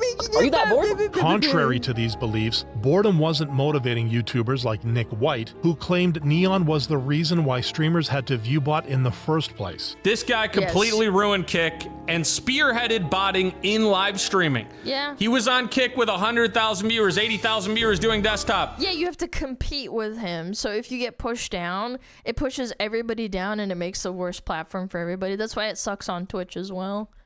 He made it so everyone had to bot themselves to compete with him. This guy was like the face of botting. And despite Neon's attempts to distance himself from the botting allegations, they seem to follow him everywhere he goes. How much does it cost to bot 20,000 I know this guy. viewers on Kick versus Twitch? Who do you think is the biggest botter in your opinion? Probably to my left. Ironically, even Jack Doherty felt confident enough to fire shots at Neon. 100,000. Now that's fucking reamed out. The actual clout chasing freaking circus monkey. Yeah. Like, bro, could you not make it more obvious? And speaking of our patron saint of bad haircuts and crashing cars, Jack Doherty might be an even bigger view botter than Neon.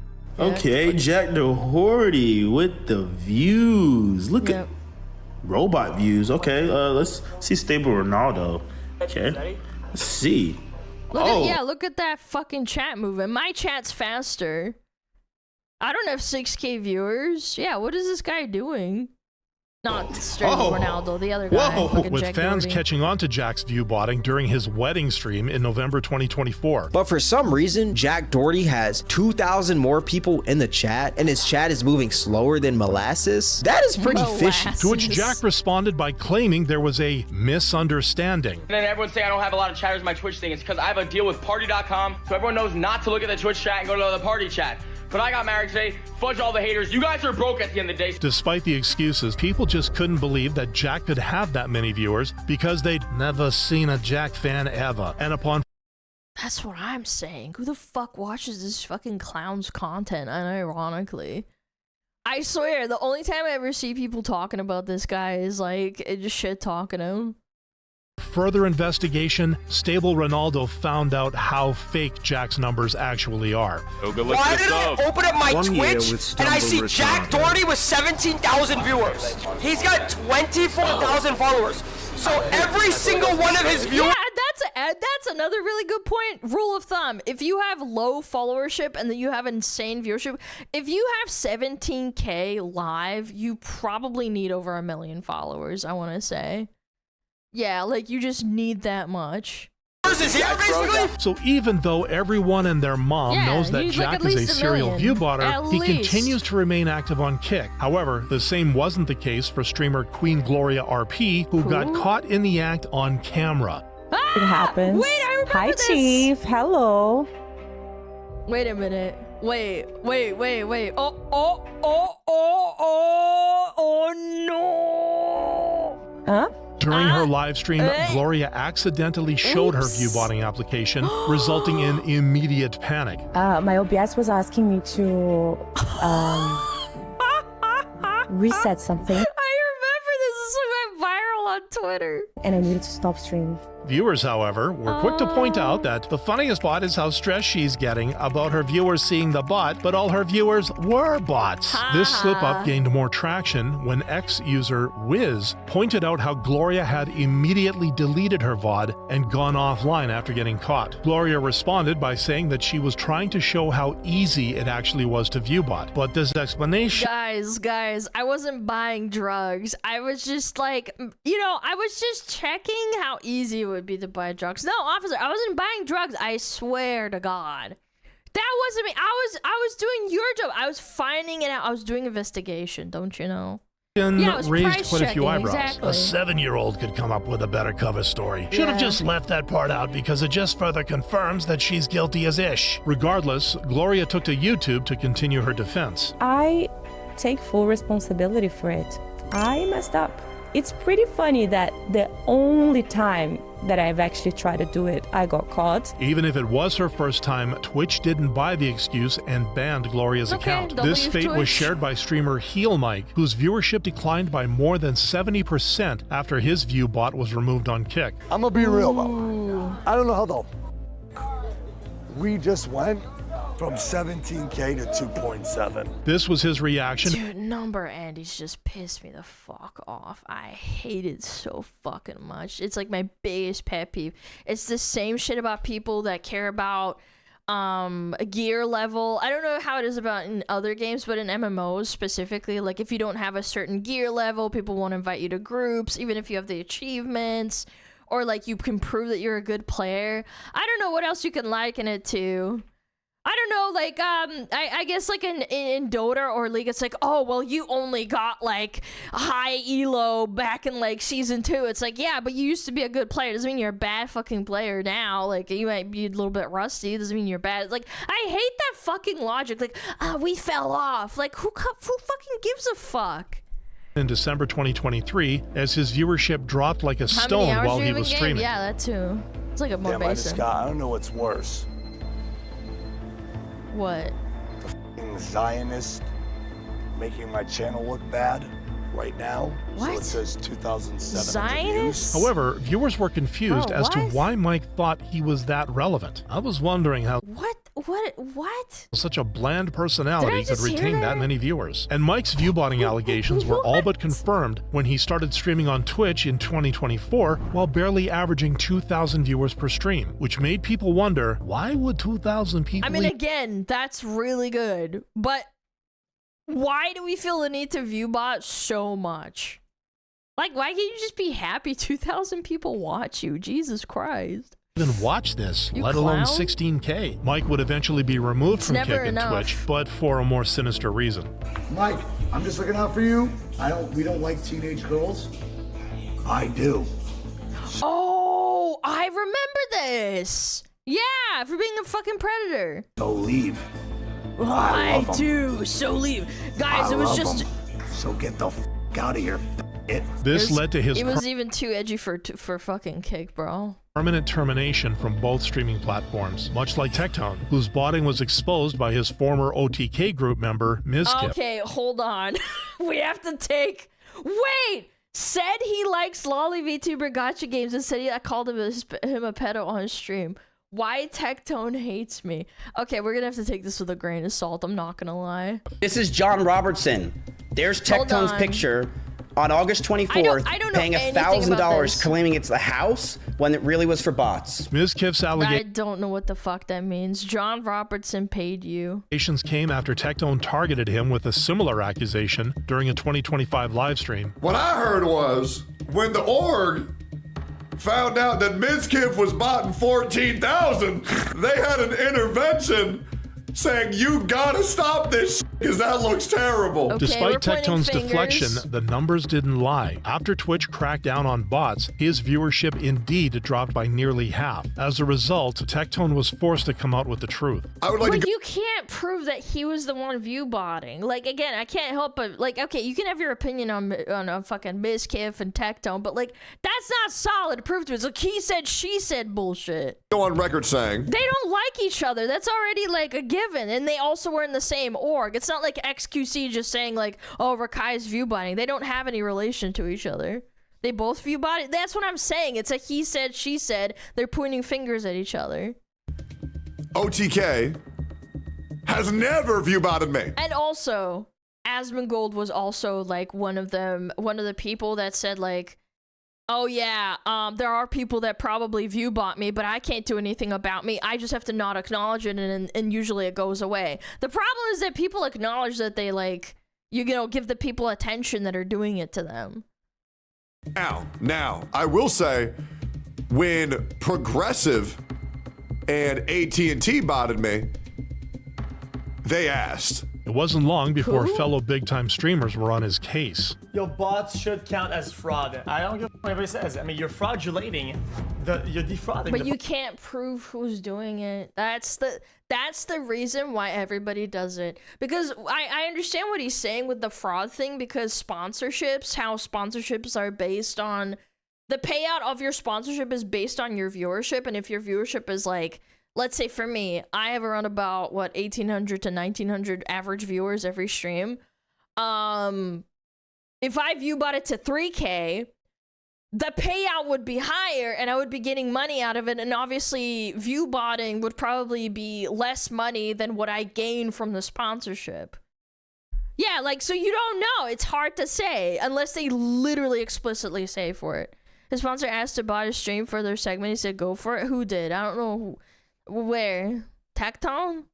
I don't know. I've never heard that. Like, and you're defrauding Twitch. Maybe you're right. And Ms. Kif's evidence of Tectone's view botting fell in line with the defrauding allegations. I just have the screenshot of John trying to ask and make someone buy bots for him because he's apparently too f***ing stupid to do it. He was making her do it on her card, which then so Tectone wouldn't get caught. Tectone reacted to the spiraling. That's fucking, like, what are we doing? Like, I can't even prove that it's his account or anything. Situation by confirming the allegations against him. Hey, bro, there was motherfucker going live on stream saying, yeah, ViewBot, hold up, I gotta send an extra 2,000. Have I dabbled in it? You're goddamn right. I absolutely tried it. Hey, it is what it is. No, but you want to know why? Because you don't get fucking banned for it. Unless you fucking admit to it, you don't really get banned.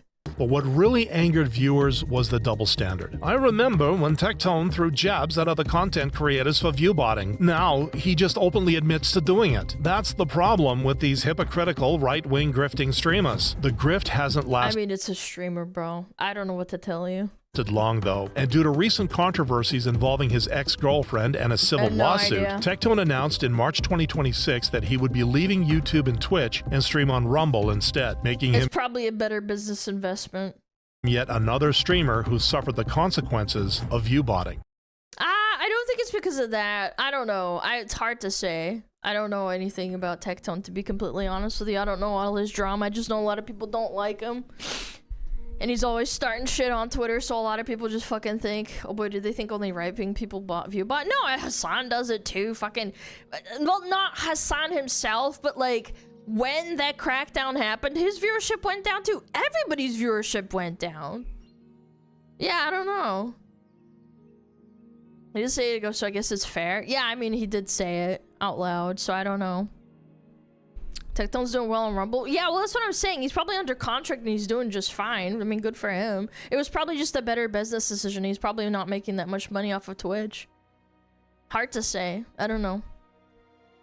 Hit her lookers as well. People always hide behind they're saying they're maliciously viewbot it. Yes, of course, but you can't prove it if you just deny it all the time. Yeah. Everyone does. Oh my god, am I a bot? No. He gets banned out of Twitch from existing anyway. Yeah, again, I will stand up for Tectone in the sense that, like, he fucking called Frogan fat and they fucking banned him. I thought that was fucking ridiculous. Yet, people can say horrible shit about fucking Asmongold, say he's got fucking horrible teeth and that he's a disgusting misogynist, even though it's not true. And it's like, why are they not banned? It's like a double standard. The way to tell everyone is to ask what numbers they claim to sponsorship. Do they include the viewbotted portion of viewers or not? Yeah, I don't know. I have no idea. I've never done a sponsor like outright where I play a game that's a sponsor. I've done sponsors for gamer subs. That's it. But he has bad teeth. Yeah, but like Frogan is or was objectively fat. It's a fact. Why would they ban Tectone for that? Because they don't like him. They don't like what he said. Like, I don't know. I'm just saying. She still is. I heard she got on Ozempic. Chat. I heard she got on Ozempic. Classic. Yep. All right. What do we got? Ooh. That was a good video, though. I like yapping about viewbots and stuff.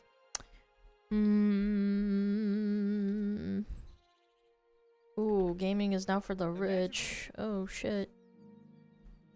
This is fun. I need to pee. We're gonna watch this video. Tap.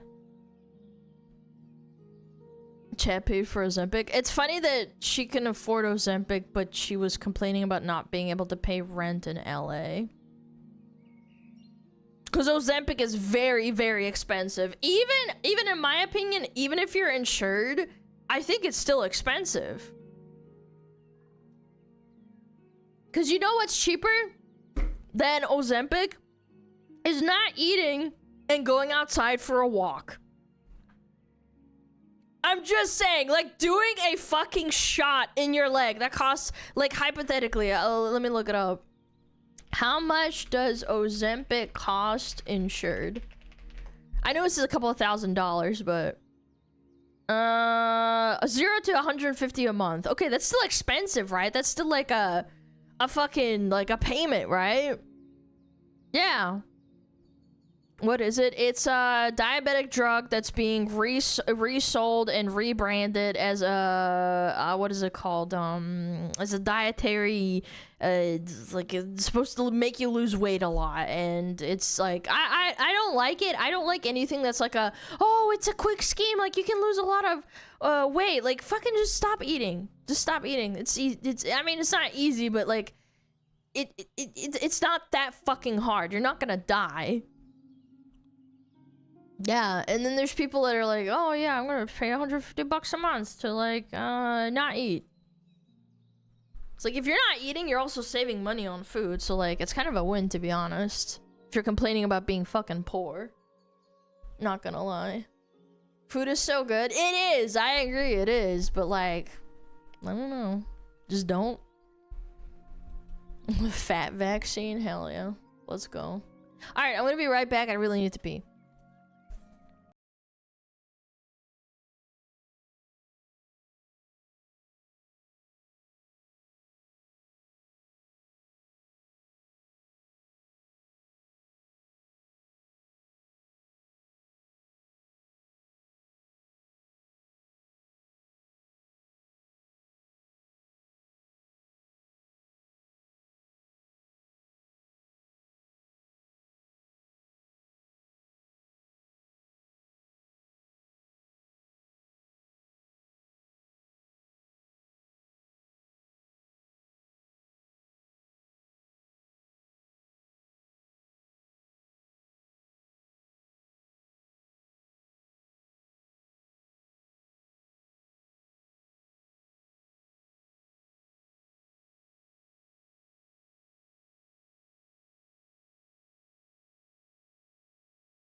Non-existent dog.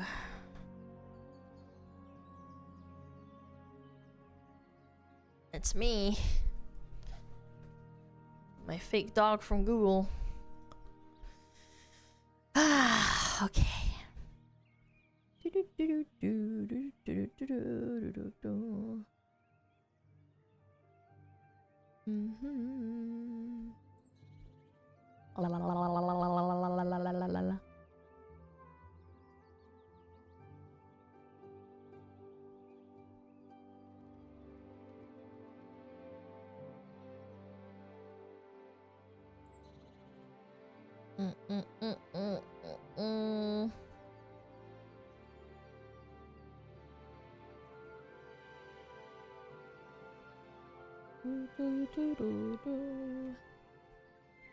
Okay, let's watch this. Gaming is now for the rich. Always has been, buddy. Heh. Imagine being blamed for not buying enough when they're the ones that are making everything too expensive to buy. How many of you guys have been sitting around asking, when is this going to stop? It's now got to the point where the price to just live, let alone even buy a video game, is getting out of the reach. Hold on, I forgot to link the other video. My bad. 1 second, sorry. Reach of damn near everyone. And now we have PlayStation raising their prices for the second time in less than a year, $100 across the board. And this is coming off of the tail of other price increases. You will enjoy your slop, you will pay more for it, and you will not find anything like it. We will hold a monopoly.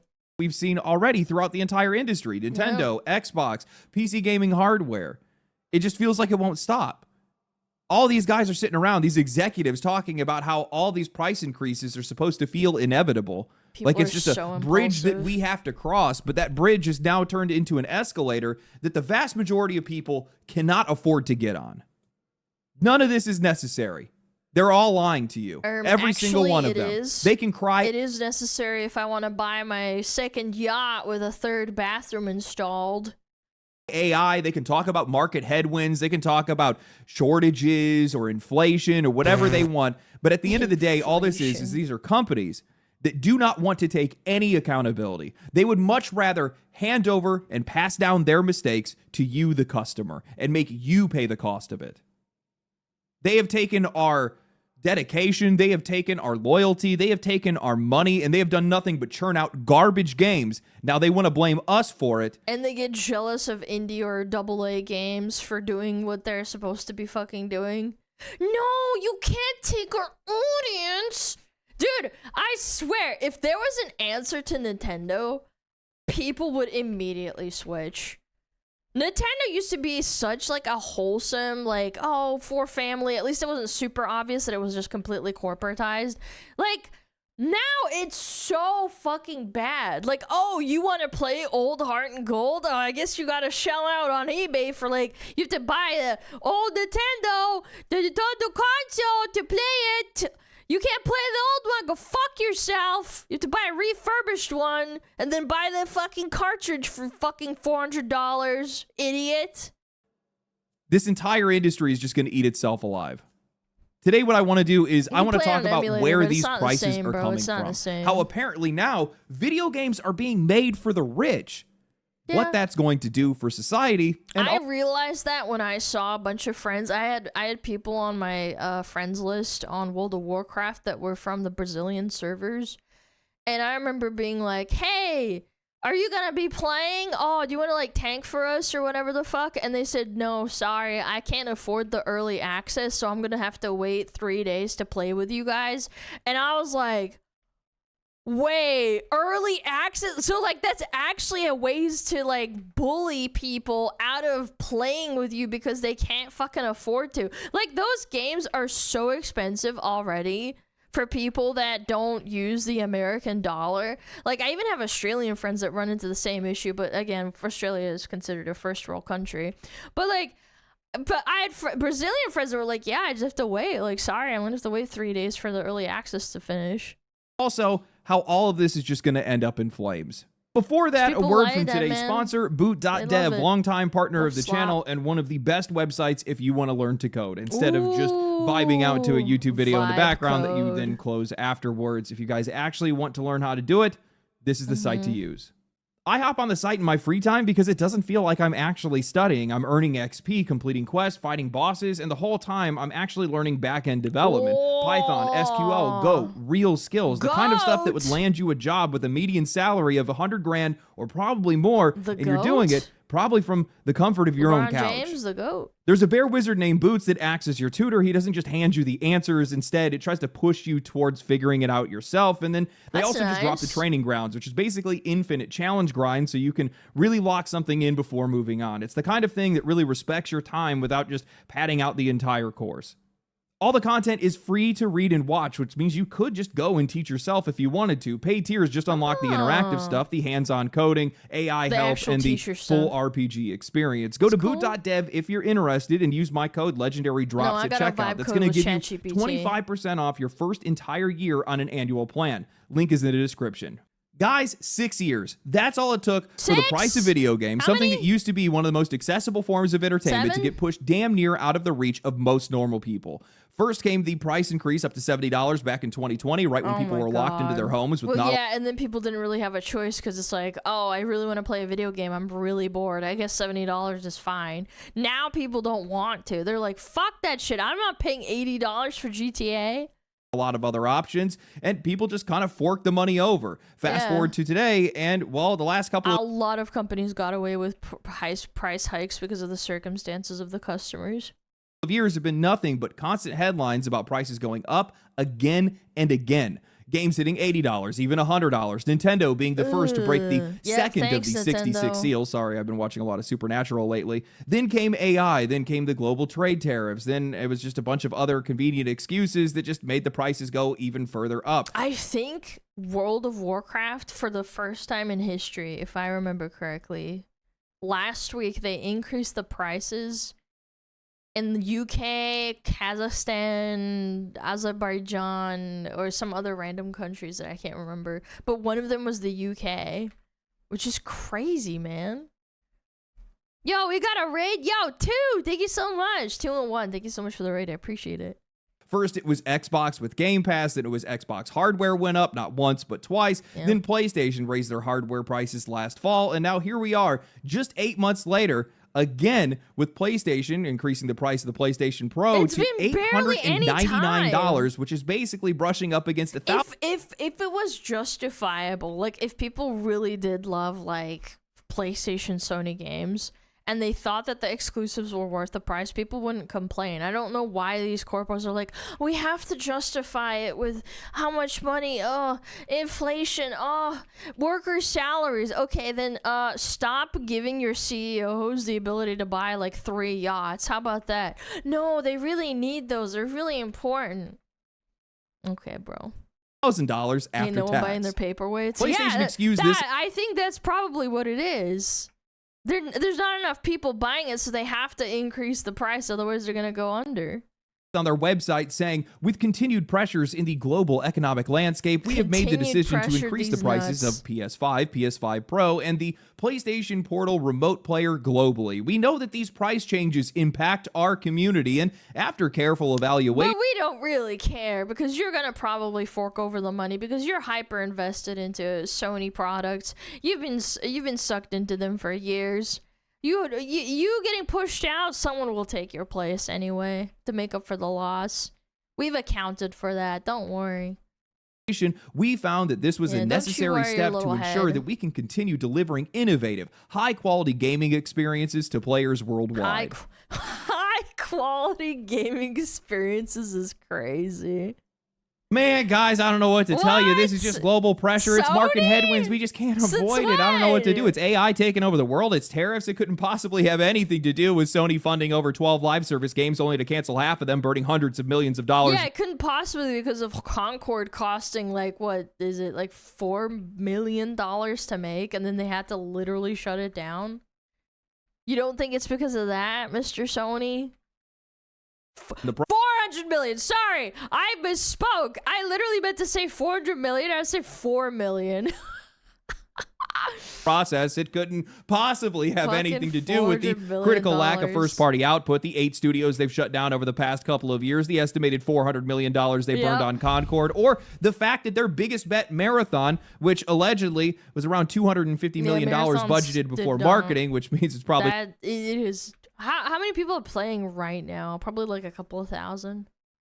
Closer to $400 million all in, only managed to make over just $1 million in sales, and less than a month later. And again, people are gonna be like, actually $1 million is a lot. It's like, yeah, but how much money did they put into it, dumbass? If I buy 20 apples, I need to sell X amount of apples to break even, you dumb fuck.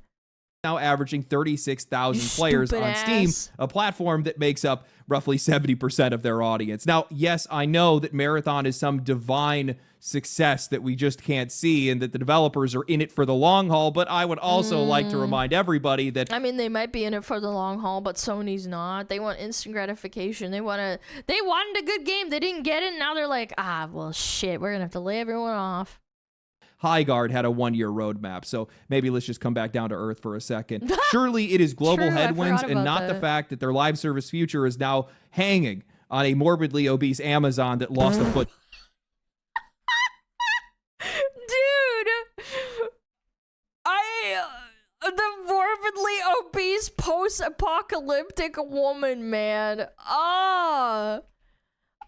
In a world where you have to run around. Like, this woman's not going to be running around like that. That's impossible. To diabetes. That way. Now, while it might Are we seem like I'm trolling? singling out Sony here, I promise you guys that I'm not, because all of these guys are making the exact same mistakes. Yeah, they Xbox are, just sure. the same. These guys have taken years of players' goodwill and support and money, and they have sacrificed it on an altar of live service, of subscriptions and games that nobody ever wanted to play. And now those same companies are trying to come to you, and they're trying to gaslight you into believing that these price increases are somehow out of their hands. Like this is just something of the weather. It's just the market. It's just this unfortunate reality that we have no control over. No. You fucking pores? What are you, poor? Start paying. This is cost transference. This is them pushing accountability and the cost of their own failures directly onto the customer. All to keep their shareholders happy instead of just taking the hit, digging deep, and rebuilding their trust and reputation. What was it in Nintendo back in like the 2000s when... Oh, what was it that flopped really hard? Was it the Wii that flopped? The Wii U. Yeah, the Wii was the GOAT. The Wii U flopped. And you want to know what the president did back then? He said, you know what? I'm taking a pay cut because I don't want to lay off a bunch of people and I don't want people paying more for my stuff. That's the GOAT. They have destroyed their belief, or rather their faith in this matter, is that, well, the players are just mindless slugs. That the hardcore gaming audience that makes up 18 to 20% of players is just going to keep buying things no matter what. That their demand is basically inelastic. It's unmoving. It's never going to change. That they can raise prices, strip value, and make mistake after mistake, and that crowd But do you know what happened with people that can't afford homes? They don't take out loans to buy a home. They just stop buying homes. They stopped having children. They stopped having obligations. They stopped buying games because they don't want to buy your stupid ass fucking console that costs an arm and a leg. And let alone that, it doesn't even have that many good games. So like, it's not even justifiable in their head. Still going to show up and just fork it over. And for everybody else, well, the rest of the sheep will just fall in line too, because they're going to convince themselves these prices are temporary when they are anything but that. Because if any of this was about economic headwinds, then the prices would eventually go back down when those winds change, but that never happens. I'd like to remind people that we were once told that game prices would come down when the industry shifted into digital, but instead we just got the opposite. Yeah. I'd like to also remind people that the $70 price increase didn't happen until lockdowns, when publishers and console makers were making more money than they were actually spending. They had more engagement, more investment that they ever had seen in their entire lives. Even when these guys are winning, they're still pretending like they're losing. Oh, now, while I understand that people can and largely will just keep playing what they already have for now, the long-term effects of this are going to be brutal. We are already brushing up against $1,000 consoles, and we're not even... God, just buy a fucking PC. Buy a laptop at that rate. And then you have to buy the fucking controller, which breaks. You have to have a TV screen. Like, I don't know, man. Just take the L and buy a computer. At least you can fucking replace stuff and fix it cheaper. In the next generation yet, which is likely going to be even worse. That means that this is an industry that built itself on lower and middle income households, and they are now slowly cutting those people out of the picture. Gaming becomes a luxury. Hardware becomes a luxury. And it was always a luxury. It's just that people had more money for luxury. And it was justifiable. People took out loans to like play games sometimes. Now it's like, do I really want to? That Mustang I want, maybe I'll save up my credit for that one. Genuinely do not understand how any of these companies can look at that and think that this makes any sense. This is your audience. This is the people that you need. And you're now making it harder and harder for these guys to be able to buy in at all. And once you start pricing those people out, I don't see how this doesn't kill the console market in the next 5 years. PlayStation, especially. This is making even less sense. If their whole new strategy now is to keep their games off of PC, then shrinking your console audience is just going to destroy you. The only way that this makes any sense to me is if these guys have decided that they don't need ordinary people anymore, that wealthy households who now make up the majority of sales can carry the market, that these guys will just keep paying out no matter what. You know what's sad? I do think they have a point there. There are a lot of whales that exist in video games that companies try to fish for, and those sustain them. The difference is that they don't release live service games. Those ones. But that math doesn't math. Now, we already know that lower and middle income households are buying less and less hardware, and more of that burden is now falling onto mobile games. I bet you, if anything, League of Legends mobile probably makes the same amount of money as the actual PC game, or maybe even more. I don't know. Does it make more? I don't know. richer households, which is a much smaller market to begin with. Households making over $100,000 a year now account for more than half of all of these purchases for all this gaming hardware. And the price increases that we're seeing is just going to push that threshold even higher, probably into the $150,000 or even $250,000 range when the rest of the economy keeps inflating. So now you're shrinking an audience from a little over 40% of the US households to 26, maybe even 16%. And the people below that just don't have any room to be able to close that gap anymore. Yep. Which brings me to something else, and maybe this is something that is just too hard for these guys to understand. Maybe they are just too ignorant to be able to get it. But the more expensive that hardware gets, the harder it is for players to enter, which means there are fewer people around to be able to buy games at all. And once that... Consoles are also not super duper popular in like China and even in South Korea. Like, they would rather play on their mobile games or have a PC. Like, it's not super popular to have one. Happens, these giant full production games like, that these guys are making starts making less and less sense. I want these companies to get better. I want these companies to shrink down, but I'm not hoping for all of these guys to die. But something like this does not give them a future. It strips one away. There's just not going to be anybody around to buy any of these games, and you're just going to choke out the hobby in a lot of cases. And if this is what's going to happen to the companies, imagine what's going to happen to the people that are already barely hanging on. And you think the investors give a fuck? If video games died tomorrow, they just move on to the next thing and invest in like medical or whatever the fuck they want. That's the sad part. They'd have no investment. Like the real gamers that used to just like be around in the 90s and 2000s and even before that, they were in it for like, yeah, obviously there were cash grabs and like bad movie games, but like they sucked, like, and they were considered cheap games. They were like $1 or $2 or something, or you would get them out of a cereal package for free. I remember when I was a kid, one of the very first games I played on my dad's laptop, on his work laptop, was a game out of a cereal box, and it was free. Using games is one of the very few things that they could still afford. I really just do not see how any of this works out in the long term. You know, one of the reasons why PC has been taking off over the past couple of years, getting bigger. One argument that explains this, the renting system they want to implement in cloud gaming, they won't die, they're forcing us to go that way. Yeah, but people aren't going to still want to rent shitty games. Yeah, I don't know. I think even the dumbest person can realize, like, is it really worth it to play a shitty game that I'm not going to enjoy? I don't know.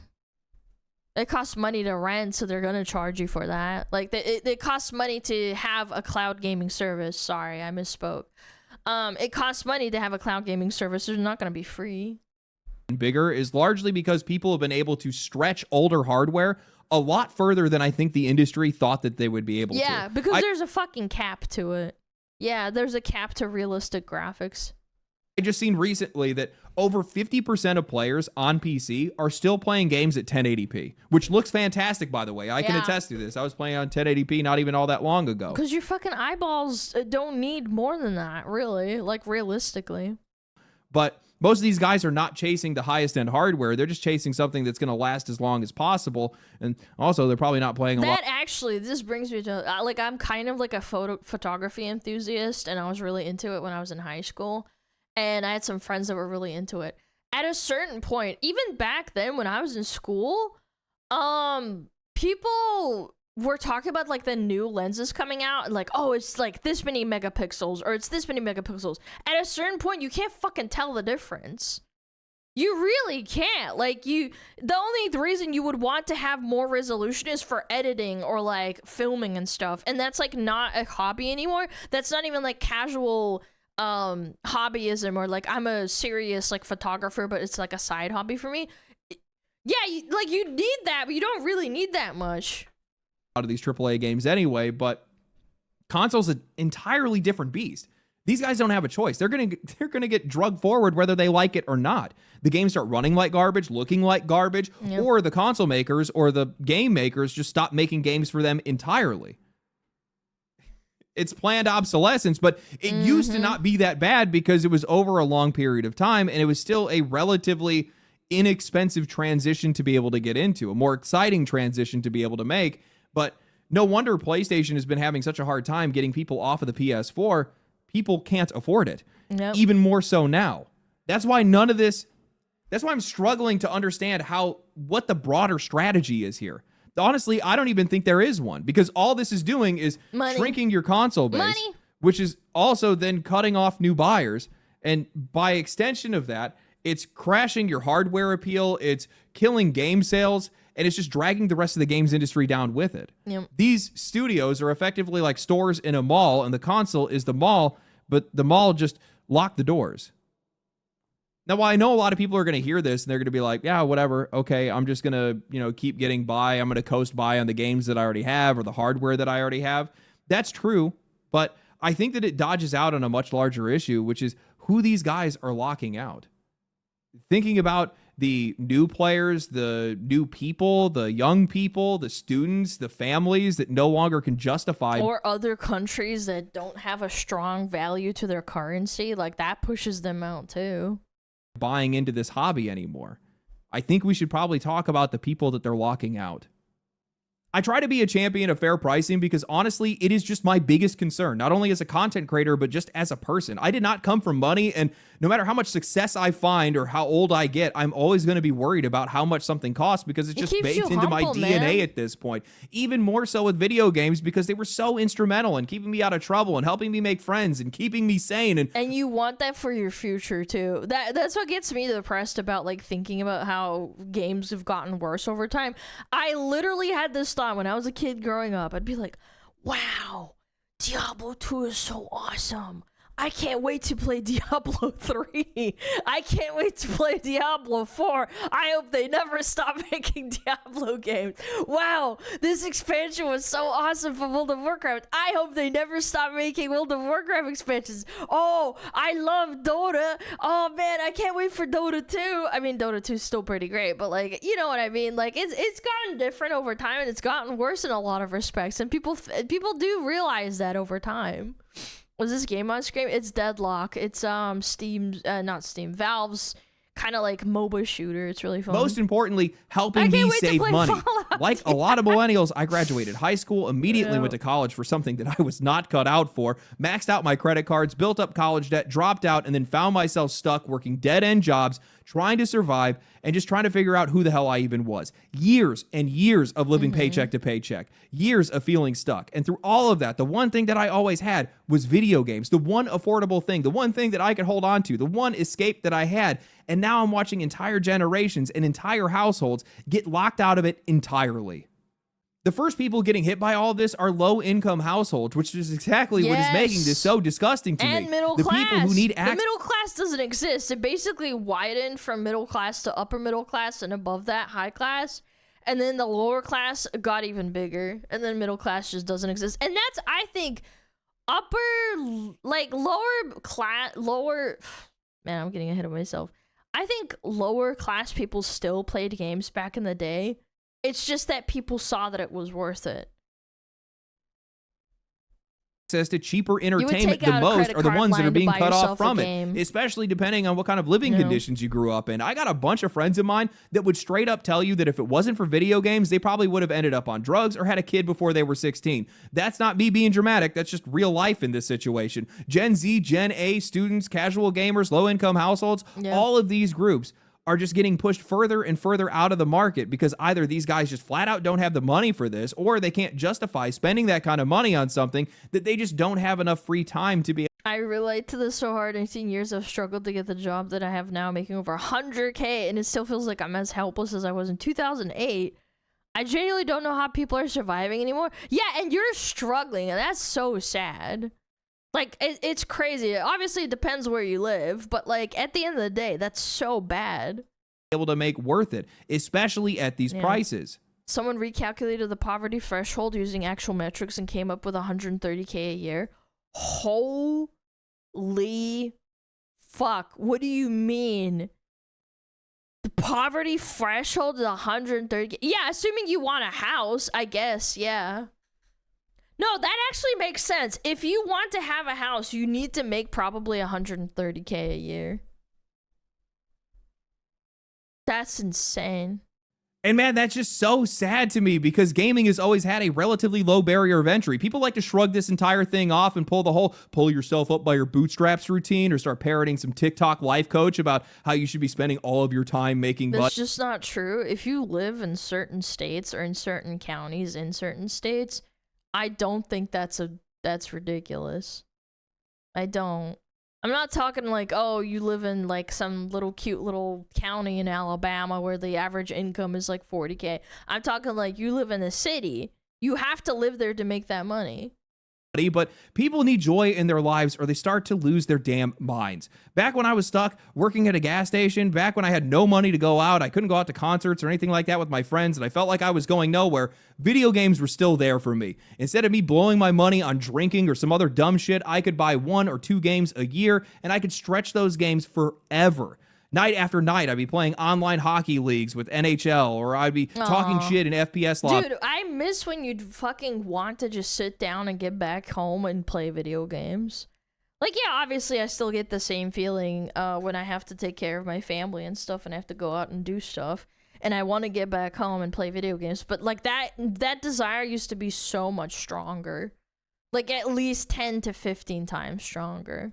With my friends, dumping what felt like hundreds of hours into an RPG, and honestly, if I didn't have that, I don't know where I would have ended up. True. I think what bothers me the most about all of this is that I already know where this all ends. I know exactly what their plan is. It's clear as day to see. They do not intend to leave these people behind. No, they intend to use them, to squeeze more money out of them than they ever could have through ownership. Middle and lower income households and players are just going to get pushed into one lane. Mobile, subscriptions, cloud gaming, maybe even leasing consoles. And it's sad because all these corpos, you want to know what they see when they see a good video game? They don't say, how can I improve this? They see, how can I squeeze people's fucking wallets? This happened with Dota 2. Dota Chess came out, and it was literally a mod for Dota. And then I saw it explode overnight where someone, I think League made a league, they basically made TFT overnight, probably in like a month or something, which was ridiculously fast. They made their own version, and then it had no cash shop. It was all for funsies. And then they started pumping out those fucking battle passes and the skins and the $200 gotchas for the little tacticians or whatever the fuck. Now it's like a fucking massive industry for them.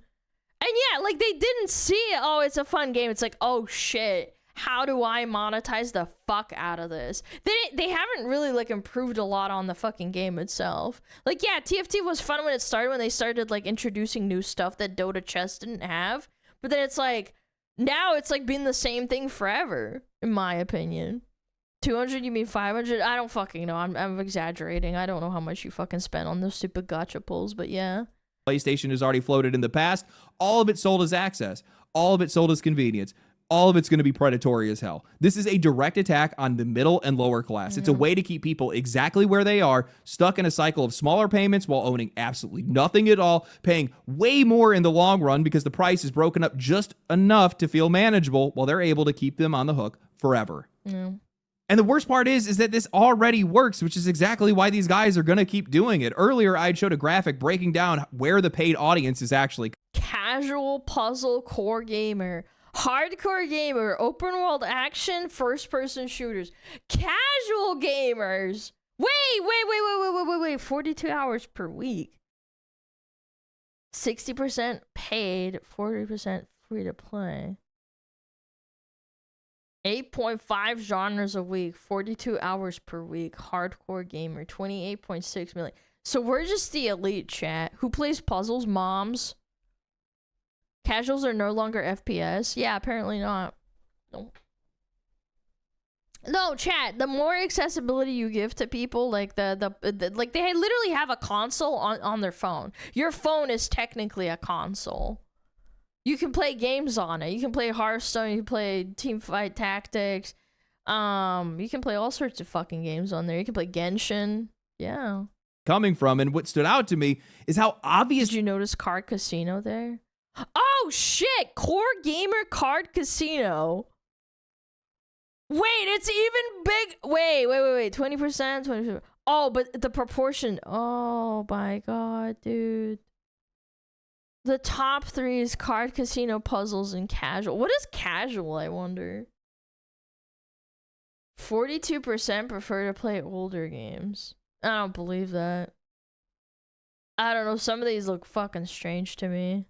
This divide really is. Hardcore players are making up the biggest share of the AAA audience, but the smallest share of free-to-play. Meanwhile, core and casual players, the groups that are far more tied to lower and middle income indie titles 16%, whereas the hardcore was like 30 or 40%. brackets, are making up the majority of the free-to-play audience. And then I saw something much more uglier start to creep in. A whole category that doesn't register at all with hardcore players starts... I don't know what that means. What does that count? Like gotchas? Showing up for everyone else. Cards and casino games.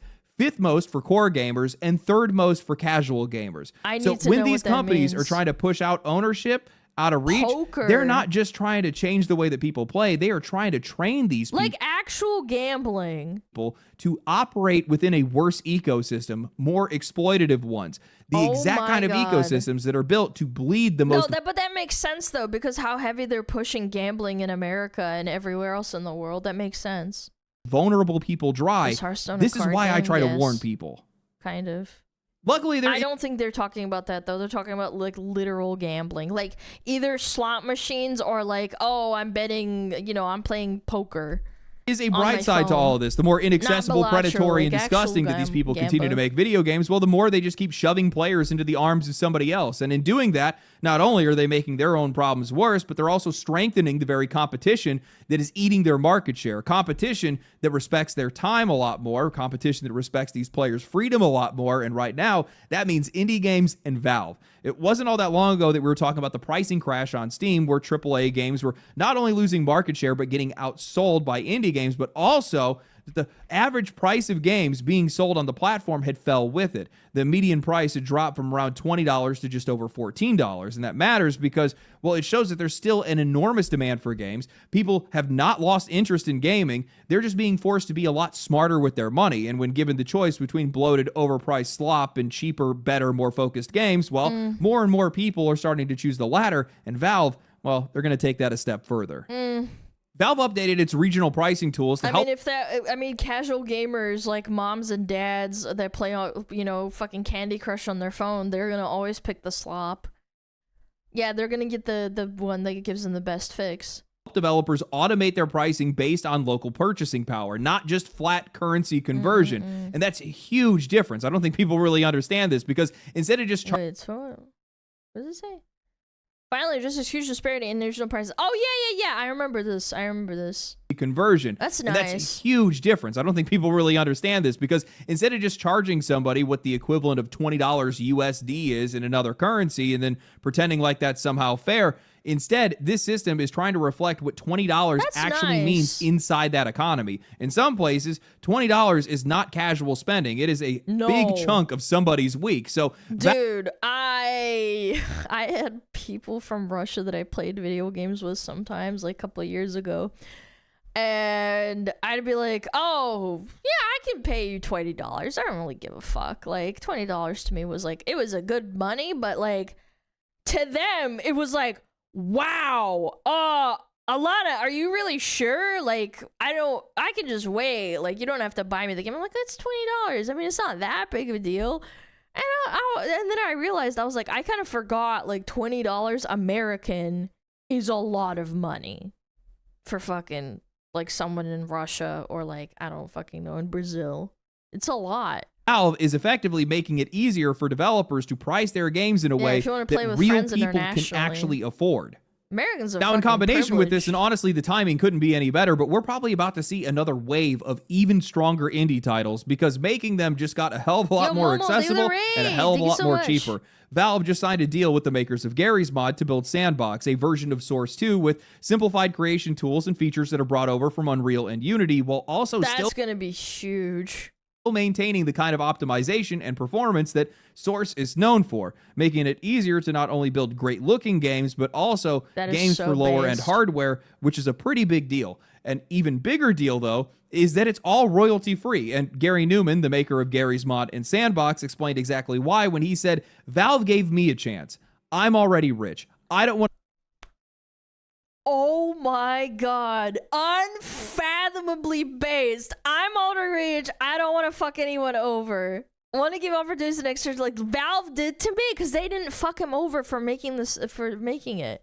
To fuck anyone over. That's I only so want to give nice. opportunities to the next generation like Valve did to me. We can all win together. Man, is that not a massive contrast so from the rest of the wholesome. industry? So now you're not only making it easier for smaller developers to make games of their own, make better games of their own, make more games for more people, avoid royalties, release their games directly onto Steam, but you're also letting these guys keep more of their revenue and also cut down on the kind of overhead that is constantly being shoved straight onto customers. And I think this goes to show just how unnecessary all of this is. While some of the biggest companies in the industry are trying to find more ways to make gaming more expensive, more restrictive, and more predatory, somebody else is out there trying to make games easier to make, easier to distribute, easier to make money off of, and easier for people to actually afford. And that's what fucking people like Blizzard didn't realize when they let something like Dota slip through their fingers. They doubled down. They were like, no, fuck you. We're never going to have that happen again. And it showed because they were so fucking greedy. They were super upset when Dota was slipped through their fingers and went to Valve. That's the split. You got one side that's building ladders and the other side is trying to build. I don't know what else I could liken it to, but that's like the biggest one that I can remember is like it was a big deal when Dota was lost. Toll booths. At some point, we got to stop pretending like this is just some market or inflation or it's just bad luck. This is a choice. And if this industry keeps choosing to push normal people out of gaming, well, then they're definitely going to deserve what comes next. I remember this one time where I was uninsured, no savings, and I chipped a tooth. And for basically an entire month, I had to eat Tylenol like it was oh my god, candy until I bro, that kind of happened to me too. I had braces when I was growing up, and my tooth started hurting really bad, and it was getting worse and worse and worse, and I couldn't afford it. I couldn't afford to get what is it called, a filling? Yeah, I didn't need to get I got a crown, I think, at the end of the day, but like they thought about pulling it out and they were like, nah, it's gonna be fine.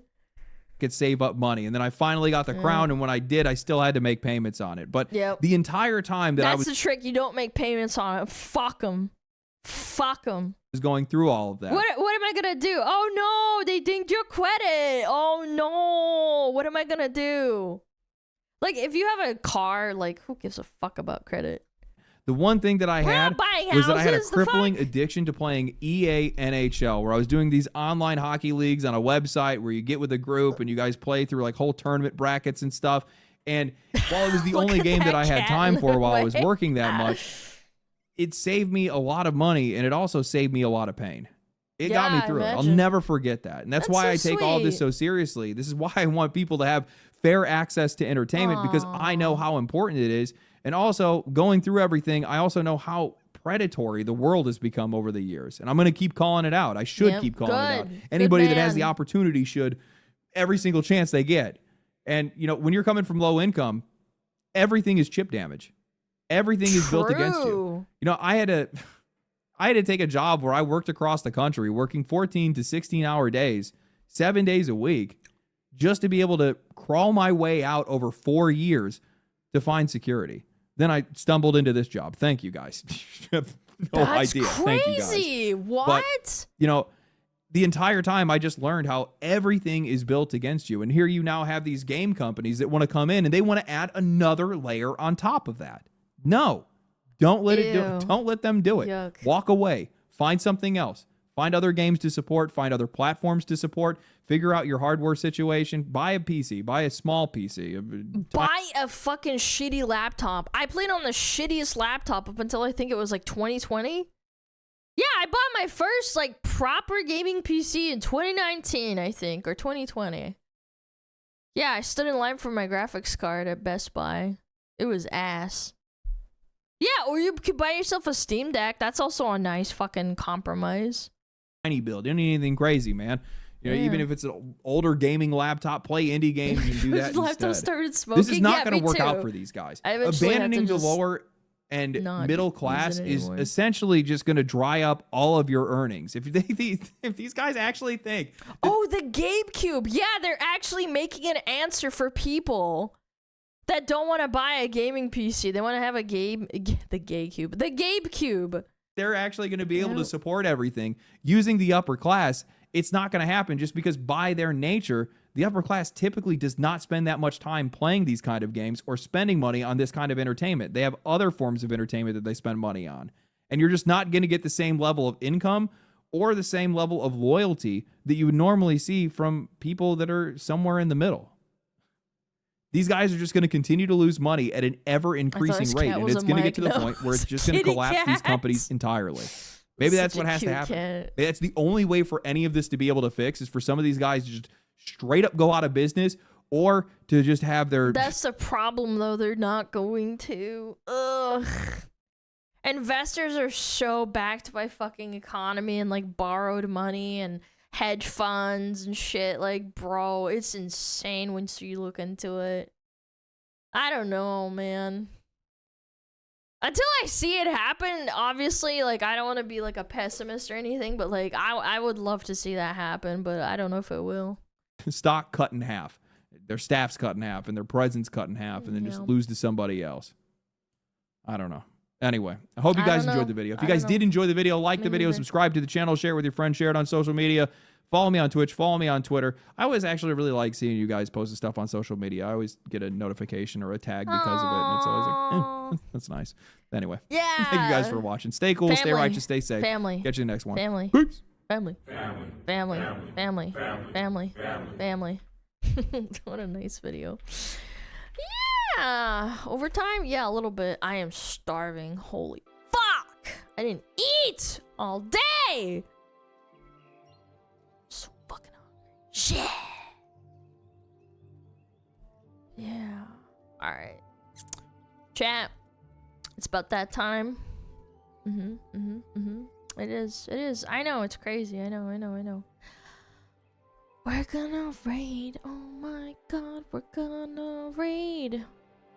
We're gonna raid Chibi Dookie because we saw a clip of her being silly with Bowser in Tomodachi Life. Yeah, she's funny. She's such a goober. I love Chibi. She's the goat. She's one of the goats. Truly one of the goats. Funny. Deserved.